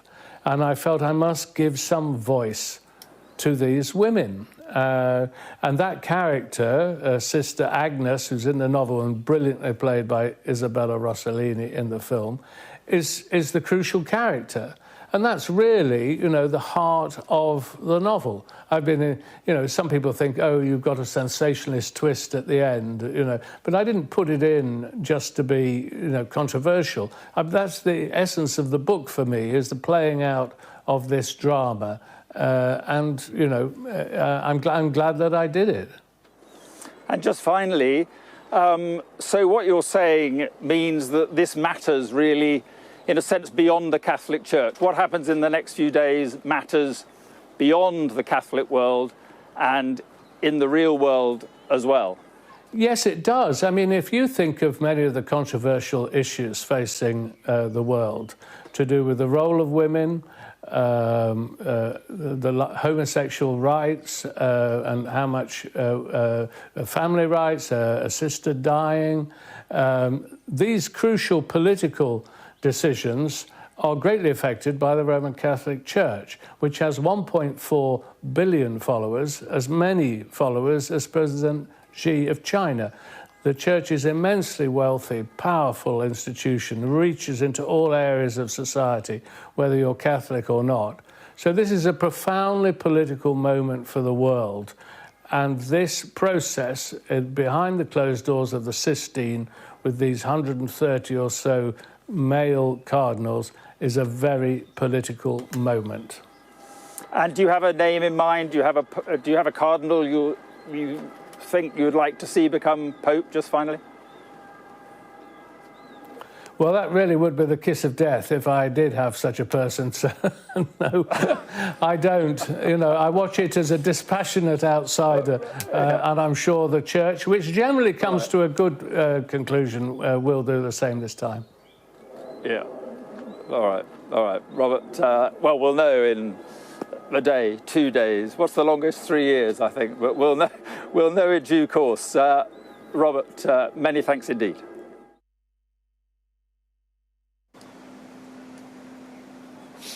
Robert Harris speaking to me earlier. And let's speak now to Alex Stafford, former MP and also former chair of the All-Party Group on the Holy See, and who led the most recent parliamentary delegation to meet the late Pope in May last year. Good evening. Thanks very much for being with us. And I wonder, first of all, what you hope emerges from this process. What kind of Pope would you like to see?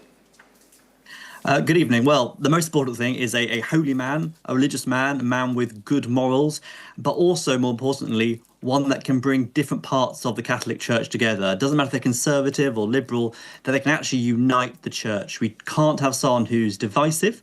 You need a Pope who actually can speak to all wings of the Church, whether people are in Europe or whether people are in Africa, South America. And that is the most important thing about it. Someone to bring unity to the Church. Do you think Pope Francis was able to do that, bring unity to the Church?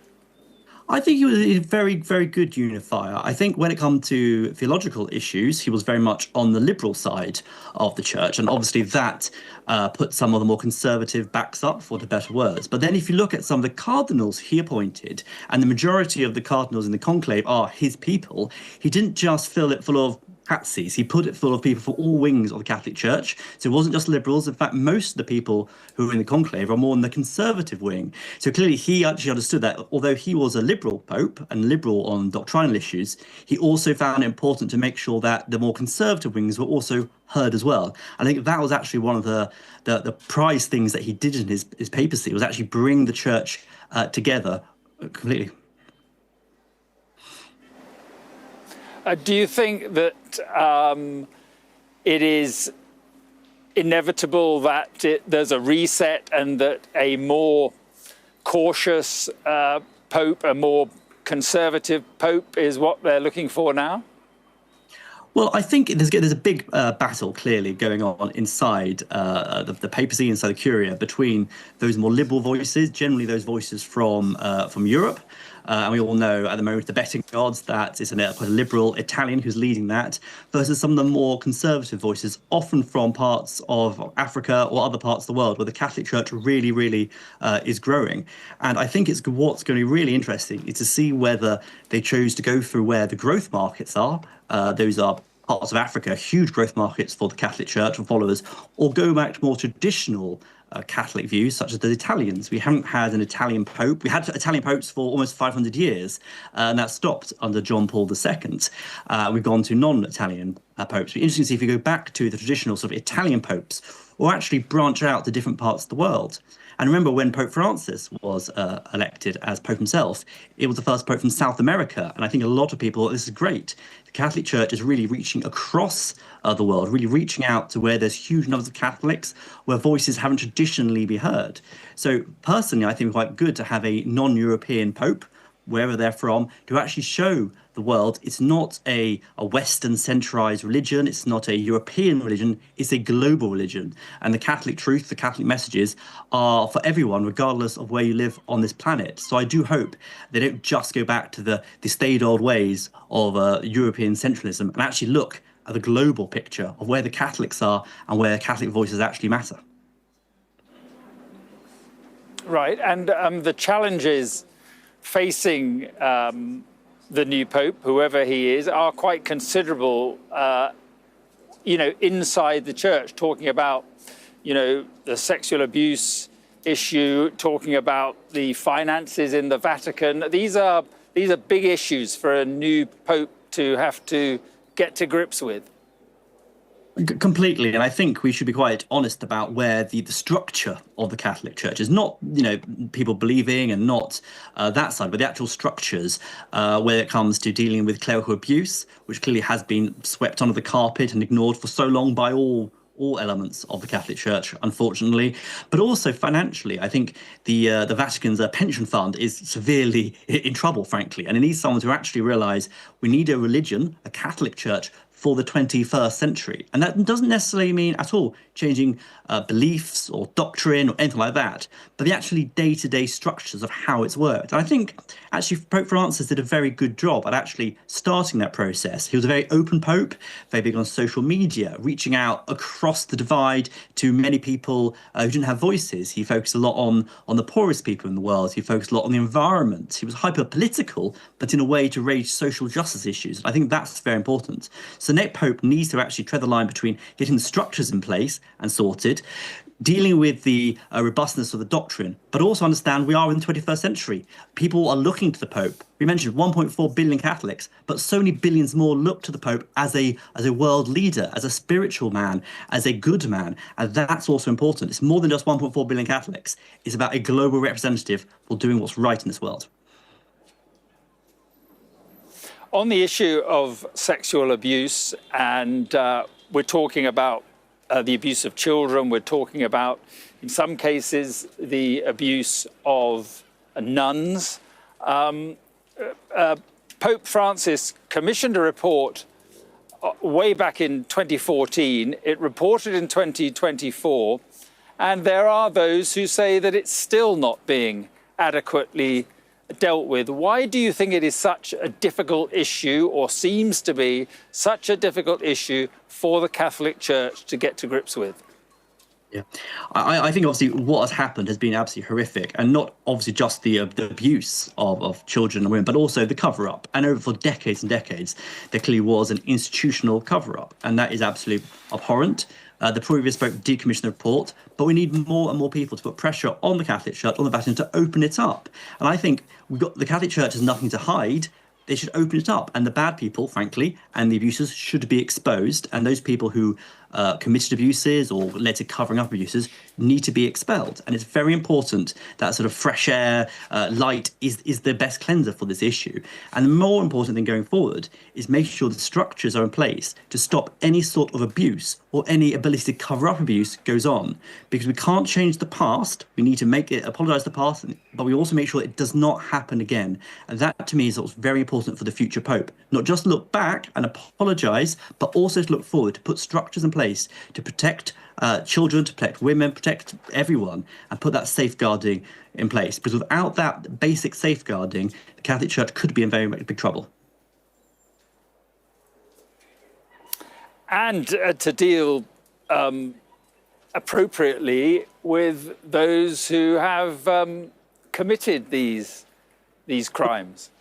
Completely, and it's important that anyone who has committed the crimes is given over to the correct authorities, the law, and severely punished. I think there's no, frankly, worse crime than some of the sexual abuses against children, but also the cover-up. We need to make sure people are not covering it up, and those people who cover it up get severely punished as well.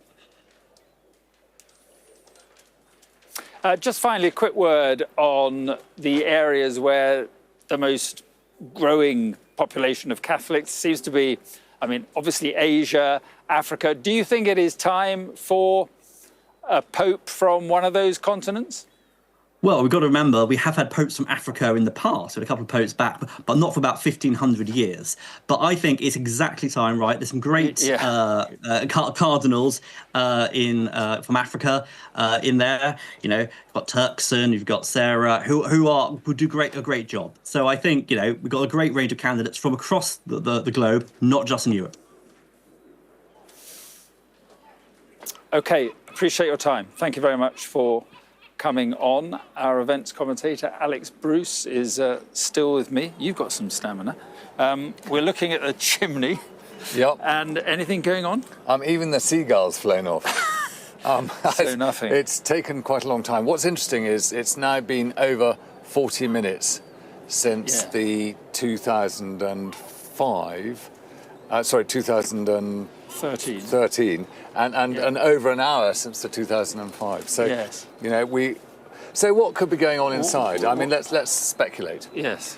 Everything's taking longer, quite possible. As I say, a new set and a much larger set of cardinals, all getting used to the process. Maybe there was a vote and there was not the right number of ballots, or there were too many or too few. So they had to scrub that vote and go again. That could take time. Also, the final presentation could have gone on for much, much longer than it normally does.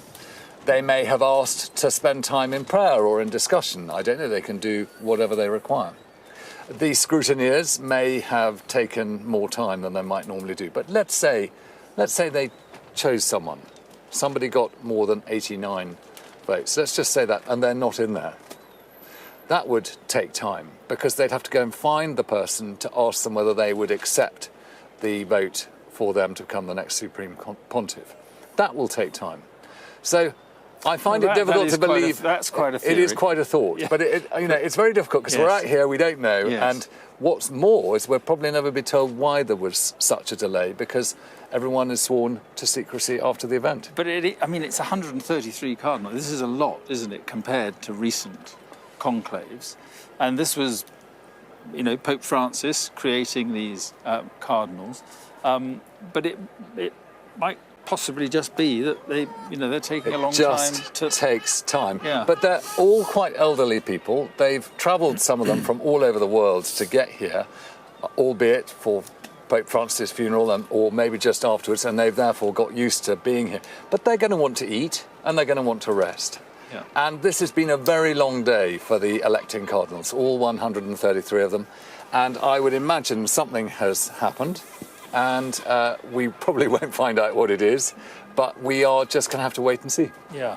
Let's just bring in Siobhan, who is down on St. Peter's Square. And Siobhan, we were just hearing up here a lot of cheering just a few moments ago, and we quickly looked at the chimney, but nothing there. There is this great excitement, isn't it? Possibly even now tension about what smoke is going to come out of that chimney.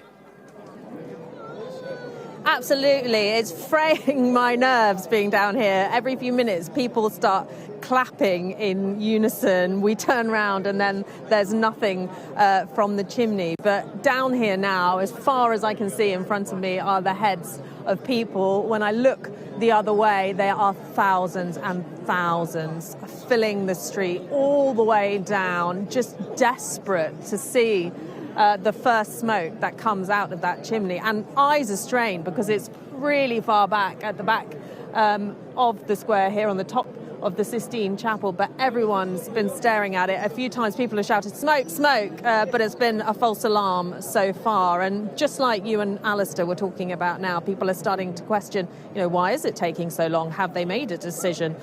Is it because the vote needs to be recounted? Is it because there's discussion going on? Lots of people I can hear debating among their friends and family around me. Of course, none of us know. We're just patiently waiting and hoping for some sort of sign, some sort of smoke signal to come out very soon. But there are, as I said, thousands of people here, and some of them have come from countries miles and miles away. I met a lady today who'd spent 18 hours on a flight, and she said she landed this morning. She came straight with a line of pilgrims to walk up to St. Peter's to get a prime spot here in the square in the hope of seeing the smoke, in the hope of watching history. And for her, she said that she hoped that the Cardinals were guided by their faith to make the right choice. Others here are far more clear in what they'd like to see, who they'd like to see to follow on from Pope Francis. Lots of young Italians I've spoken to in the last few days want an Italian Pope. They say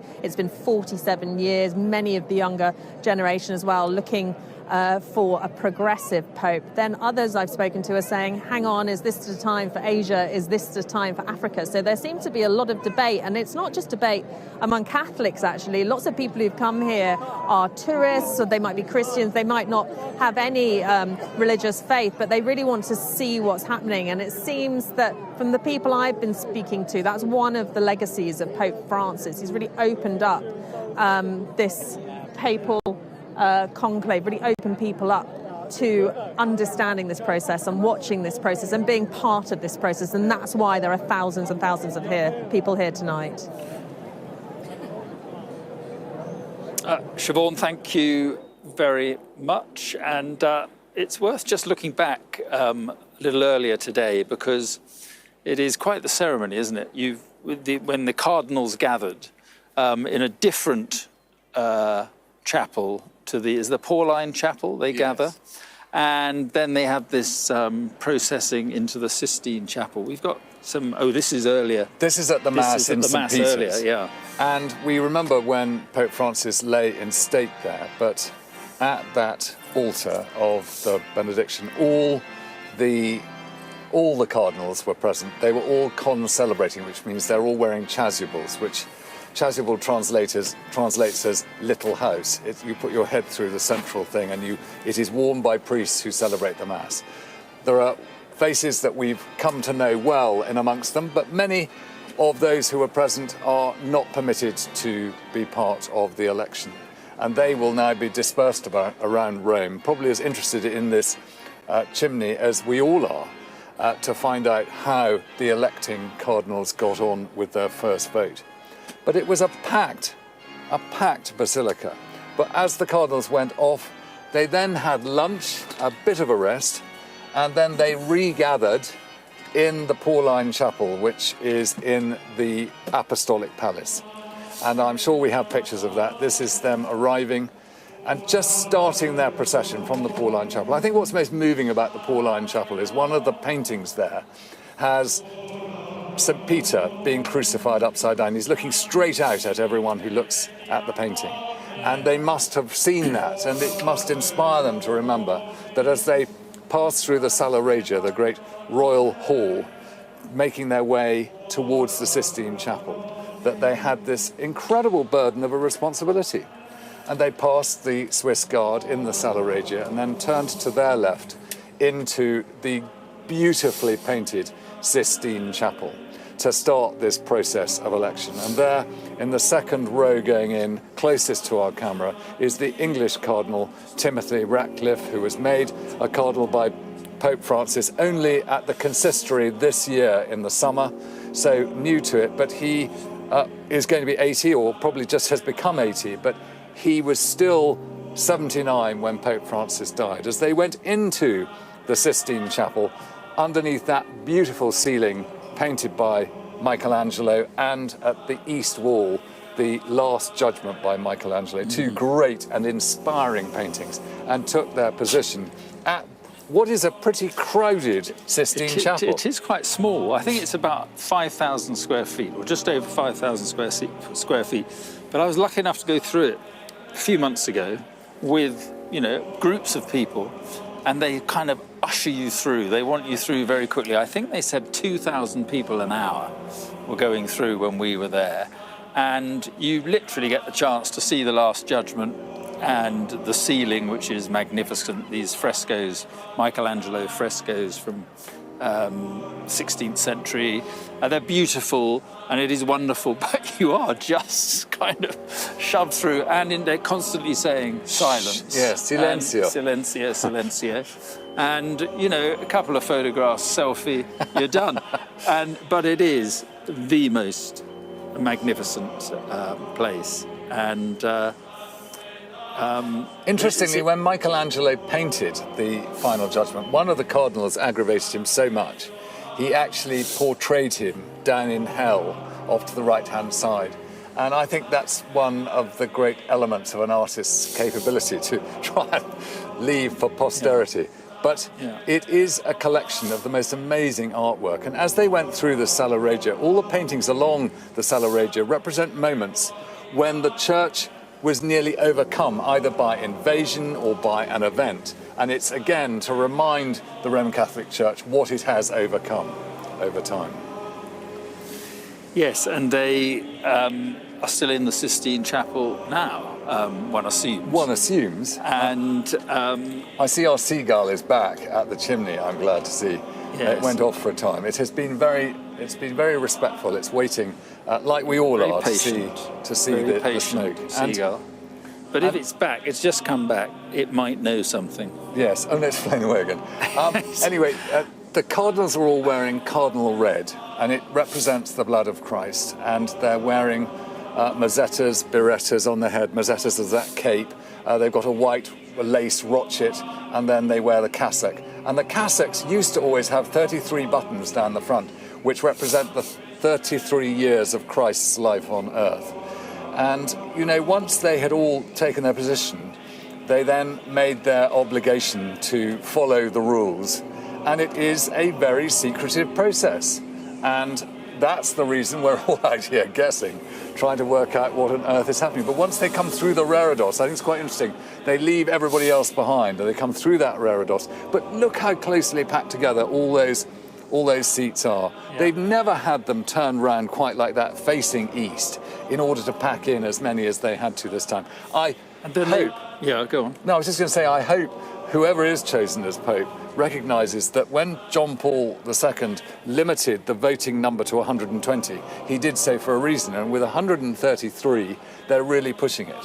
Well, it's a good point. I mean, they are quite tight in there, and they are writing the name, aren't they, on a bit of paper? So, you know, it's basically there's a little someone can see next door. A little sheet of paper, it's almost card, which when folded is 1 inch across, and they write, and they're supposed to try and disguise their handwriting, right, and then carry it forward. Says no one can work out. They go up one at a time. They go up one at a time, and of course that is another reason why it might be taking more time than they did in the past. But this really is quite a long time since it all began. It is wonderful to see the crowds again, as you were having the chat earlier on, down Villa della Conciliazione, this long sort of mall-like street that goes up to St. Peter's, and it gives so many more people the chance to see the view up to St. Peter's now, which is so fantastic. And it's as a result of the Lateran Treaty between Benito Mussolini and the papacy, because they knocked down all the buildings that used to screen the view and opened up that approach road, and it means so many more people can come here. And it's one of the results, I suppose, of that rather odd time when Victor Emmanuel III was head of state and Benito Mussolini as the fascist head of government, and did a deal with Pope Pius XI to allow what's called the Lateran Treaty. Much else was decided about what the Vatican could take control of and wasn't in control of as a sovereign state. And all was agreed, and it was locked away, and that's led to this fantastic opportunity for people to be in St. Peter's Square and all the way down the Villa della Conciliazione and see this wonderful chimney. Yes. And I mean, behind us, I don't know whether we've got a shot of the basilica. It is a wonderful sight, isn't it? It really is. It really is wonderful. And the dome, again, Michelangelo's plan, Bramante, and all the other great architects who came forward to play their part in trying to make sure it was the site it is. There at the very back, Cardinal Parolin, who represented the Dean of the College of Cardinals, who's too old to play the part of leading the College of Cardinals to the Sistine Chapel at this time. Right, and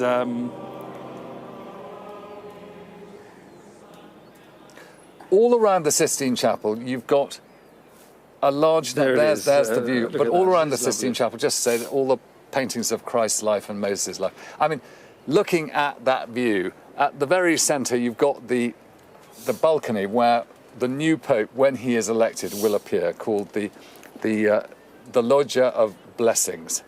And above it, standing right above the pediment, is Christ, and on his left, as we see it, is John the Baptist, and on his right is St. Andrew. And then others of the disciples either side of Christ. It's a very impressive facade. Mm-hmm. And can we speak to Siobhan Robbins? I'm just... who was down on St. Peter's Square. We can speak to her a little later, I think. I will try and make contact with her. But earlier I spoke to Sister Liz Dodd, who is part of a congregation of Catholic nuns who work for social justice. And I spoke to her on how momentous this occasion is and what it could mean for women in the Catholic Church. It's a historic moment. It gives me chills, even though I've seen that conclave beginning so many times. It's just such theatre, and happening now when global politics is in the situation that it is, when the church is in the situation that it is. I think this is going to be a defining moment in the history of the Catholic Church. Absolutely no question. Why do you think then that this could lead to a pope who may move on key issues such as the ordination of women? I would hope so. I think the problem facing the conclave and the complication there is that there aren't any women in the room, except the Holy Spirit, obviously. But there are cardinals within that voting bloc who are progressive, who are allies, who would certainly want progress on the issue of women's leadership in the church and maybe even women's ordination. But there are no women. And I think some of those questions just won't be at the top of the agenda for even the most progressive pope. So I hope, my hope and my prayer is that will be something that comes to the fore. My hunch and my suspicion is that other things will take precedence, I think. We had Robert Harris, who wrote Conclave, the book Conclave, and he believed that the issue of women priests going forward should be the big issue for the Catholic Church. He said this to me, he said, in the 21st century, can it really be the case that Christ did not intend that half the world's population should play a full role in spreading his word? What do you make of that? I think he's absolutely right. That doesn't necessarily mean that I think the church can or will move on it. What I think about women's role within the church doesn't reflect what the whole church thinks. And for the Pope, and Francis did this well, the Pope's role is to hold the church together. So that's to move perhaps incrementally in directions like that and greater inclusivity and other things that are important, but while not fracturing the whole. I think for myself, the issue of women's leadership in the context of ordination or just in the context of leadership is essential for the church to get a handle on the abuse crisis, for some of the financial mismanagement that we've seen, and really for the church's credibility, for the Catholic Church's credibility as a voice for good in the world. Do you have anybody in mind, someone that you think could do those things that you've just talked about? I have a couple. I think some of the names we've heard a lot. Cardinal Tagle has a lot of very good energy. He's a younger man.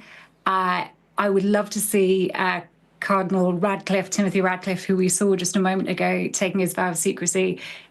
He's a really good, thoughtful, progressive theologian who could move on something like that. And then my outlier pick, there's a Canadian Cardinal, Michael Cherney, who I don't know how much of a priority women and women's ordination would be, but he's certainly a strong, slightly outside progressive pick. who are amazing on refugees, close to Pope Francis as well. Yeah, so, I mean, he would be very much in the mould of Pope Francis, as you say. That's right. And I think that's my hunch, and I might be alone in thinking this. I think we're going to be in for quite a long conclave.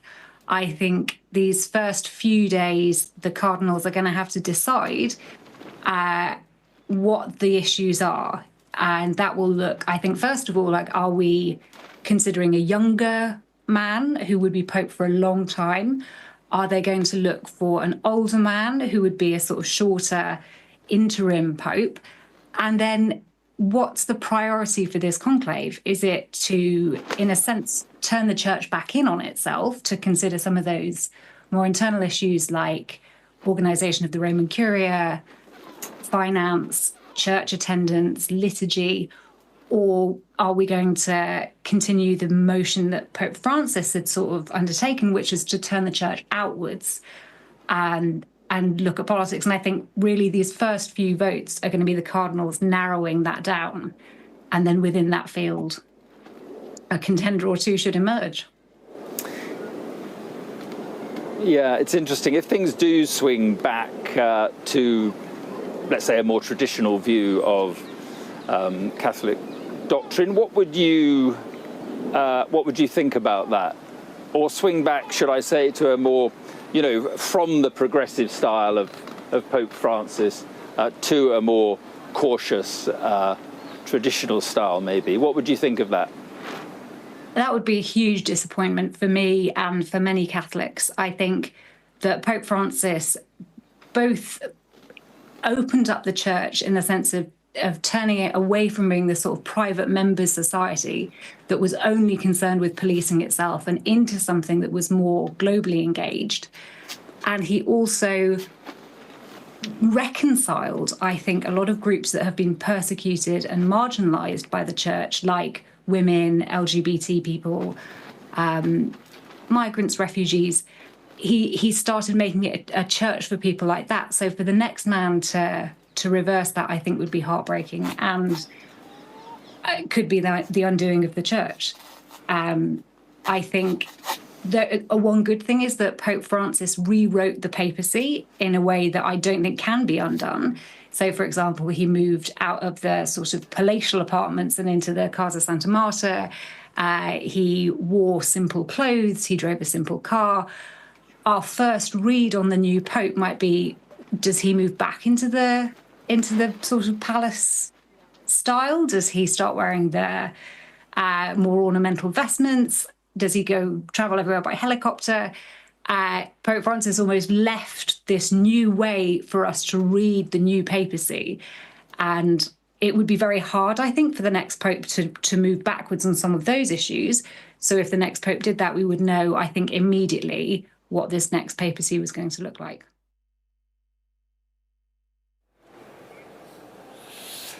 And still we watch the chimney, and it is really getting very late now. And but this is abnormally late, isn't it? So there's something going on that's hugely abnormally late. And I think what's so difficult for us is we know absolutely nothing about what's going on in there. Well, we know they went into the Sistine We know they went Chapel. in. We know they were due to have a vote. Yeah. And so let's speculate away. Perhaps they haven't had a vote and they've decided to do it tomorrow. I think that's unlikely, but perhaps that's the case. Perhaps the Cardinal who was giving the talk went on for a very long time, but I don't think it could have gone on this long. Perhaps they're having difficulties with some of the voting. Maybe they've had some failed ballots, because if there's ever 134 or more or 132 or less, they'd have to start again. And these pieces of paper, sometimes you pick up one, you might have two. You know how these things can go wrong. So all those things could be the case. On the other side, maybe they have chosen someone.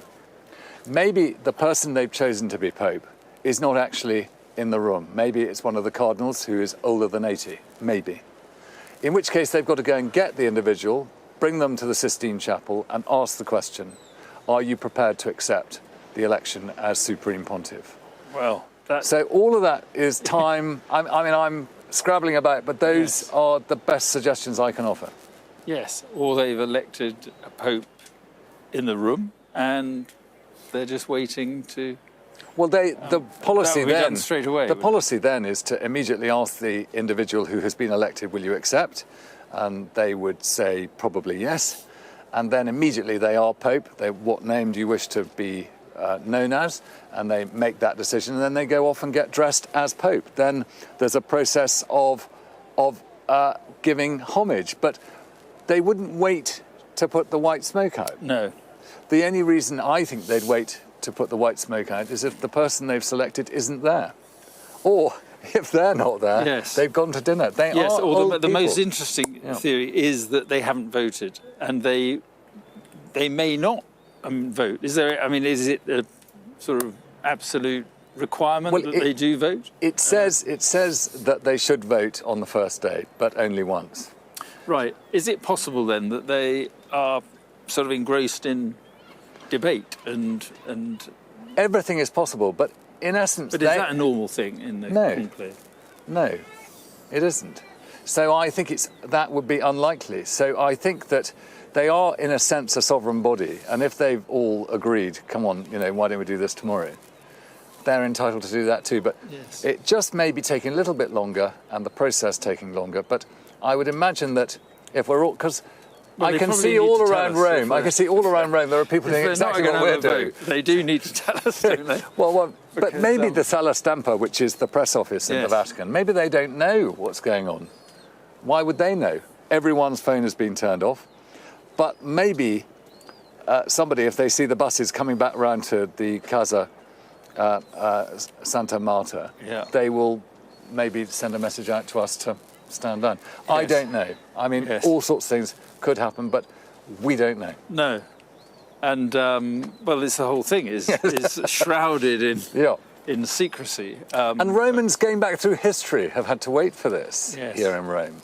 Yes. Right back to when they used to do the election in Viterbo back in the 1200s. But also it must be very frustrating for the sort of thousands down in the square. And I think, I'm not down there, but we know someone who is. We do. Yes, we might talk to her in a moment. Yes. Let me tell you what we do know. It's 8 o'clock in the UK, 9 o'clock here in Rome on the evening when, 16 days since the death of Pope Francis, the process to elect his successor is well underway. The 133 cardinals who are eligible to vote have gathered for the papal conclave in the Vatican's Sistine Chapel. There's a lot of cheering down below, but I don't see. We don't quite know what it is. Smoke. We think they are still in the Sistine Chapel, effectively sealed off. I'm now being told. I can see the smoke. Black smoke, and there it is. That looks pretty black to me. They have not chosen a pope. No. Listen to that reaction. Wonderful roar. Well, that's a very long period of time. One day someone will write a book, and one day one of those who was present might let people know quite what occurred. But the inside story of a decision has now been taken. We do not have a pope. No. So we, there's a hubbub. We can hear, can't we? I mean, the hubbub down in St. Peter's Square. We'll try and talk to Siobhan if we can at some stage, but there we are. That's the shot, isn't it? And they've taken their time. But there's no doubt that's black smoke. I mean, they've done very well today. Let's not start debating the colour of that smoke, for goodness sake. Fantastic. Although it does, no, it is black. Definitely. And there we are. There's a picture from down below. They've all come to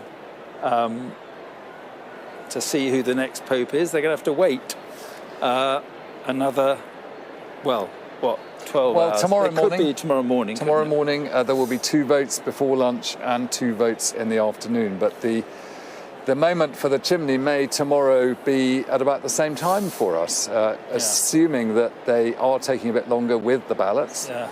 Maybe we should assume that the assessments we made on previous conclaves of the time to expect to see the chimney and the colour of the smoke will be slightly later on all occasions. Right, let's go down and speak to Siobhan Robbins, who is down there in St. Peter's Square. And we heard, well, it sounded a bit like cheers, first of all, and then sort of sighs of disappointment. And now it looks like, Siobhan, people are moving off for the evening. Yes, there was a bit of confusion. There was a black cloud behind the chimney, and then suddenly the smoke came out, and we were all straining. There was like a groan, and then people were kind of unsure. Had they got it wrong? Was the smoke black? Was it white? And then it became much darker, and it was clear at that point that on the first vote there is no decision. You can see around me people are leaving very quickly now. They've been waiting, and the tension's been ramping for hours as they thought really they'd get a sign much earlier in the day. But it does seem that the debate, whatever was happening inside the Sistine Chapel, has taken longer than people thought. Perhaps that's just because of the fact that there are 133 cardinals this time. But I think people here did expect that. But as the night went on, many were very, very hopeful that it would be potentially an historic day, and that for the first time we would get a new pope elected in a number of hours. But it's interesting because thousands of people have packed here waiting for this. The latest numbers that we were being told is 45,000 people, and you can see them streaming past now, many of them. They'd just been waiting, but some had come from very far away. We met people today who'd come from Indonesia, from Singapore, desperate to be part of history, to see the moment when potentially a new pope was elected, hoping that they'd be in the square, that it would happen this evening. Now, many of those people will come back tomorrow, again, crossing their fingers that they will be here at the right time to see the white smoke. But I think this really just underlines how mysterious, how tense and how enthralling this process is for many people. You don't have to be Catholic to be interested in what's going on here. Of course, the blockbuster film Conclave has brought thousands and thousands of more eyes onto this process, and people are just drawn here, whether they're religious or not, because they're just desperate to see what's going to be decided and to be part of history. Yeah, and Siobhan, the people you're talking to, what are they saying about the kind of pope that they would like to see next? It's been a really mixed bag. So we spoke to some young Italians, and the majority of young Italians I've spoken to want an Italian pope. It's been 47 years. They say it's time for the papacy to come back here. Many of those people as well want a progressive pope. They want it to continue or even go further from what Pope Francis started. And then others I've seen have said, actually, no, I want a conservative. I met a young lady who'd come here today from America. She said, no, I want a conservative. I want it to be drawn back. I want clear decisions that people can follow. She felt that wasn't something that Pope Francis was strong on. And then we've had others. I spoke to a bishop who'd come from Texas yesterday, but was originally from Argentina. And he said, actually, I want a moderate because I want someone who can unite the two sides of the church, the progressives and the conservatives. So it really is a mixed bag, but people seem really invested in this process. They just want to know what's going on. I've actually got some people here in the square that we can have a quick chat to. You came down. How did you feel when you saw the black smoke? Relieved. Relieved? Why? I expected it. I thought it was going to be black. Yeah, of course it was going to be black smoke, but we waited for a couple of hours and now... So you're relieved to see something, but will you be coming back to look for white smoke tomorrow? I'll be leaving tomorrow, so sadly no. And what was the atmosphere like? Just explain to people. We saw there were thousands of people here. Yeah, it was good. We talked to a lot of people and they were all, very excited about it, but it was good. And where have you come from? Are you from Italy? Are you travelling around? Germany.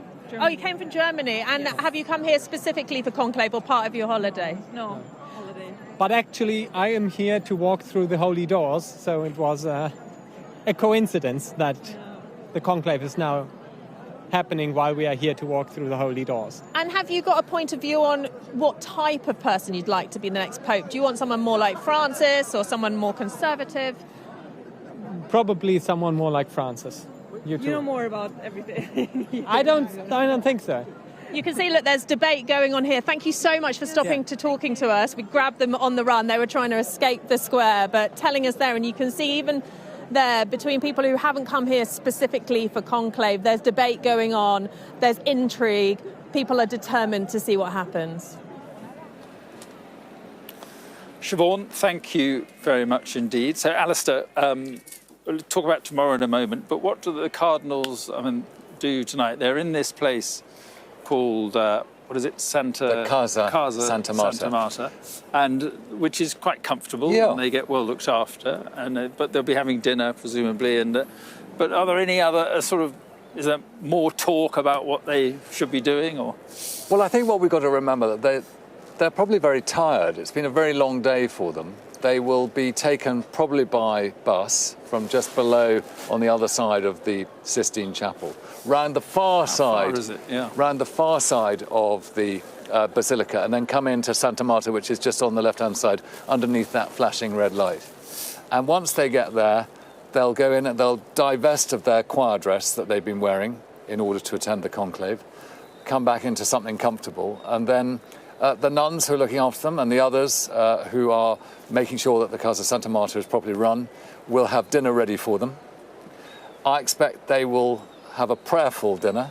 There'll be much to discuss for them, I'm sure, but I expect they'll want to go to bed, because tomorrow morning we believe that they are intending to be fully dressed in choir dress back in the Sistine Chapel at 7:30 in the morning. That's local time, which is 6:30 UK time. And they will then probably celebrate the Mass to start their day, and then go into the first of two votes for the morning, and then they've got another 2 votes in the afternoon. And maybe tomorrow, following the tradition of recent conclaves, we will get white smoke, maybe.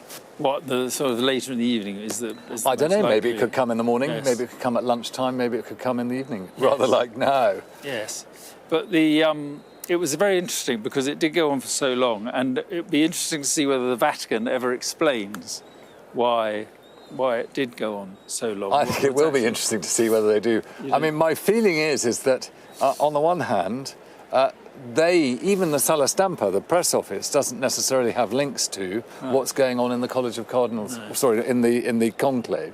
They're probably keeping at a distance as well, to make sure we know that it is at a distance. Yes. Stick with me, because I need you, actually. Yeah, it's great to be here.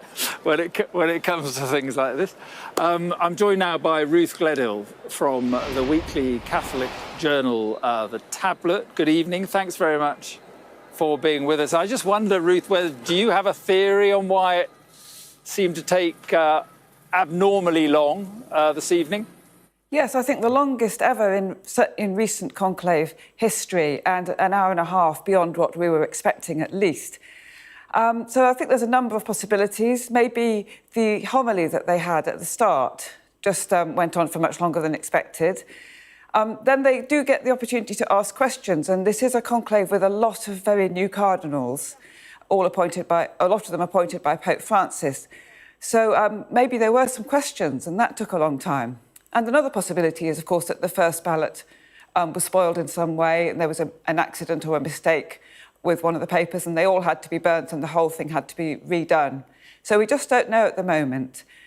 And it is possible, if there were a lot of questions, that this might be a pointer to the way the conclave is going. And maybe it is going to take longer than we think. Yes. All we can do is really speculate at the moment. Yeah, 133 cardinals is a lot, more than before. Do you think that will have an impact on how quickly we get the result, an impact on the kind of result we might get?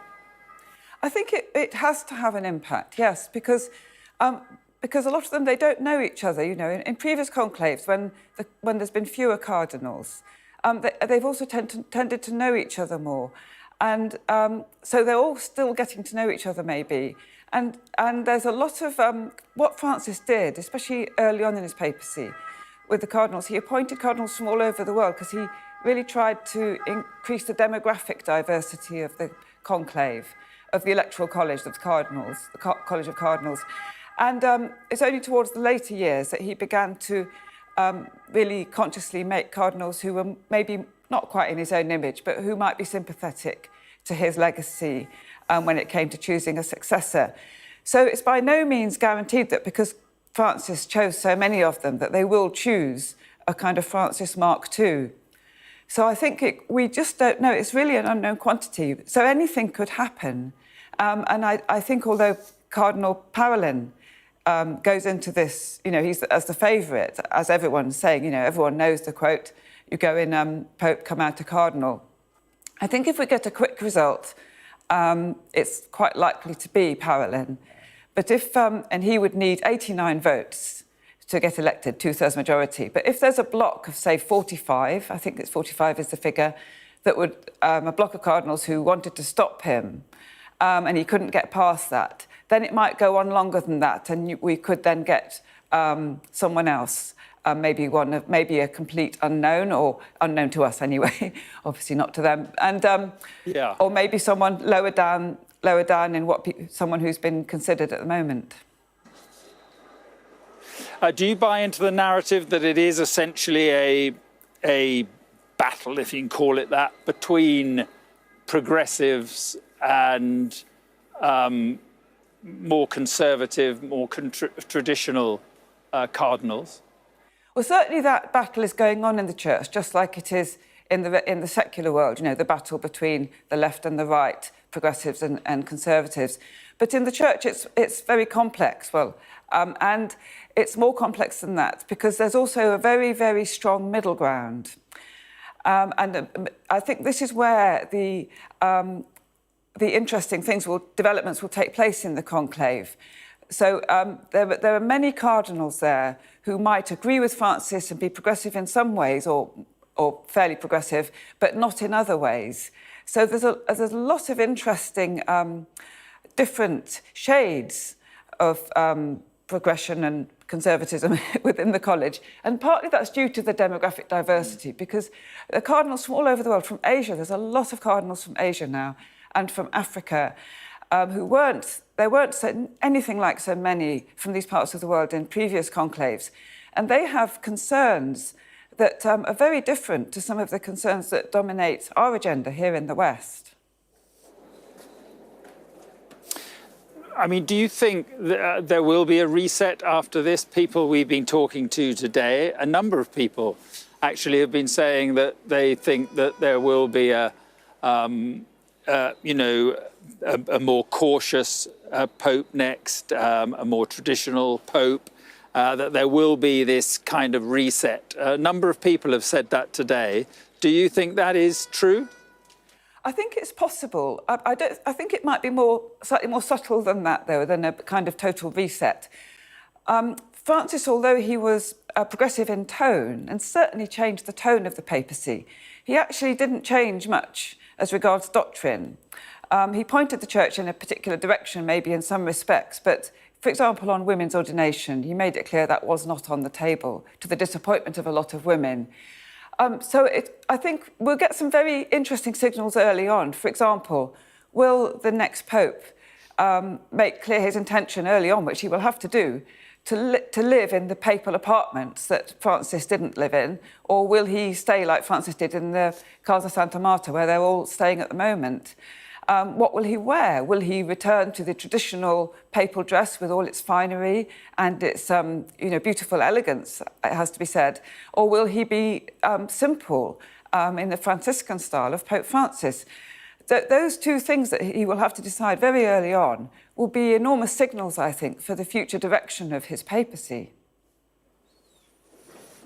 Yes, and just finally, I mean, the word reformist is used a lot, but you touched on it there, just how reformist Francis actually was. I mean, you talk about his style, but in real sort of hot button issues, how reformist he really was. There was so much he had to do, and it was an enormous job that faced him. There was the Vatican financial reforms, there was the whole sex abuse scandal in the church, then there's the pressure on the church to address the issue of women and other minorities and how it deals with those in the modern age. It was just a massive agenda, and he was a man who seemed to be always in a hurry and was trying to do as much as he could. My feeling is that they will choose someone who might embrace and endorse many aspects of the Francis agenda, and I know that many people want that to happen in the church, but that he might consolidate more and slow the pace down a little bit and try and introduce a sense of stability in a world which seems so fractured and divisive at the moment. Unity is the word I keep hearing, and that is a word that's coming slightly from the conservative side of the church, and often after you get a period of what feels like great change that Francis led, then you will then get a slight little step back to a period of consolidation when the focus is on unity. No one wants a divided church in this already too divided world. Okay, Ruth, thank you very much for coming on. Very interesting. Thank you. Right, just a quick word with Alistair, who's still here. So let's have a recap and then a look forward. So recap, I mean, a day, extraordinary day with an extraordinary ending in the way it sort of went on. Today was the new beginning, really, for the Roman Catholic Church. It has put into the tomb the previous Pope. It's had a period of reflection and mourning. And today, with the choice of the Cardinals, this was the start of the conclave.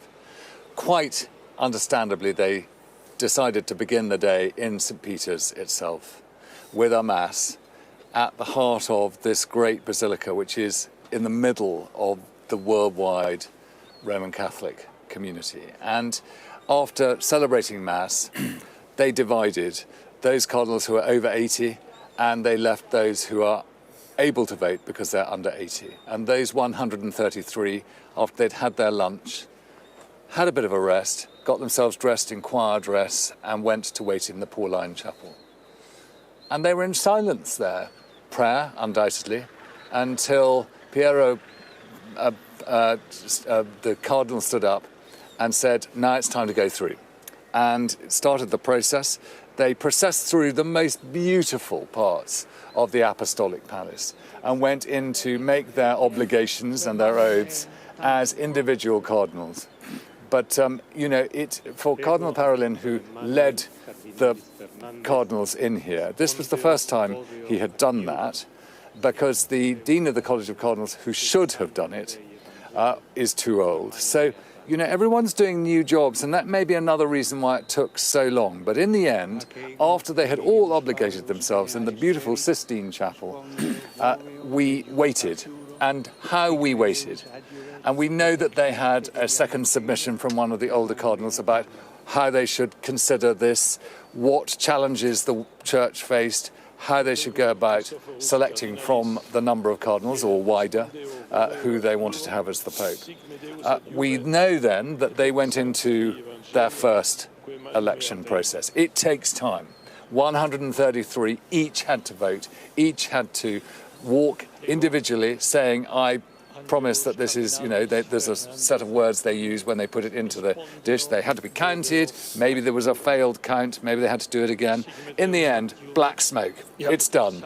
They've gone back to the Casa Santa Marta. They're going to have their dinner. They'll go to bed. And then tomorrow morning at 7:30, it all begins again. Alistair, thank you very much for being with us tonight. So there it is. You can see it there. Black smoke this evening means more voting tomorrow. With that, let's go back to Matt Barbette in London.